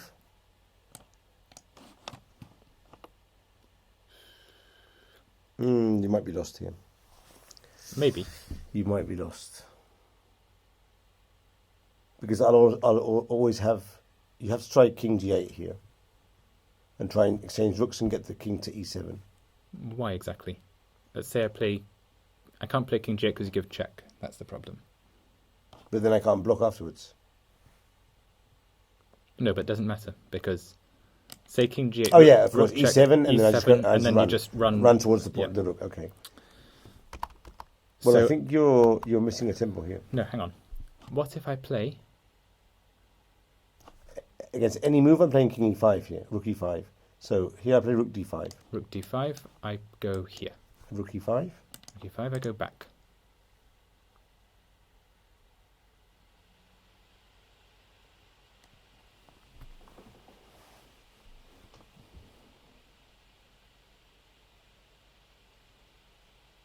Rook d5. e7. E7. Now I play, if I can, king g8. Or if not, then king g6. The idea of rook e5, rook takes, king f7. d7. King d7. Now I'm fast enough. Now I'm fine. You're cut off on the 5th rank. How? Oh, with the king. Off. Okay. So you lose this ending now. Well, if it's a pawn, you lose. If it's 2 pawns, probably as well. Because you can't play king f6. Okay, yeah, I see that problem. So maybe I should play this. You have to give check. King g6. Now, just a moment.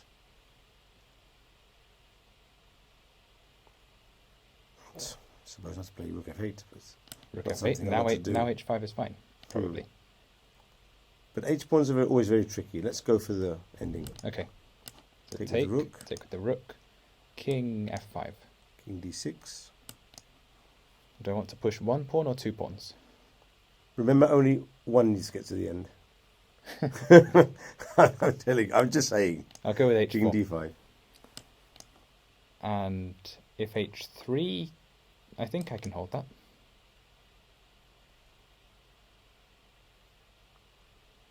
Okay, rook h8. King g4. King e4. King g3.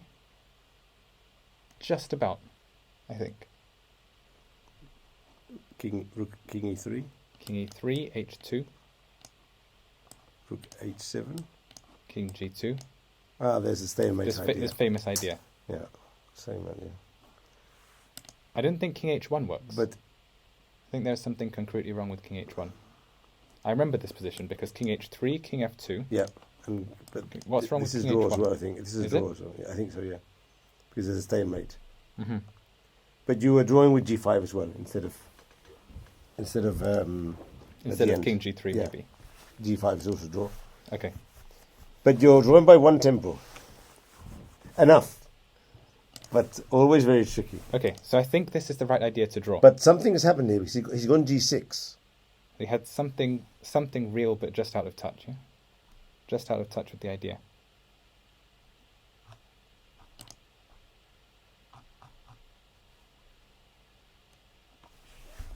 Okay, Okay, let's go to the game. Okay. King E5, and they have arrived at this position. Let's advance. Okay, because it's quite interesting, the end game. And Okay. these are other. So, I'll just go to the position then, shall I? Well, advance it. See if there's anything we've missed. But Okay. It seems quite clear that the king advances in front of the pawn. Yeah, the king advances, and black's always forced to stay in front of his own pawn. Although this could be a moment, this could be important. Is there Rook F7? Huh.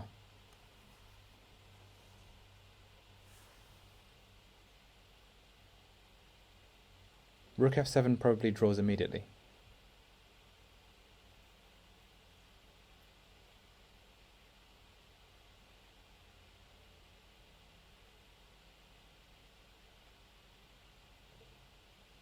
But I promote with check, so maybe rook takes rook. You promote with check. When? King D4. You promote with check. Oh, you're thinking I take on H5 as well? Yeah. What if I take on E2? I hadn't calculated it yet. Rook C4, King C4. Take.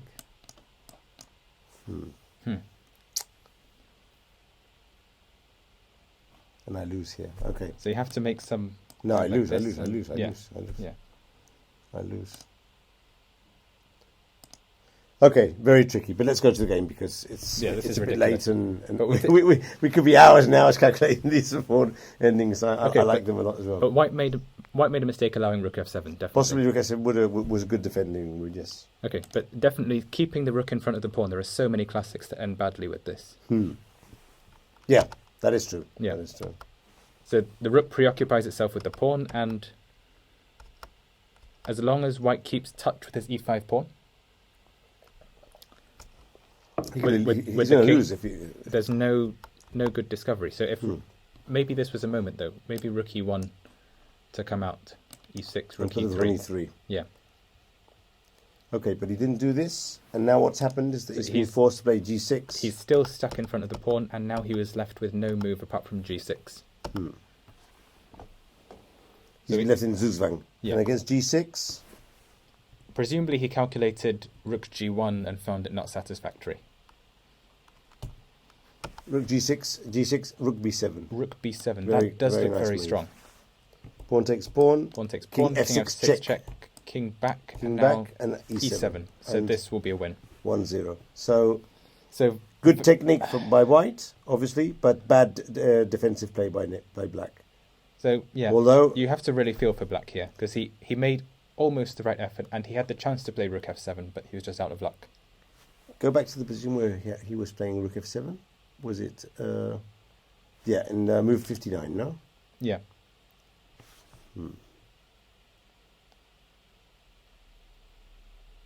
Of course, he had to see the idea that Rook E7 check would pick up the pawn on E2. Okay, but he's a No. FIDE master. But he missed it. Yeah. What can you do? I want to see how much time it took to do that.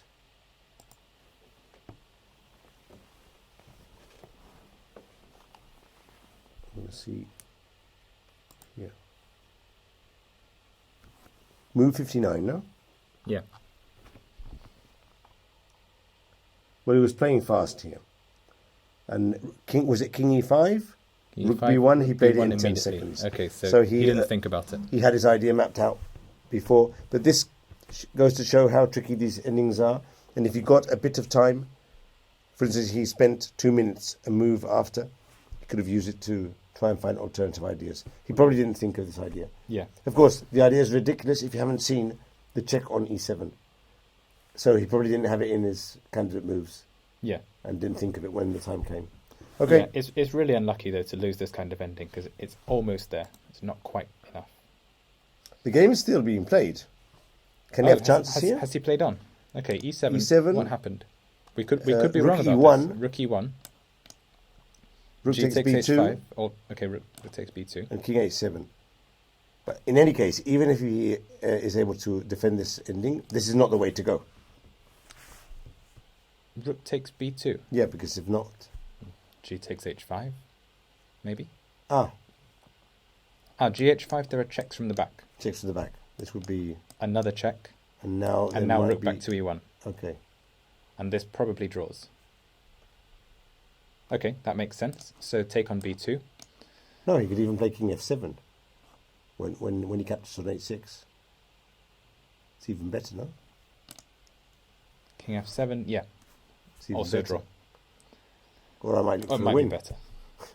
Well, if I don't take No, on b2. No, obviously. So, pawn takes pawn. So pawn takes pawn was played. No, rook e1, king h7. King h7. Okay, so if pawn takes pawn, then I assume both players will have seen that black is nowhere near fast enough. There'll be rook g7, maybe even mate. This is clearly losing. So pawn takes pawn. So rook b2 and black played king h7. king 7, and now it's white's turn.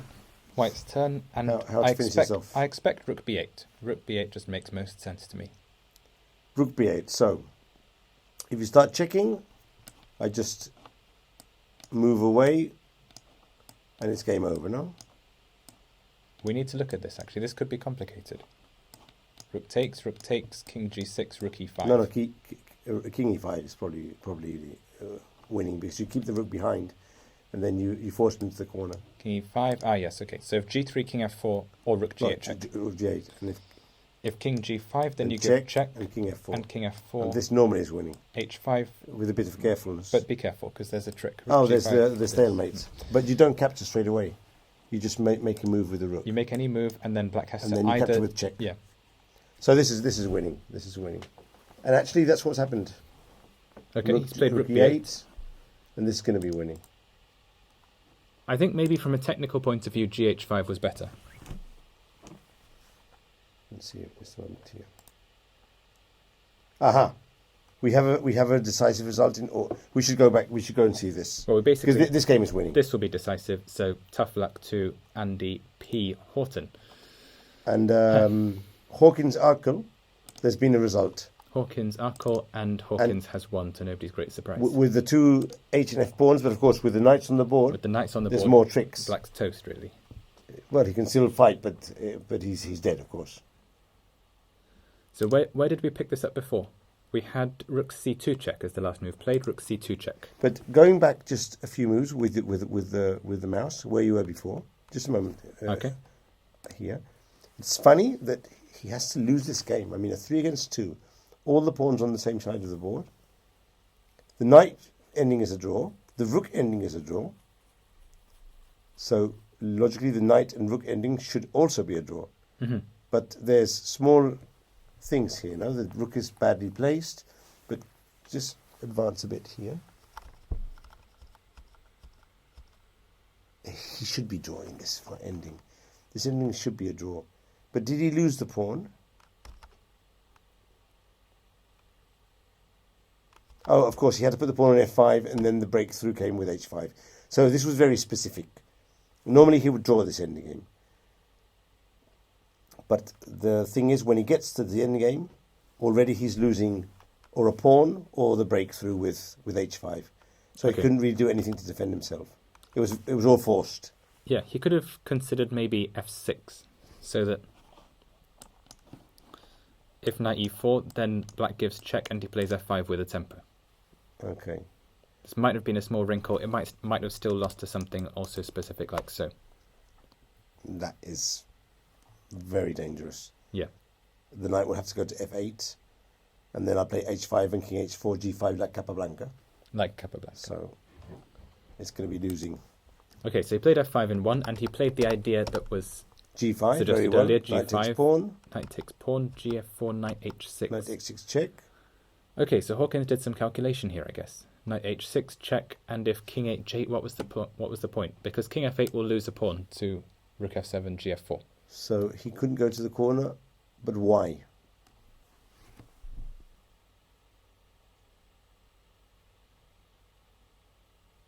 I don't think because of g4, but it could be. No, g4 is mate in 3 for black. Oh, This is a sorry. beautiful line. Sorry, mate. Arab mate, but not in the corner. So king why could it be h8. then? Why could it be?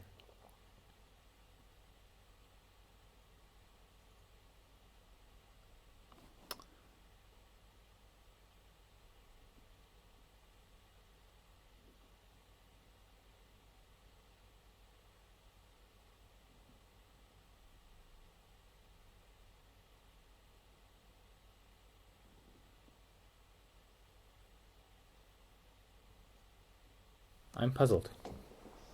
Okay, it might be knight f7, Knight f7, king g8, knight e5, fg3, and now h6. But but you've got rook h2. and you've got knight. We saw this variation before. You also had knight d5. I don't understand why you didn't play king f8. Probably this was brought up in the chat. But anyway, a while ago. So king h8. I can only think rook e7. But how does that work concretely? Knight g5 check, king g4.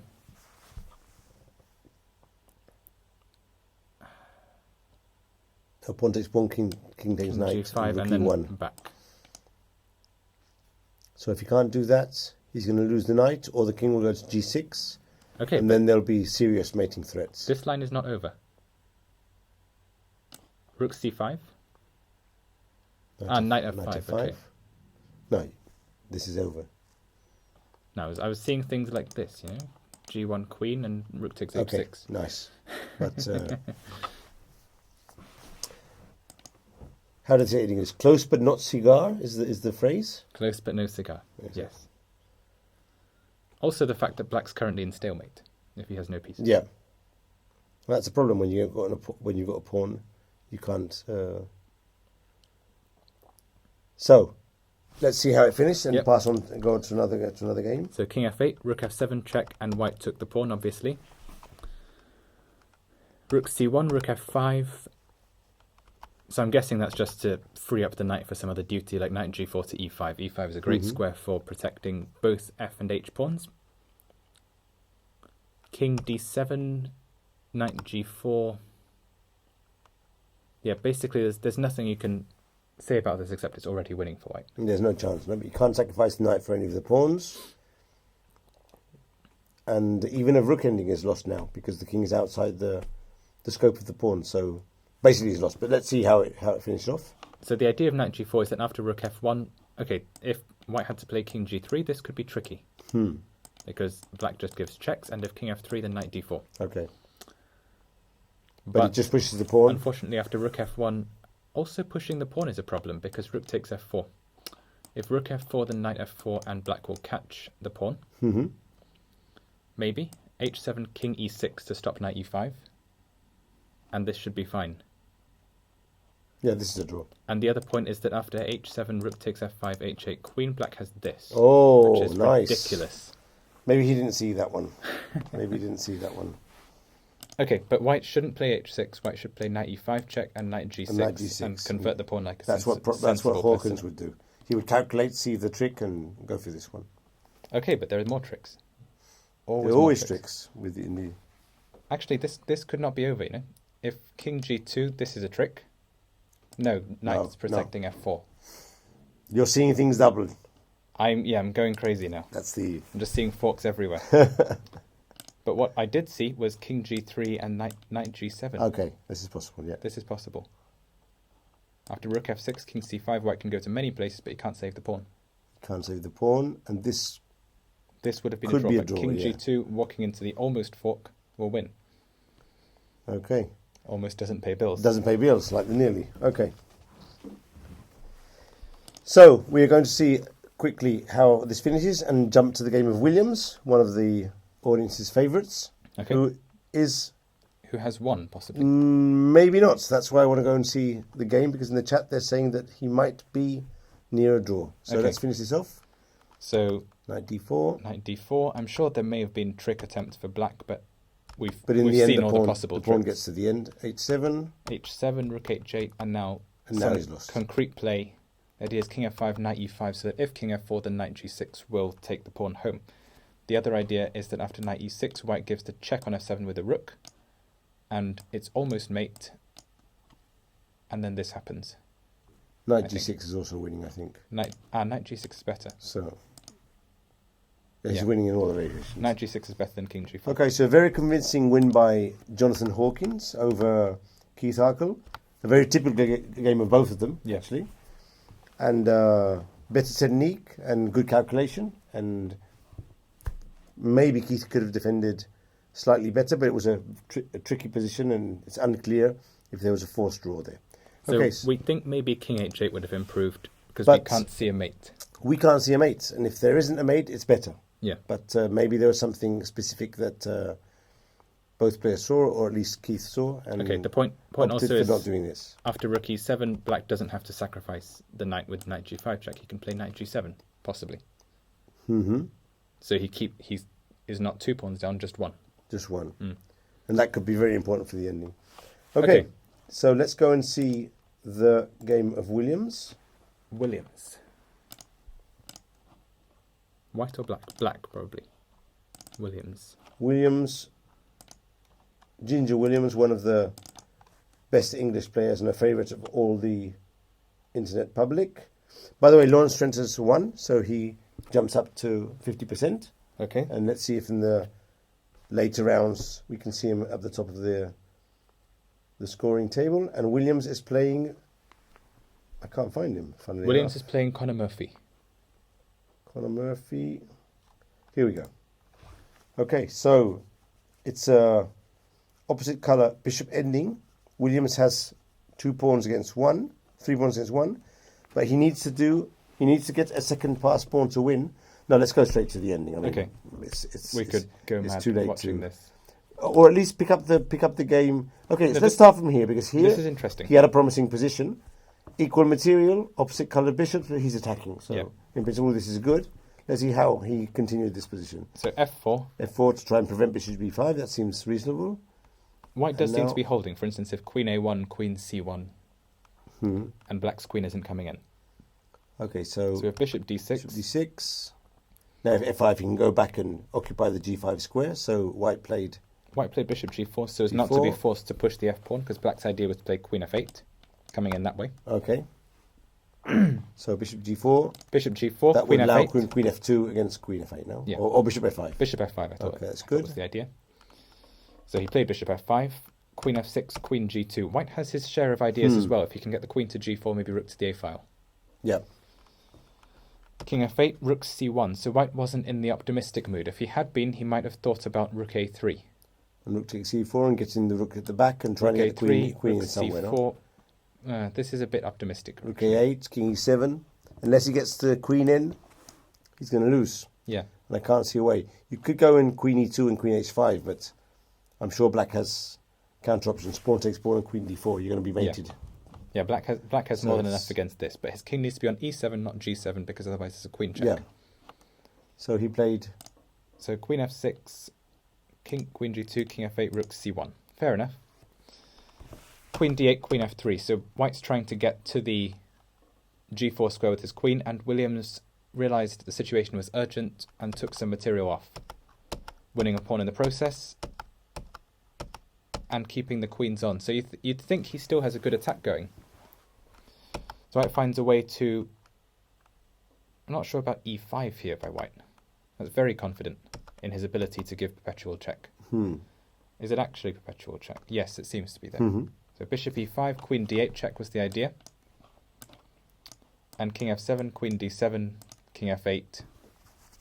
Minimum draw. Minimum draw. But it's a draw. It's a draw. Bishop g6 would be an attempt to win, but queen c3 will win for black.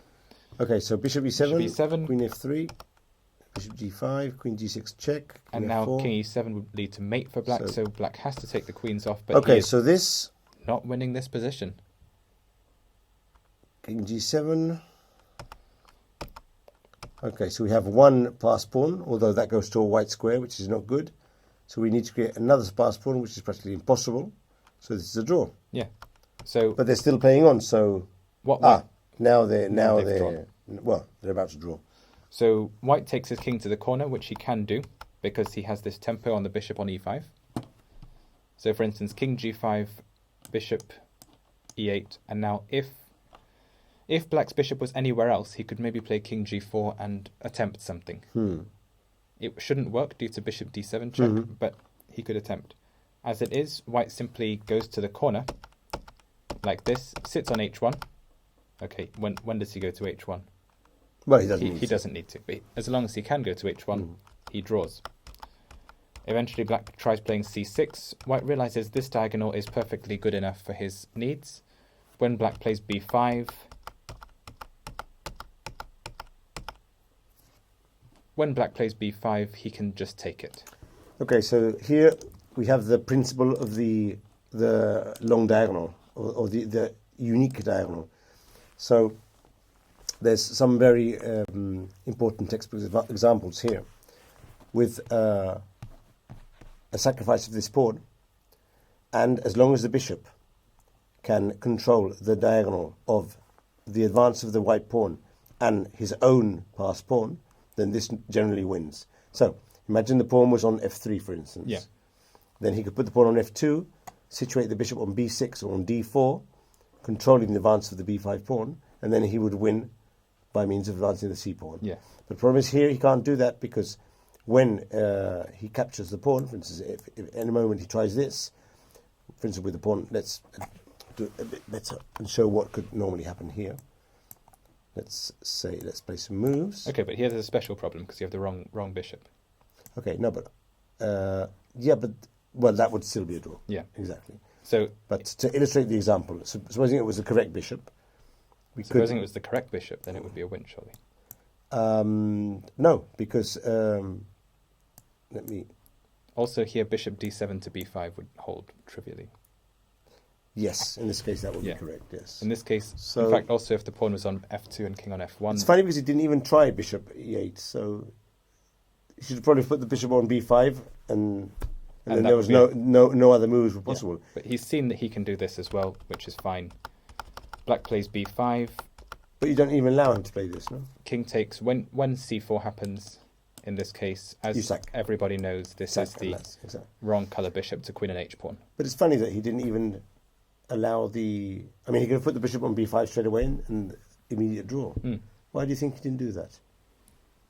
I don't know. Maybe, some players, they just have one drawing idea in their head and they stick with it and it works. Okay, for instance, if he plays this...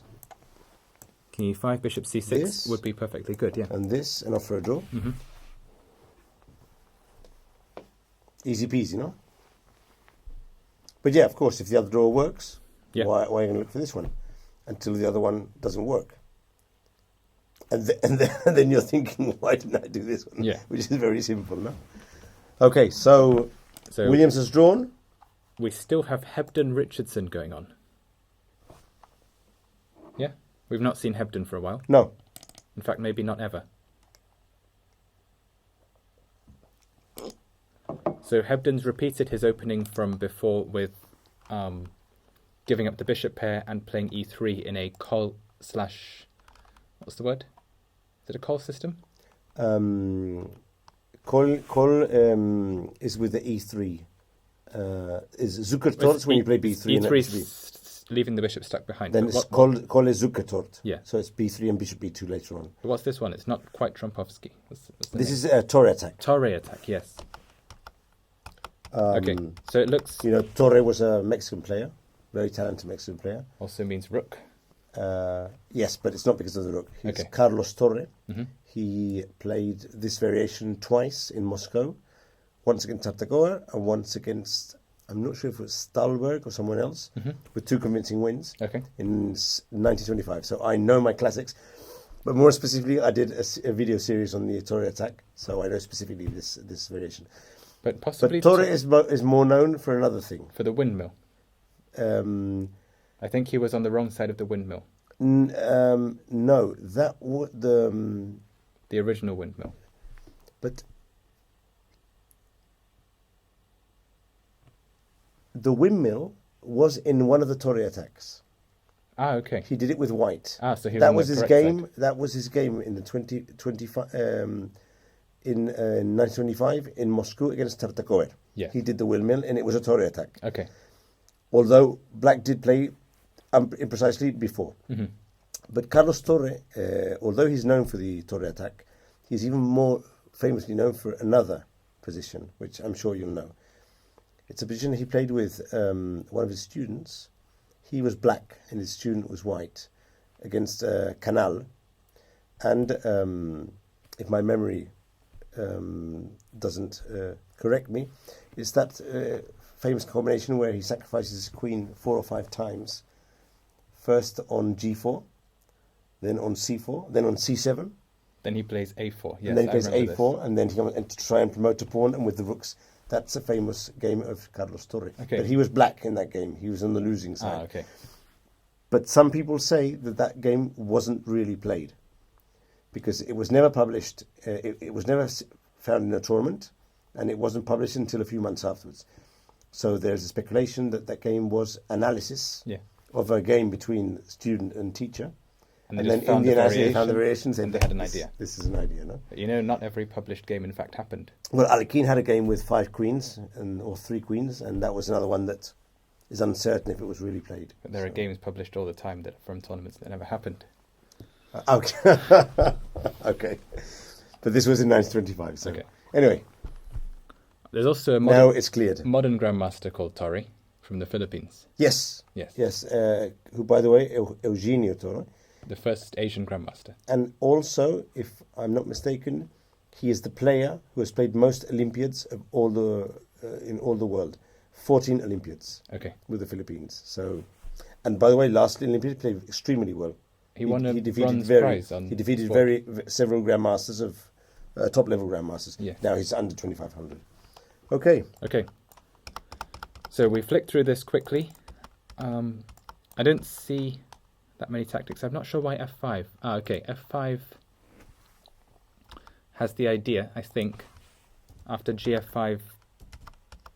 I don't know. I was thinking of G4 here. Or Queen F7. But it seems he was just sacrificing a pawn with F5.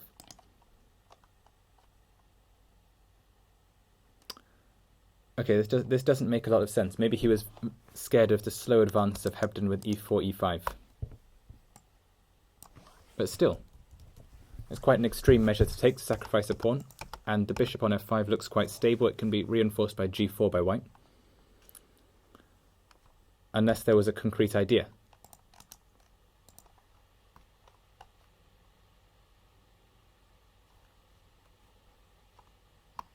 Moscow 1925 against Lasker, not against Hartikover. Against Lasker, I was okay. missing the name, but as someone's mentioned it in the chat, I'll leave it there. See if anyone wants to see the windmill Okay. with Carlos Torre against Lasker, the world champion. Although in 1925, I think he had already lost against Capablanca, but I might be mistaken there. Okay. Okay, so rook H8. So bishop D3 may be incorrect. I think Queen C2 might keep a pawn for white. Mm-hmm. Ah, no. Queen C2 fails. This was a concrete idea. Mm-hmm. Okay, so more respect to John Richardson than I originally gave him. Mm-hmm. There are ideas like G4, rook takes F5, and Queen E4 check to win To win the piece material. on F3. Very dynamic. And if bishop G6, then also Queen F6, and black will regain a pawn by double attack. So fair enough. Retract my earlier comment. F5 was in fact a calculated tactic. Bishop D3, Queen F7, rook H2, and black regains the pawn like so. Unusually for Hebden, he wants the queens on, because in this case bishop E4, and there'll be a huge pressure down a long diagonal. He tries to develop a queenside attack on the king, and also makes sure he has the best pawn structure possible for when an endgame does happen.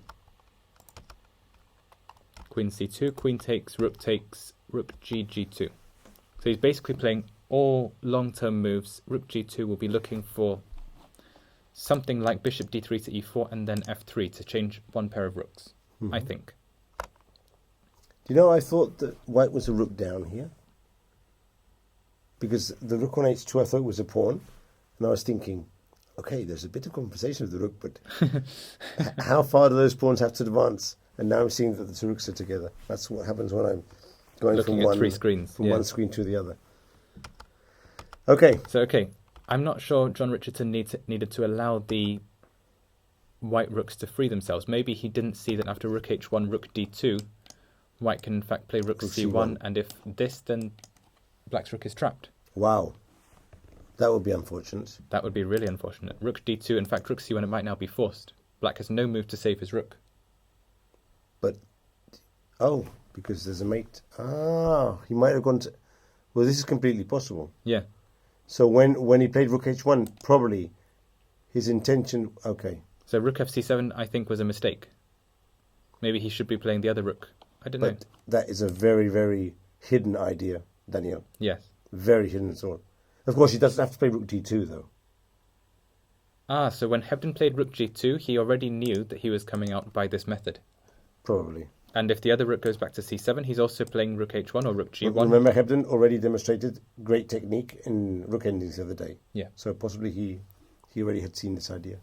But it's funny how the long-term factor of his structure does mean he has an advantage, even with the immediate problems of having to defend twice along the second rank. Okay, so very good timing with the queen swap by Hebden, and nice tactic with rook c1. d5, okay. d5 improves white's structure, but by this stage, the pieces are being pushed back. So bishop f5 would have already forced black's rook back to c6. Not sure d5 was a good move for black there. I would have left the pawn on d6. Because now it's another weakness. Now it's a weakness. Because if white starts pushing his pawns, then I'd have more action with my bishop on the diagonal. Yeah, bishop e6, very precise move actually. Because black can try for activity with rook e2, but it doesn't actually work because of this. Nice. If he'd just played bishop f5, he wouldn't be winning a pawn, because rook can go back to c6, and white doesn't have a move that attacks d5 meaningfully. So bishop e6, using the fact that rook on c7 is overloaded, he does this. Bishop f3, and now rook d7 is not possible because of the d5 pawn. No, because of the c2 rook. Because of the c2 rook. So now the pawn falls? Now the pawn falls, and the same ideas continue in a different form. Rook goes to f1, so what does Hebden want with rook f1?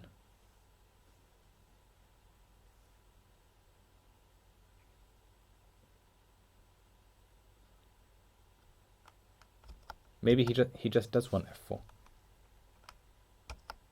Bishop rook g2, bishop g2. I would have played g takes f4 with black. I don't believe you can allow 3 connected passed pawns and survive. G takes f4, maybe with the idea rook takes f4, bishop e7 to g5. Yeah, this probably would have been better.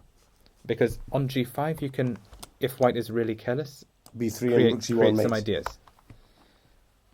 The e3 pawn will be pinned in that case, and black can organize with, say, king d6, rook e7. Okay, so he played g4, and we get a pawn race. Standard pawn race. White's trying to exchange rooks because he can stop 2 pawns with his bishop. Say rook c1, king c1, h3, bishop f1. The 2 pawns are both stopped in their tracks, but black can't stop 3 pawns with his bishop. So these moves are blitzed out. Okay, we get a similar thing here. But the pawns are now halted where they are. King d5. I'm not sure. King d3 could have been played. a5 seems a bit luxurious, but he can do it if he wants to. Bishop e3, f7, bishop h6, king d3. This is heading for a draw. No, this is a white win, surely. No. Why did he play f7 at all? It was doing better on f6, where it supported an e6 break at the right moment. I think a5 is a mistake. I think he should play king d3. But he didn't want black to be able to play a5 here, I think. He wants to isolate the b4 pawn. Okay, but that's... Because now, hardly what is your necessary. winning plan here? What's black's move? Bishop f8. Or maybe bishop g5. Mm-hmm. Okay, for starters I can play this, right? No, I can't quite play this because of h2. It's a draw. You have no way of... You need to take your king to f2 and hope for a zugzwang. But then I'll take on d4. The position's a draw because you can't play bishop no, e2. hang on. That's the problem. If you could play bishop g2 and then get the diagonal, you'd win. But you can't advance the pawns. No, I'm sure this bishop ending with the 3 connected pass pawns must be a win. But when you're blocked, maybe not. That's the problem. Okay, maybe he needs a detail. Maybe the pawn should stay on f5, in fact. So let's say king c2 now. He didn't need to advance it. That is true. King d5. King d5, King king d3. d3. Now, I don't think bishop takes e5 can work, but we can look at it if black's really stuck. Okay, let's see. Bishop takes e5. I do E5, get 3. I get 3 d5, pawns. king e5, I get 3 pawns for the piece. king King e3. king e3, I guess. Take. Take, and then bishop out. The point is g3, bishop c8 check, when black takes on f5. King g5. King g5, maybe bishop b7. King h4.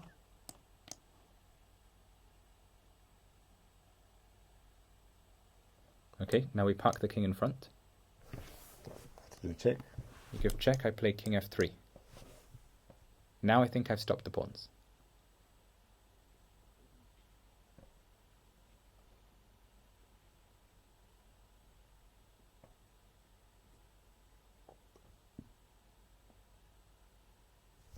a5, I suppose. a5, let's say b3, just for convenience. Now g2. And now let me think.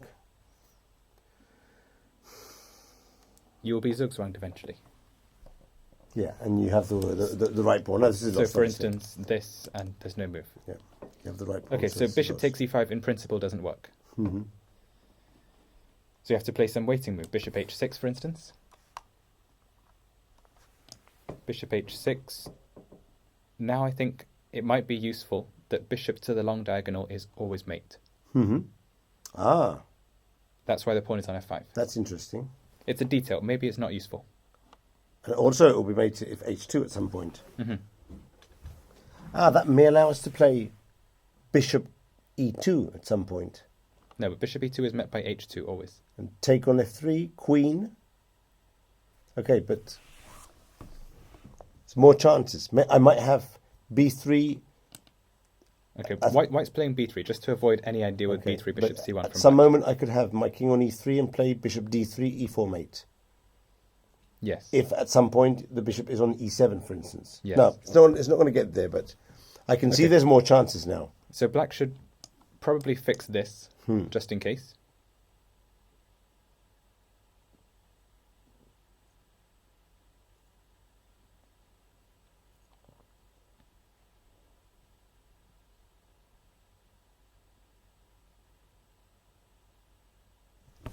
I think it's still a draw.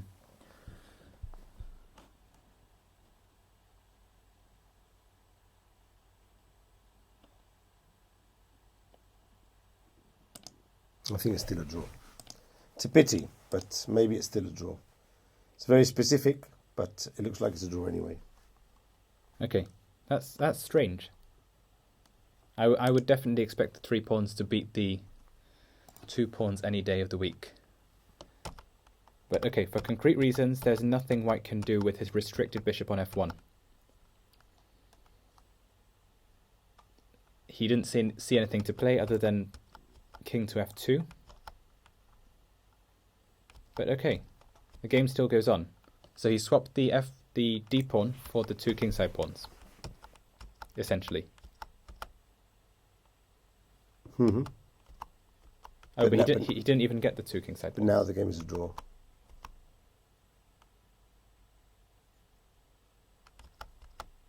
Should be 2, bishop d6 check. Forcing king takes g4 Mhm. specifically, not bishop takes g4. Because if Mhm. bishop takes g4, white will win.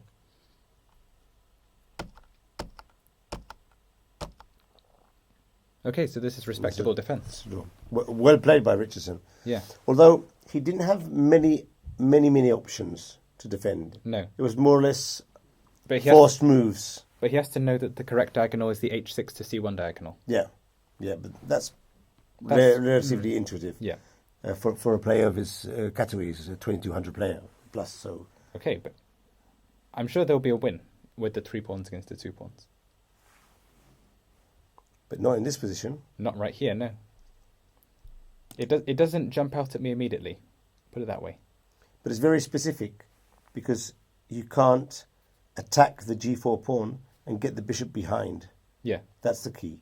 For instance, if you could play here, bishop e2, if you could force the pawns to dark squares and get the bishop on g2, you'd be winning this position Yeah. probably. But you can't. One of the ideas I had was, instead of playing f5, if we went into this variation, king here, if bishop e2 ever forced g3, then there would be mate. Mm-hmm.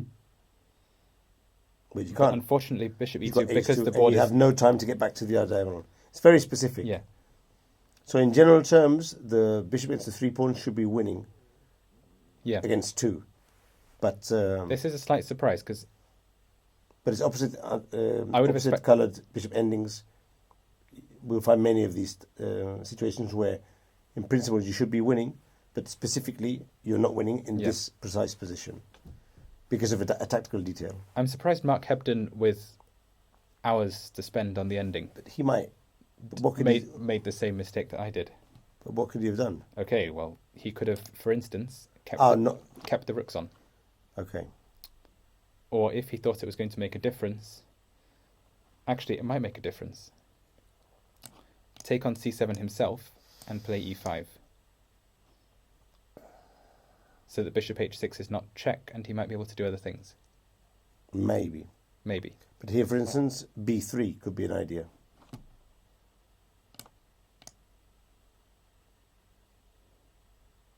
Because now when I put my king on d5, if you go king c3, I'll exchange b3 for d4. Mm-hmm. But okay, but then this is the wrong moment to play this, because maybe d5... there's no time to get... this could be true.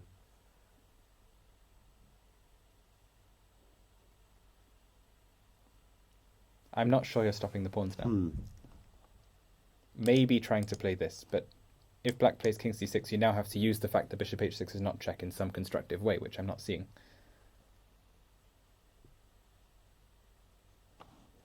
Okay, for instance, king c2, king d5, king d3, bishop h6.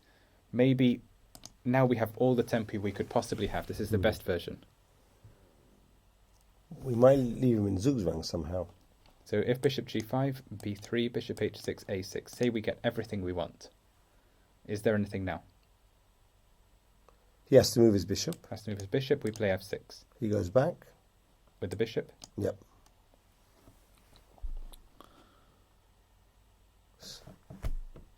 What to do here? Okay, say we're still playing f7 He waits.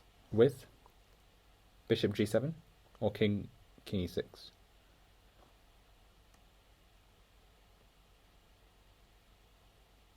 No, I'll play bishop g7. Okay, because king e6, the plan No, is king e4. no, that's not good. Or even king c4.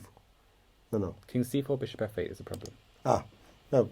Bishop g7, king Bishop e3. g7, Check king again. e3, you give check. And Okay, king so f2. like he defended in the game, but But the thing is, if you go king f2, I'll take on d4 and block. And it'll be a draw again. It's because you can't win. It's so specific, but you can't win. Because the key idea is that your king can't pass. Mhm. And you can't get my king out of there. You don't even have time to do check on c4, push me back, and then bring back the king to f2. You can't even do that. And it's unlikely you win anyway. But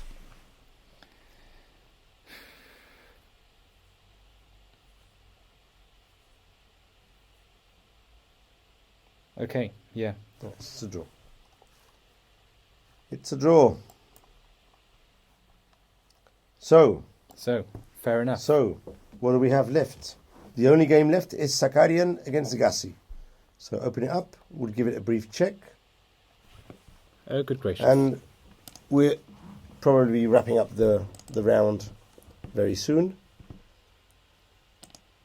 So it's... Okay, so this one we saw a very long time ago. We're not going to go through the whole No. attack because we would go mad. I think we should go straight to the ending because both players are under 2 minutes. This looks tactically very interesting, actually, but just not enough time. We can't follow all the games. No? Go straight to the ending. And okay, so we have an exchange up for white, but dodgy king position. Yeah, well, now actually the a2 pawn has fallen. A2 pawn has fallen. This shouldn't be lost for white. No. So but something. Look here. So white tried very hard to win, basically. Maybe he was trying to win here, but still, you would try maybe with king a4 first, if possible. But at the end, he didn't play king a4, so I'm thinking that maybe there's a mating net there if he plays king a4. King a4. Maybe with a5 or. Mm-hmm. You play a5 now, and the king could be in peril. Because white can hardly play any move. Yeah. Okay, white's playing queen c2, then you don't even have a real check. And trying to play rook e2 and come out. But anyway, king c2. But now queen d7. Queen d7, and if king a5. This is where things could become tricky. Because But you could be winning or losing here. Queen and bishop don't give mate with just checks. Sorry? In principle, queen and bishop don't give mate with just checks. You have to make some kind of a net and make the diagonals cross. Okay. But you shouldn't be able to do it with just checks. Okay, interesting.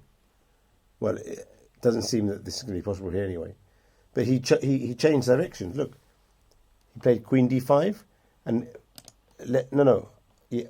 move 69. Now he didn't go queen e4. He played king c2 instead of king a4. That's surprising. Yeah, king c2 is surprising, given that king a4, queen c2 might be okay. Maybe he thought black just gives check along the diagonal and keeps on the rook, and white never That's the thing. gets to block. Thing. This is a draw, so he went and But then you sacrificed can the try pawn. king b4 and try the same thing And all that's over what again. he probably didn't want to risk. He might have thought that he could be getting mated here. So the only real check is bishop d6. And then you try the same thing all over again with the bishop in a slightly different place. But this is a draw. Or you sacrifice because the you pawn. can go to But that is what he didn't want to risk. c1. But that is what he probably didn't want to risk. Both of them are under 4 minutes. They're in time trouble. Okay. He doesn't want to get mated. So when he gets to there, he decides to give the pawn. Which but doesn't really help to win the game, actually. It doesn't help because although he does have the a2 square for the king. Because now black is playing off. Black didn't play queen back to d5 check, as he would do if he was playing to draw. Black's playing now to win. He's playing to win. Yeah. So Sakarian should have just accepted a draw before, and that's it. Definitely. Okay, so queen g4, a4 check. Yeah, black's definitely playing to win. Now with 3 pieces in the attack, he can sometimes mate with just checks. And now he is giving a lot of checks. So white's realised that he needs to stay away from the a-pawn, otherwise the a-pawn may join in a mating attack. So he's on at least the d file. But now he's pushed upwards. He's now on b5. He's on b5. That's the queen current b5 square. check. That's the current square. Okay, so I should refresh this. Well, I can give you the moves. No. What move are you on now? No, it'll be a long way off. Well, it's 5 moves away. Okay, Okay. refresh is okay. There you go. So now they're here. King d3, queen b5 check, so white went to b5, trying to get behind the pawn. a3. a3, Now, because black has checked in such a way that queen e6 is not check. Okay. Well, is check, but loses the queen. but now he's a check and he could have captured the pawn, but if he captures the pawn, Then his rook is on there's free. rook is on free, so he can't So do that. e4. So he's played queen g4. So e4 was precisely the right place for the black queen. After queen g4, I'm not sure, is h5 just winning? He's played a2. He's played a2. Okay, so that... Oh, that's very nice. If he takes that the is pawn, rook a2, queen queen d5 b7, check. queen b7. Oh, okay, queen d5. I was going to give you a check on b7 and later on f7 to win the rook. But this is obviously Yeah, this wins the rook. clearly. So A2. So A2. It might be that It might be time. Garcia is about to win. Yeah. Which would be really unfortunate. Well, he's a better player, but he shouldn't have won this game. This is even more unfortunate than the Horton ending. Yeah, the Horton ending was a shame, but this one, you play too hard to win, drop a pawn with check, and then black plays to win. But the funny thing is he dropped the pawn voluntarily. Yeah. He could have played king A4 and draw.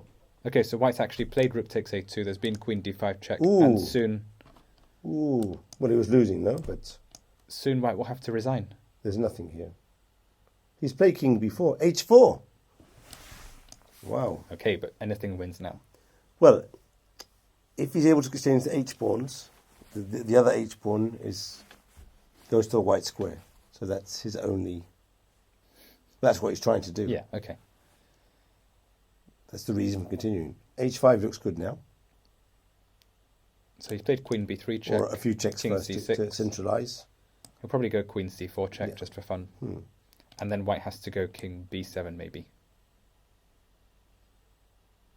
Yeah, white has to go king B7 to avoid... He went king D7. King D7, now queen D5 check will force the queens off. He could end up being mated here if he's not careful. How are you going to do this? King E8? King E8, queen E5 check. Mm-hmm. King D8, queen F6 check, I think. Yep. And queen E6 afterwards, no? No, sorry, queen 6, no. No, but here you can mate me if I'm not careful. So if nothing else, we take the queens off with just checks and we win. Ah, nice. And you're winning this ending, no? Because the king is so far away. Yeah.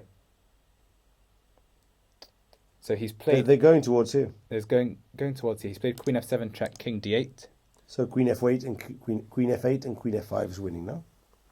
Yeah, queen F8 and queen F5, or bishop C7, queen F5. Both perfectly fine.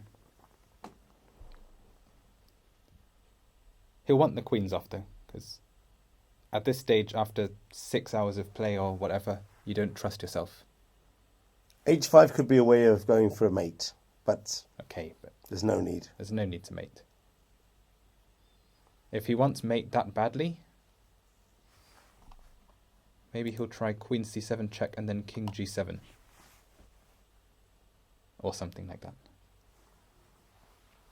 No, he's played bishop C7 and after king C8 there will be queen F5.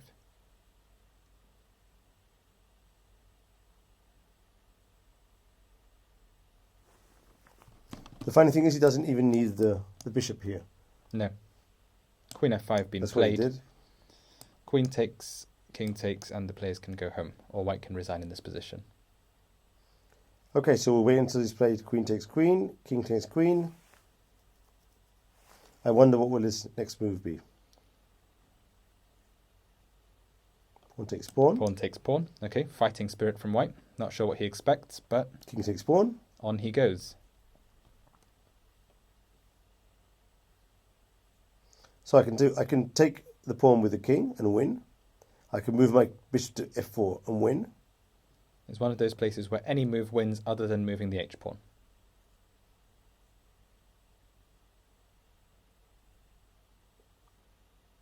What would you do? I would take the pawn with the king. I would play king e6 just to make the point to my opponent that he's being ridiculous. King e6. Wow. Is that good? Take. Turn. Take. You win as well. Yeah. Wow. That would be... King g6 would have won as well. Yeah. Any move except with the h-pawn.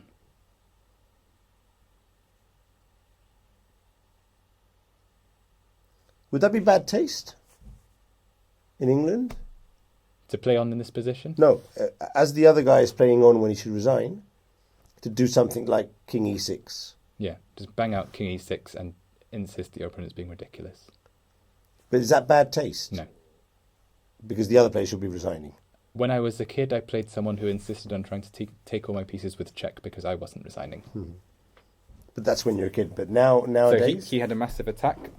He was a rook up, and I was just moving my king around in the middle of the board. He stopped trying to mate me, and he tried to take all my pieces with check. Not just take them, but with check. With check. Yeah. Well, that's sensible because there no stalemates that way. Yeah. Okay.